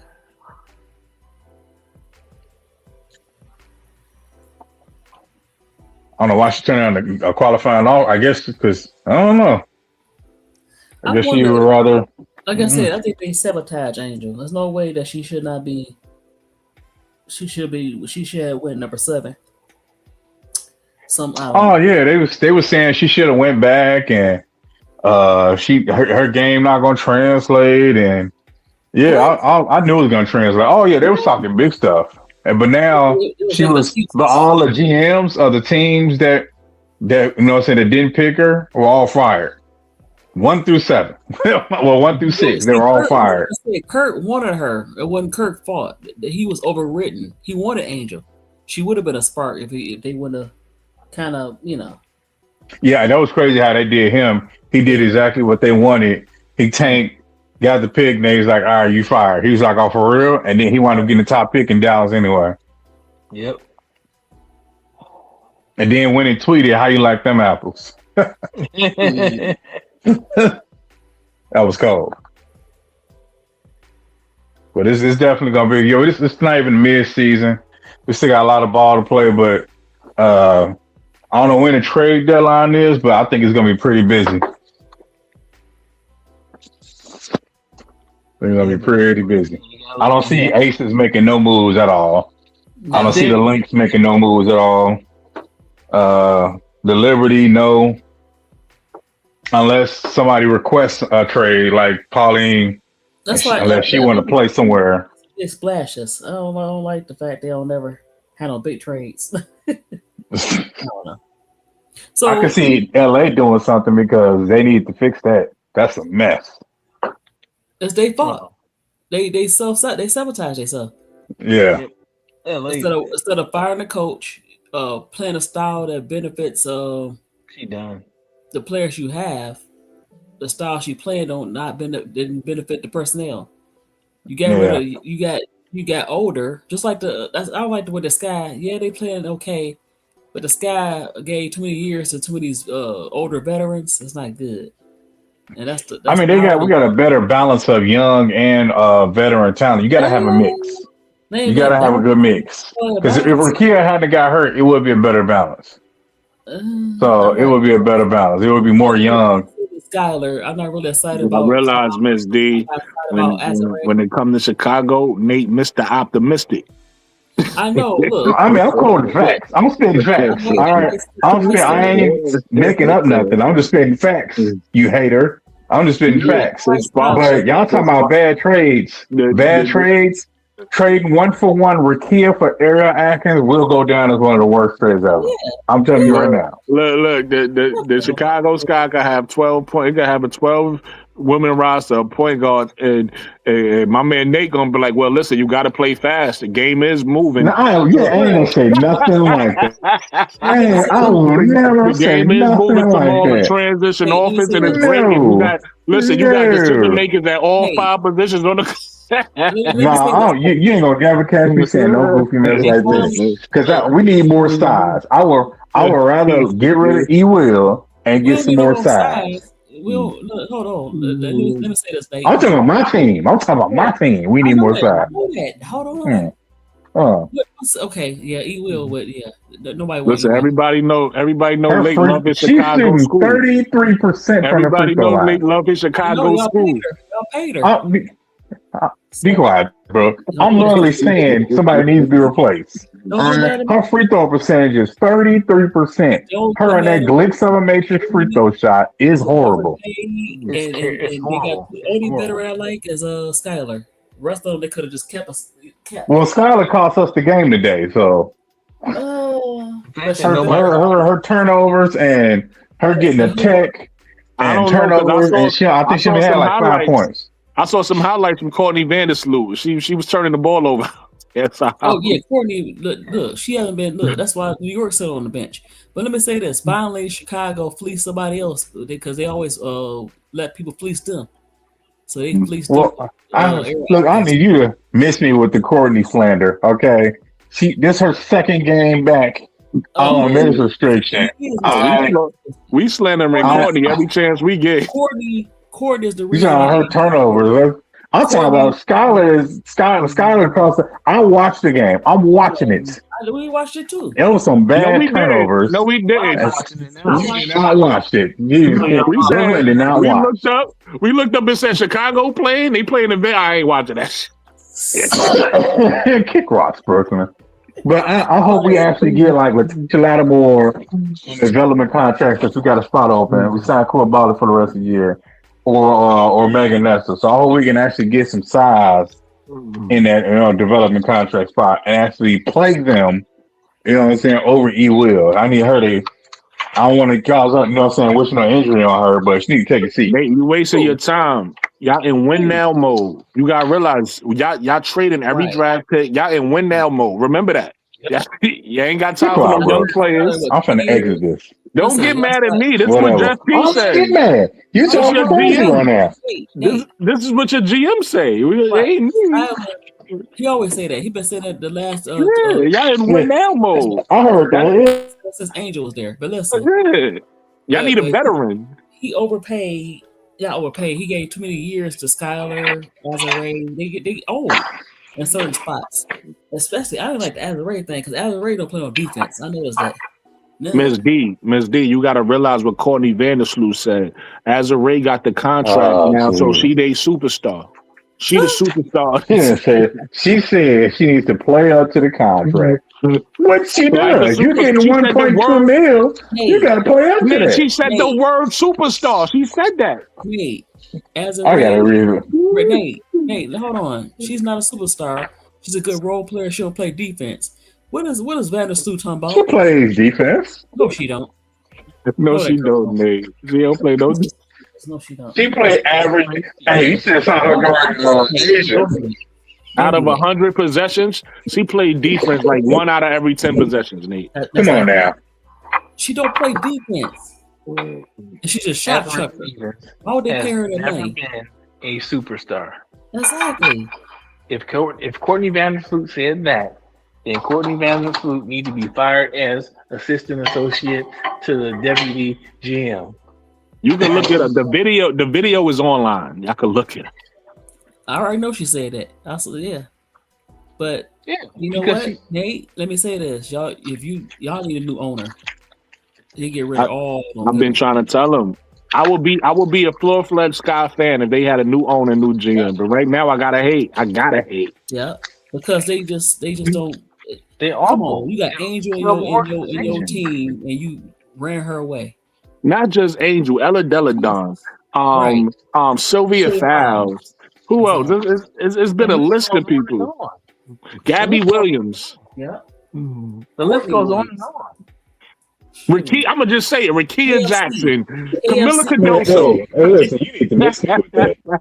For one, Gabby was trash when she was here. She wanted to go. Number 2, Atlanta Deladon left to go take care of her sister. She said that. I need y'all to stop. She went. Wait. Atlanta Deladon went back east to take care of her blind and deaf sister. Sylvia Fowles left because her coach left and she wanted to win.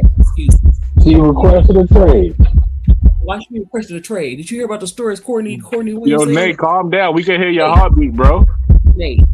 Wow. The players say, listen. You know the stories the players say? They have no practice facilities.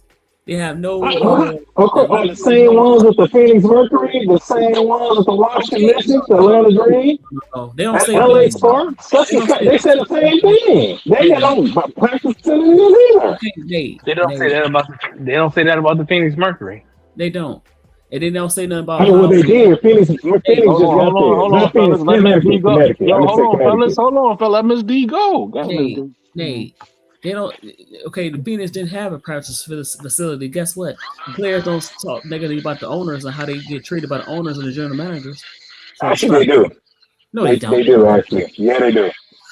You forgot. Oh, wait. You forgot when Skylar was just there and she was pregnant and she got locked out of the facility? That was way down the line. Yes. One instance. Yes, that was Phoenix. No, that was Phoenix. Instance. No. One instance. Phoenix. Nate. 1 instance. Yes. Santo had a concussion, dropped her hand and tried to get her up and make her walk. That was Phoenix. Oh my God. That was Phoenix. Sophie, it's a whole thing with Sophie Cunningham was traded because she was sleeping with the CEO, and there was a whole bunch of other goofy stuff going on behind closed doors. They ain't trying to hear that. Nate. Hey, like Rakia said, it's a bunch of stuff going on with different management. Y'all just don't hear it that loud. Oh, don't make that's all that is. I know different management is bad, and I know the Sky management is bad. What I need y'all to realize, it's not the only one. Y'all not finna act like the Sky management is the only one that's bad in the entire league. We're not gonna do that. They were complaining about Connecticut playing next to YMCA people too. Oh, Chicago playing the YMCA. Well, so does Connecticut and LA. Candace Parker said she didn't have her own locker till she got to Vegas. Yo, Nate, I'm gonna need you to breathe, bro. Like this, you know what I mean? I am breathing. Y'all trying to act like Chicago's the only.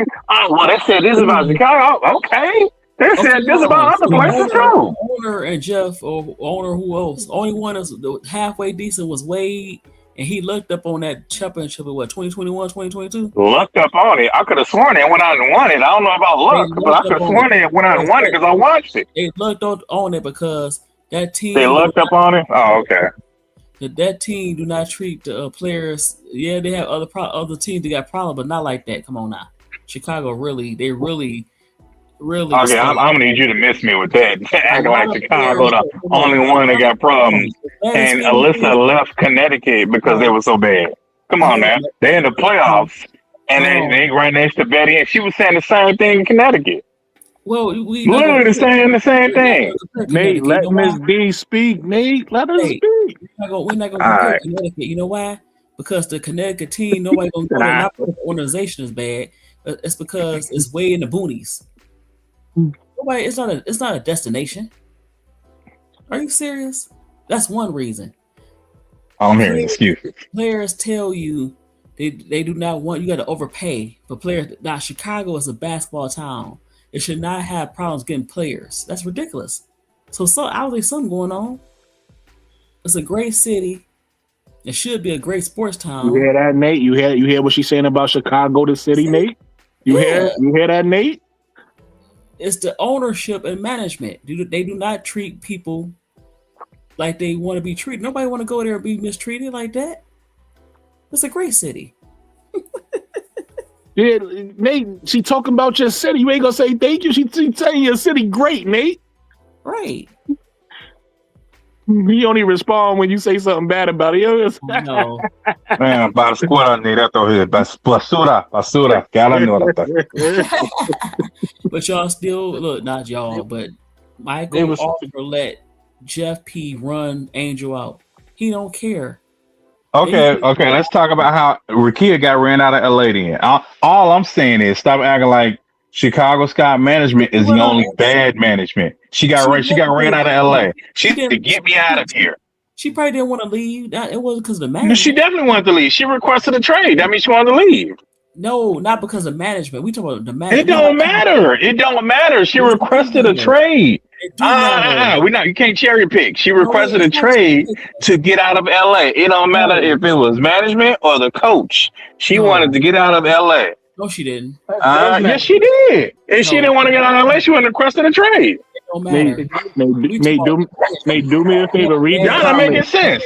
She said it out of her own mouth that she didn't want to be there, and she wanted to be in Chicago. Hold on, Nate, really quick. Read the comment. Read the comment in the chat. Okay.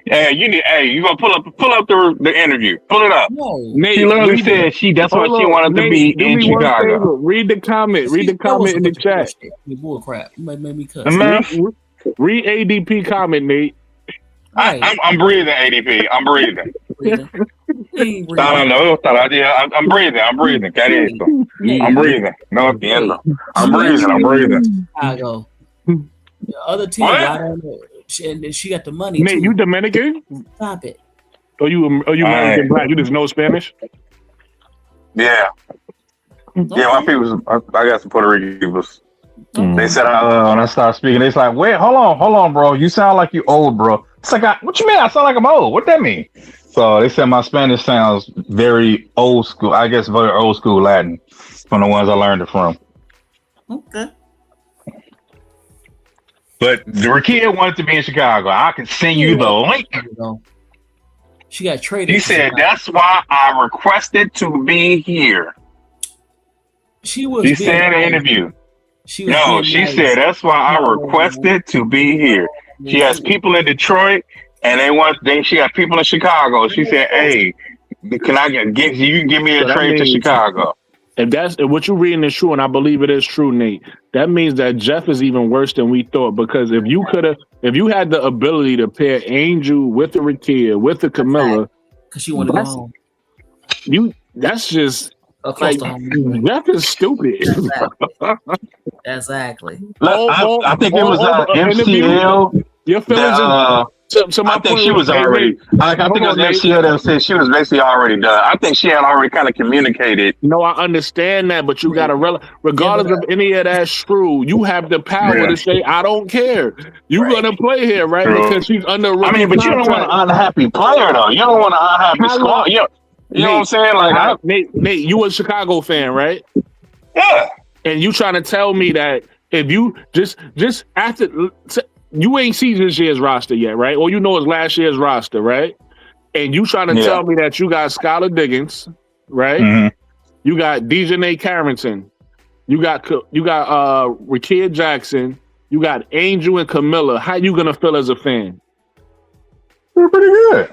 If you feel pretty good after last year, more shooting. I would think we need more shooting. Okay. You still got to fill out the roster. That's just 5 people. But my point to you is, if you're a fan and you know what you had last year and you feel pretty good about what you just heard going into next year, how long you think Angel was going to be disgruntled?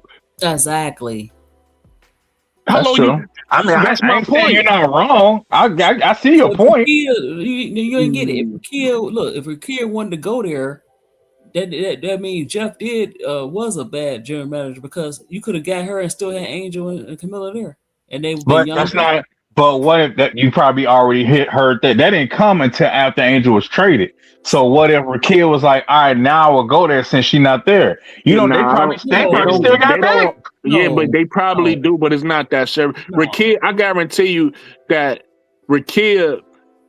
If they had the choice, I'm gonna be honest with you. Right now, Angel's probably happy because she's playing with other All-Stars. But if Rakia's in LA and she dealing with her bullshit, and Angel is in Chicago and she dealing with her bullshit, and they like, yo, we can come together and make this better. I don't think they're gonna be like, nah, I don't fuck with her. Nah. Exactly. Nah, I don't want to play with. I don't fuck with her. Nah. I mean, we don't know that though. Yeah, yes, we do. That she probably, it can only be one franchise player. All right, man. I'm just saying. It can only be one franchise. And they told Rakia, "Hey, you're the franchise. You're the cornerstone." So they made a choice. But together with Angel, she's good. And guess what? Y'all would have been younger. So, but y'all got these old heads. I understand that, but you gotta see what I'm saying. That's what's better than Rakia probably agreed to that and was like, if they told her like you're gonna be the franchise. No, you don't know these women though. Let them finish, Ms. B. Let them get it out. Let me finish. No, let me finish. It was probably communicated to her like, hey, we're gonna trade Angel and then we can make the move for you and then you'll be the cornerstone. Because they probably, if they get along, they probably like, one star can't be brighter than mine. You don't know that. No, you know what I'm saying? Ms. B, watch this. Watch how I kill his whole argument. Watch this. And I'm gonna use one of Jay-Z's own argument. I'm gonna use one of Jay-Z lines. Watch this. What's better than one cornerstone? Would you say Rakia was? What word you use? Cornerstone what? Yeah, one of the cornerstones. Her and Camilla are the cornerstones. All right, what's better than one cornerstone? I just said her and Camilla are the two cornerstones. All right, what's better than two cornerstones? Three amigos, the Migos. Yo, I don't listen to Jay-Z. I don't know the line. So I don't know what you're trying to get to. The line ain't got nothing to do with cornerstones. He say what's better than 1 billionaire? 2 was better than 2 billionaires. That's the line. But I'm just saying. I don't know. The point is if you talking about you got a cornerstone because you ain't say 2 at first, but now you saying 2 with Camilla, and then if you got add another one in Angel, that's 3. You wouldn't want 3 cornerstones for your friends? Okay, you ain't hearing what I'm saying. I am. She probably didn't want to be in the same. You mad because my argument is slaughtering y'all? No, you're not making no sense. My point is that Rakia probably didn't want to be on the same, you know what I'm saying, within the same spectrum. Like, she probably like, it can only be one of us. You know what I'm saying? She can run with Camilla because Camilla they're basically too similar. Is what I'm saying. They're too similar. It's probably a fact. It's probably a fact. Let me ask you. Yeah. That's all I'm saying is that she's probably like, it's either me or her. And then because it didn't go down until Angel was on first. Probably, right, Nate? Probably. I don't know. I'm just saying. Saying it's probably what it was. Exactly. So we don't know. Exactly. We don't know. All right. I'm gonna mute my mic because it's too much talking. I want everybody to get their point out. So I'm gonna mute my mic. Y'all let each other talk.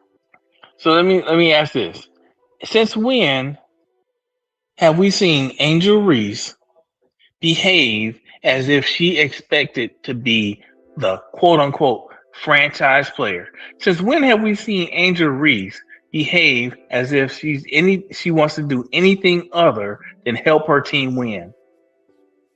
Angel don't have that ego like that where she got to be the franchise. Facts.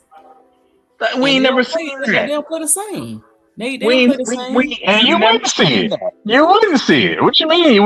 We ain't seen that, and you wouldn't. I'm talking. It's stuff that goes behind closed doors that we don't know of. I'm not saying that happened. I'm just saying maybe that was a discussion as in it's either me or her. Guess what? Her peers said that she's very unselfish. Even the teammates who was kind of jealous said she's very unselfish. They had nothing bad to say about her in the locker room as being unselfish. That's what I'm saying. Okay, I'm telling you, I'm making a case of what may have happened. I'm not saying nothing happened. Y'all can say that's y'all opinion on what you think, and this is my opinion. My opinion is that maybe there she was like, "Hey, my star and her star, my brand and her brand, I don't think can be in the same space." My opinion. She can vibe, you know what I'm saying? Her and Camilla are different brands. Camilla isn't, you know what I'm saying? Camilla can vibe with anybody because Camilla's quiet. Oh, let me finish. This is my opinion. I'm just saying. See, maybe this is what happened. Hey, our brands are pretty similar. I ain't saying nothing about beef. You know what I'm saying? Our positions on the court are pretty similar. They occupy pretty much the same spaces because Rakia is a mid-range shooter. Angel is kind of in that same range in the paint. You know what I'm saying? Around the mirror. So it's just, it was probably just a discussion, in my opinion. This is my opinion. I'm not making any assumptions. This is my opinion. Let me say this real quick, Ms. D. They operate 2 totally different spots on the court. Angel like to score under the basket. Rakia like to score at the 3 in the mid range. So they're not gonna be in each other's way at all. If anything, Camilla and Angel, it's not an opinion, it's a fact. Camilla and Angel occupy the same spots on the floor. Camilla and Angel actually occupy the same spots, not Rakia. That's nice. She like to shoot the mid range. She like to take it off the dribble. I'm gonna be fair. She didn't want to be on the same team with Angel. There you go. Boom. What? So that's probably what it was. You saying because it didn't happen. You saying it didn't happen until she was traded. It didn't. She didn't request it until Angel was traded. She didn't get traded because That's your opinion, though. That's your opinion. No, it's facts. She did not get traded because the Sparks said, "Oh, you know what? This guy traded Angel. We just gonna give away Rakia over there." That's not how that happened. And Rakia and Angel has no similar off the court style. They two totally different. And if we really being honest, Ms. D, Ricky and Angel played together before, and it wasn't a problem. Yeah, it's not a problem because Angel, How long ago was Ricky, that? stuff. Yeah, How long ago was that? exactly. Look. It How don't long matter. ago They was that? still play the same way. They ain't changed their play styles, But they so don't it play the don't same. matter. They Okay. don't play. They're not gonna All get right. it. They're not gonna get in each other's way because Ricky likes to be This is on the a perimeter. pointless argument. I'm talking to a bunch of Angel Reese fans, and y'all not making no sense. I'm saying it's my opinion. You saying it's fact. So no entiendo, no pienso que eso, no entiendo, carajo. You got No it, cállate. Nate. You know I like Nate. You my guy, so I'm gonna let you have that. I don't want to dislike you, so I'm gonna let you have that. You getting you getting real defensive, and we talking about your team. Like we saying how your team could be better. You acting like nobody's hating and none of that. No, you're not talking about my team. Y'all trying to make this an Angel Reese kid thing, and I'm just saying my opinion. You saying No, you're wrong. trying to make it an This Angel is Reese. fact. Hold on, I'm gonna wait because I don't want to. I want the floor, so I'm gonna wait so I can speak. I'm gonna let everybody talk. Hold on, can I say this? You said that, Nate. You said they're not gonna get along, and I say you said they occupy the same space. No, they don't. Angel has her own sponsors. The way her brand is totally different than Rakia's. Rakia got her own name. She's not that. And then Angel could play with anybody. Angel's not selfish, and unlike what happened in LA, she's gonna touch the ball. It's not like she's not gonna get the ball with Angel on the floor because they play two totally different styles. The kid is not a banger. She's gonna stay on the outside. Angel is a banger. She's gonna be mostly on the inside. So you could have had like the rock group. You could have had the Migos. But no, you want two old heads and one semi-old head and Azare. When you could have had three people in their 20s, 24 and two 25-year-olds. Like, come on. Right. And all I'm saying is to add on to what Miss D is saying is you the one that's doing the Angel and Kid thing, not us, because we saying that we're the ones saying they could play together. You the one that's making it a beef where they can't play together and they one known whatever. My brand and your brand. You doing all of that. We ain't saying none of that. All we saying is they could have played together. And you finding every excuse on why they couldn't play together for whatever reason. I don't know why. But we cool with them not playing together. If Ricky is in Chicago happy and Angels in Atlanta happy, that's great. All we saying is it was a world that if Jeff P was a better GM, right? I would have been like, nah, we gonna at least if I'm gonna get rid of Angel, I'm gonna at least wait another year. We about to get Ricky Jackson. We about to get the point guards. We finally about to get the team that she's been asking for. I'm gonna wait another year. Wouldn't a good GM do that? So that's all I'm saying. I'm not putting them against each other. I'm saying, yo, you could have had all three of them. You could have kept Tamilla, Angel, and Ricky all on one team. And we saying that's Jeff P's fault that he didn't do that. But we saying we want the best for Chicago. Like that would have been better for Chicago right now, in my opinion. But maybe you disagree. But nah, I'm not. I'm not putting them against each other. I'm not doing the Angel Kid thing. I'm not hating on Chicago. However is you taking it, that's you taking it wrong. That's not what this is. This is actually wanting the best for Chicago. And Sydney Taylor. Can you imagine that? And Sydney Taylor. That's a fact. Man. Facts. That team could have been fired. And let me say this. Let me add this last thing in before I land my plane. Nate, you gotta admit this was like stupid. Like you gotta live with it because it landed you the Ricky deal. But to go out and draft Hawkeye when you could have drafted Sonya, that's like a total dumb. Like that's just a dumbass move. You could have had Sonya, who's turned into a star in this league. Instead of getting Sonya, you wait a year later to just go get Hawkeye. That's just stupid. Now you got to live with it because again, Ari Watkins is the reason you was able to get Ricky. So you live with that. You say, okay, we got Ricky now, which we would have wanted more than Sonya or Hawkeye. I think I'm assuming you want Ricky more than both of them. So you live with that move. But I'm just saying, you just go. They did all that just to get Hawkeye. It was just stupid. Like I'm still stuck on that. He said that Angel and Ricky will occupy the same space.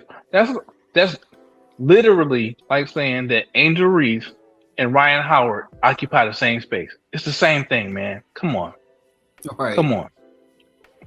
That doesn't make any sense. That Angel and Ricky could absolutely have lived in the same offense. Mm-hmm. Absolutely.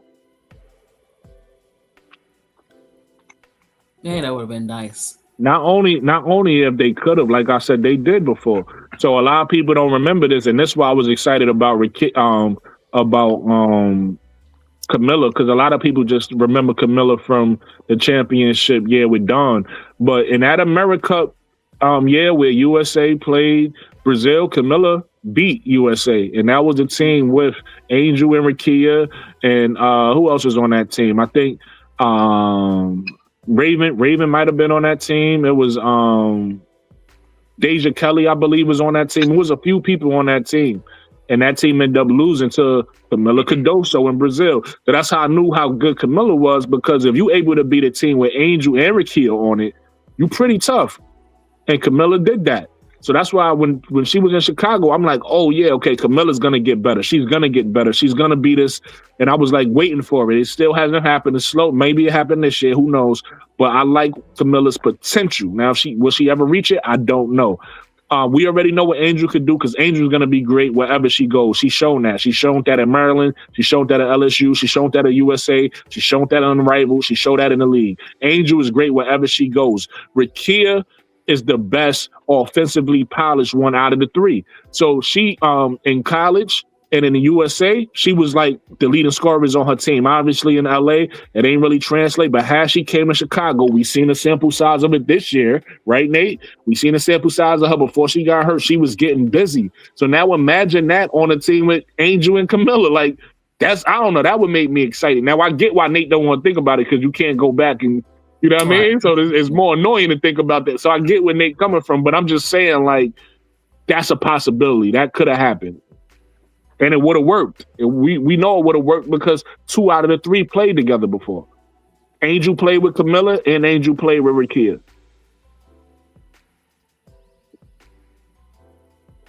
And now you can say 3 out of 3, or still 2 out of 3, because Rakia played with Angel and Rakia played with Camilla. So 2 out of the 3 on both sides played with each other.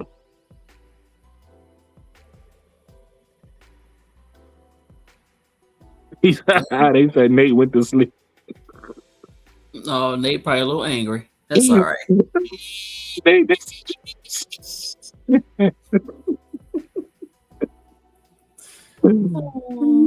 Nate over there cursing us out in Spanish. That's what I broke.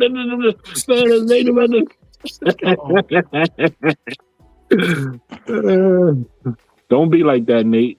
Well, his name said Nate, in my opinion. In my opinion, that's your opinion. But in my opinion, yeah, dang, look, I'm upset because they could have had that. Dang, Sky, y'all messed that up. Nah, you don't know what really mad. And I told Nate this depressed Nate when I told him this. Chicago could have had Angel Reese and Paige Beckers, right? I don't know what happened to my. I know. It could have had so many combinations of good players, but no, they want Rachel Banham and all that. Man. What happened to Nate? Oh, Nate. He said, I'm going to bed. I'm mad at y'all. No, you know what? I forgot about your title. So, Caitlin Clark. So, what do you think about the? I didn't get a chance to hear your opinion. Angel Reese and Flaujae. You think they'll ever be that make up and be friends again? I think it was her mom. Yeah, so I don't know. I would say this was their first meeting, so I was excited to see this first meeting between the two of them, and I was kind of curious how they would embrace. And I seen it, right? I got my dose of how they was embraced. So I would say this. My opinion on the altercation is this: Angel did the right thing, right? The game wasn't over. It was time left in the game. Flaujae was celebrating early. Yeah, they had the game won at that point, but you never know if it could be a comeback. So Angel didn't even diss her like everybody trying to make it out to be. Angel said, wait, right? Angel was like, wait. And she went on to her team, and Flaujae did whatever she did. And then, the media did whatever they did. My issue with that whole thing, though, Ms. D, is the fact that how many times have we seen Caitlyn actually diss people, right? We've seen it with Angel in the USA, right? When Angel tried to give her a 5, right? And then her fans tried to say, "Oh, she just didn't see her." Y'all, you know, it's not a big deal. But the same person y'all said don't see her is the same person y'all telling us is this generational passer with pass vision who can see behind her head, who can see the whole floor, right? Better than anybody else. So you telling me she could see all that, but she missed the 5? Yeah. I don't believe it. She did it to her teammate this year. Right. So and then not only her teammate, she did it more than once. She did it to Raven Johnson in training camp, right? Raven Johnson reached out for a 5, and she didn't get Raven Johnson a 5. And then what her fans say, oh, Raven Johnson pulled her hand back. Like Raven Johnson is really going to get drafted and go to that team and try to create problems with the star player, right? And if anything, the issue would be on the veteran. Caitlin is the veteran. It's her job to make everybody feel comfortable, right? And then the third part, which is what you're talking about, Ty Harris tried to give her a high 5 on the bench, and she looked straight through Ty Harris, right? And just walked right around her and just left Ty Harris hanging. Ain't nobody have outrage about none of those dissed high 5s. But soon as you got the biggest in the game, Angel Reese, right? They want to make a big deal out of it. Why? Because they want a reason to hate Angel. Now the funny thing is, in my opinion, Ms. D, I think they really just love Angel. I think that's what it is. I think because why do they come out? Why do they show so much attention to Angel more than they do to Cece? They see, and I could tell you why. Cece game is boring. Cece, not only her game, who she is off the court is boring. Cece is boring. If she's not making logo threes, what are you watching her for? Because she out there turning over the ball more than she assisting it. So what are you watching? You bored. You watch a CC games bored. You can't wait for Angel to do something so that you could crack jokes on her, but you really enjoy watching her, right? Oh, she's shooting this field goal percentage from the field. Oh, she missed this rebound. She went up and got her rebound. How do you know all of this? Because you can't stop watching her. You get what I'm saying? So the to wrap all that up, I feel like Flaujae wasn't being she didn't have any malice behind what she did, but I think she had a little rookie excitement, and she didn't realize, she's kind of disrespecting the game right there. You got to let the game play out. So hopefully when she gets time to sit down with herself, and I think also what's going through Flaujae's mind is, this was my vet in college. We had a falling out. Maybe we could, we both in the pros now. Our moms is, more in the background now. Maybe we could mend some of that relationship that we had. Right? I think all that was going through Flaujae's mind. So hopefully when Flaujae has some time to reflect, she'll realize, okay, I might have jumped the gun in a moment, And if she look at it like that, because all Flaujae did was give the people who hate Angel another reason to criticize her in public. And I know that's not what Flaujae want to do, right? Because she knows everything Angel goes through. She cares about Angel, at least from my perspective, from what I've seen thus far. She cares about Angel, so she don't want to bring any unnecessary drama to Angel if she don't have to. So hopefully, when she sit down and reflect, she realized maybe my intentions was pure, but I was wrong in that moment, and hopefully she's able to find another way to connect with Angel and not in a way where they both have the room and ability to embrace each other and it not be a situation where you might be being disrespectful to the other team unintentionally, because I don't think she intentionally did that to be disrespectful, but that's in the sense what she was doing. You telling them the game is over and there's more time on the clock. They trying to game plan to maybe hit another 3, maybe get something going, and you want to celebrate and high five and shit. You get what I'm saying? So that's my take on that. Yeah, I mean, but I think the history as well. The media know the history about them not getting along. I'll go to that, Jonathan. I want to talk about that, even though I didn't see it. But the history of them two, and what the mom said, they went back and forth, and we don't know what happened in the locker room. Some people say she's fake.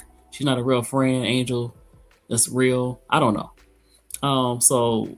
Like I said, hopefully they can come together and say, you know what, I'm sorry, especially Flaujae, who maybe Angel told her some things, and then you tell your mom, and your mom blurted out because she mad, or her mom known to crash out. But so hopefully they okay. They'll probably be friends, maybe not friends.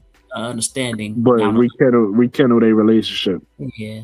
Yeah, hopefully. I ain't watched the BET tonight. I haven't watched in years. What about you? Yeah, nah. I've been doing this. I've been trying to be consistent with my content lately.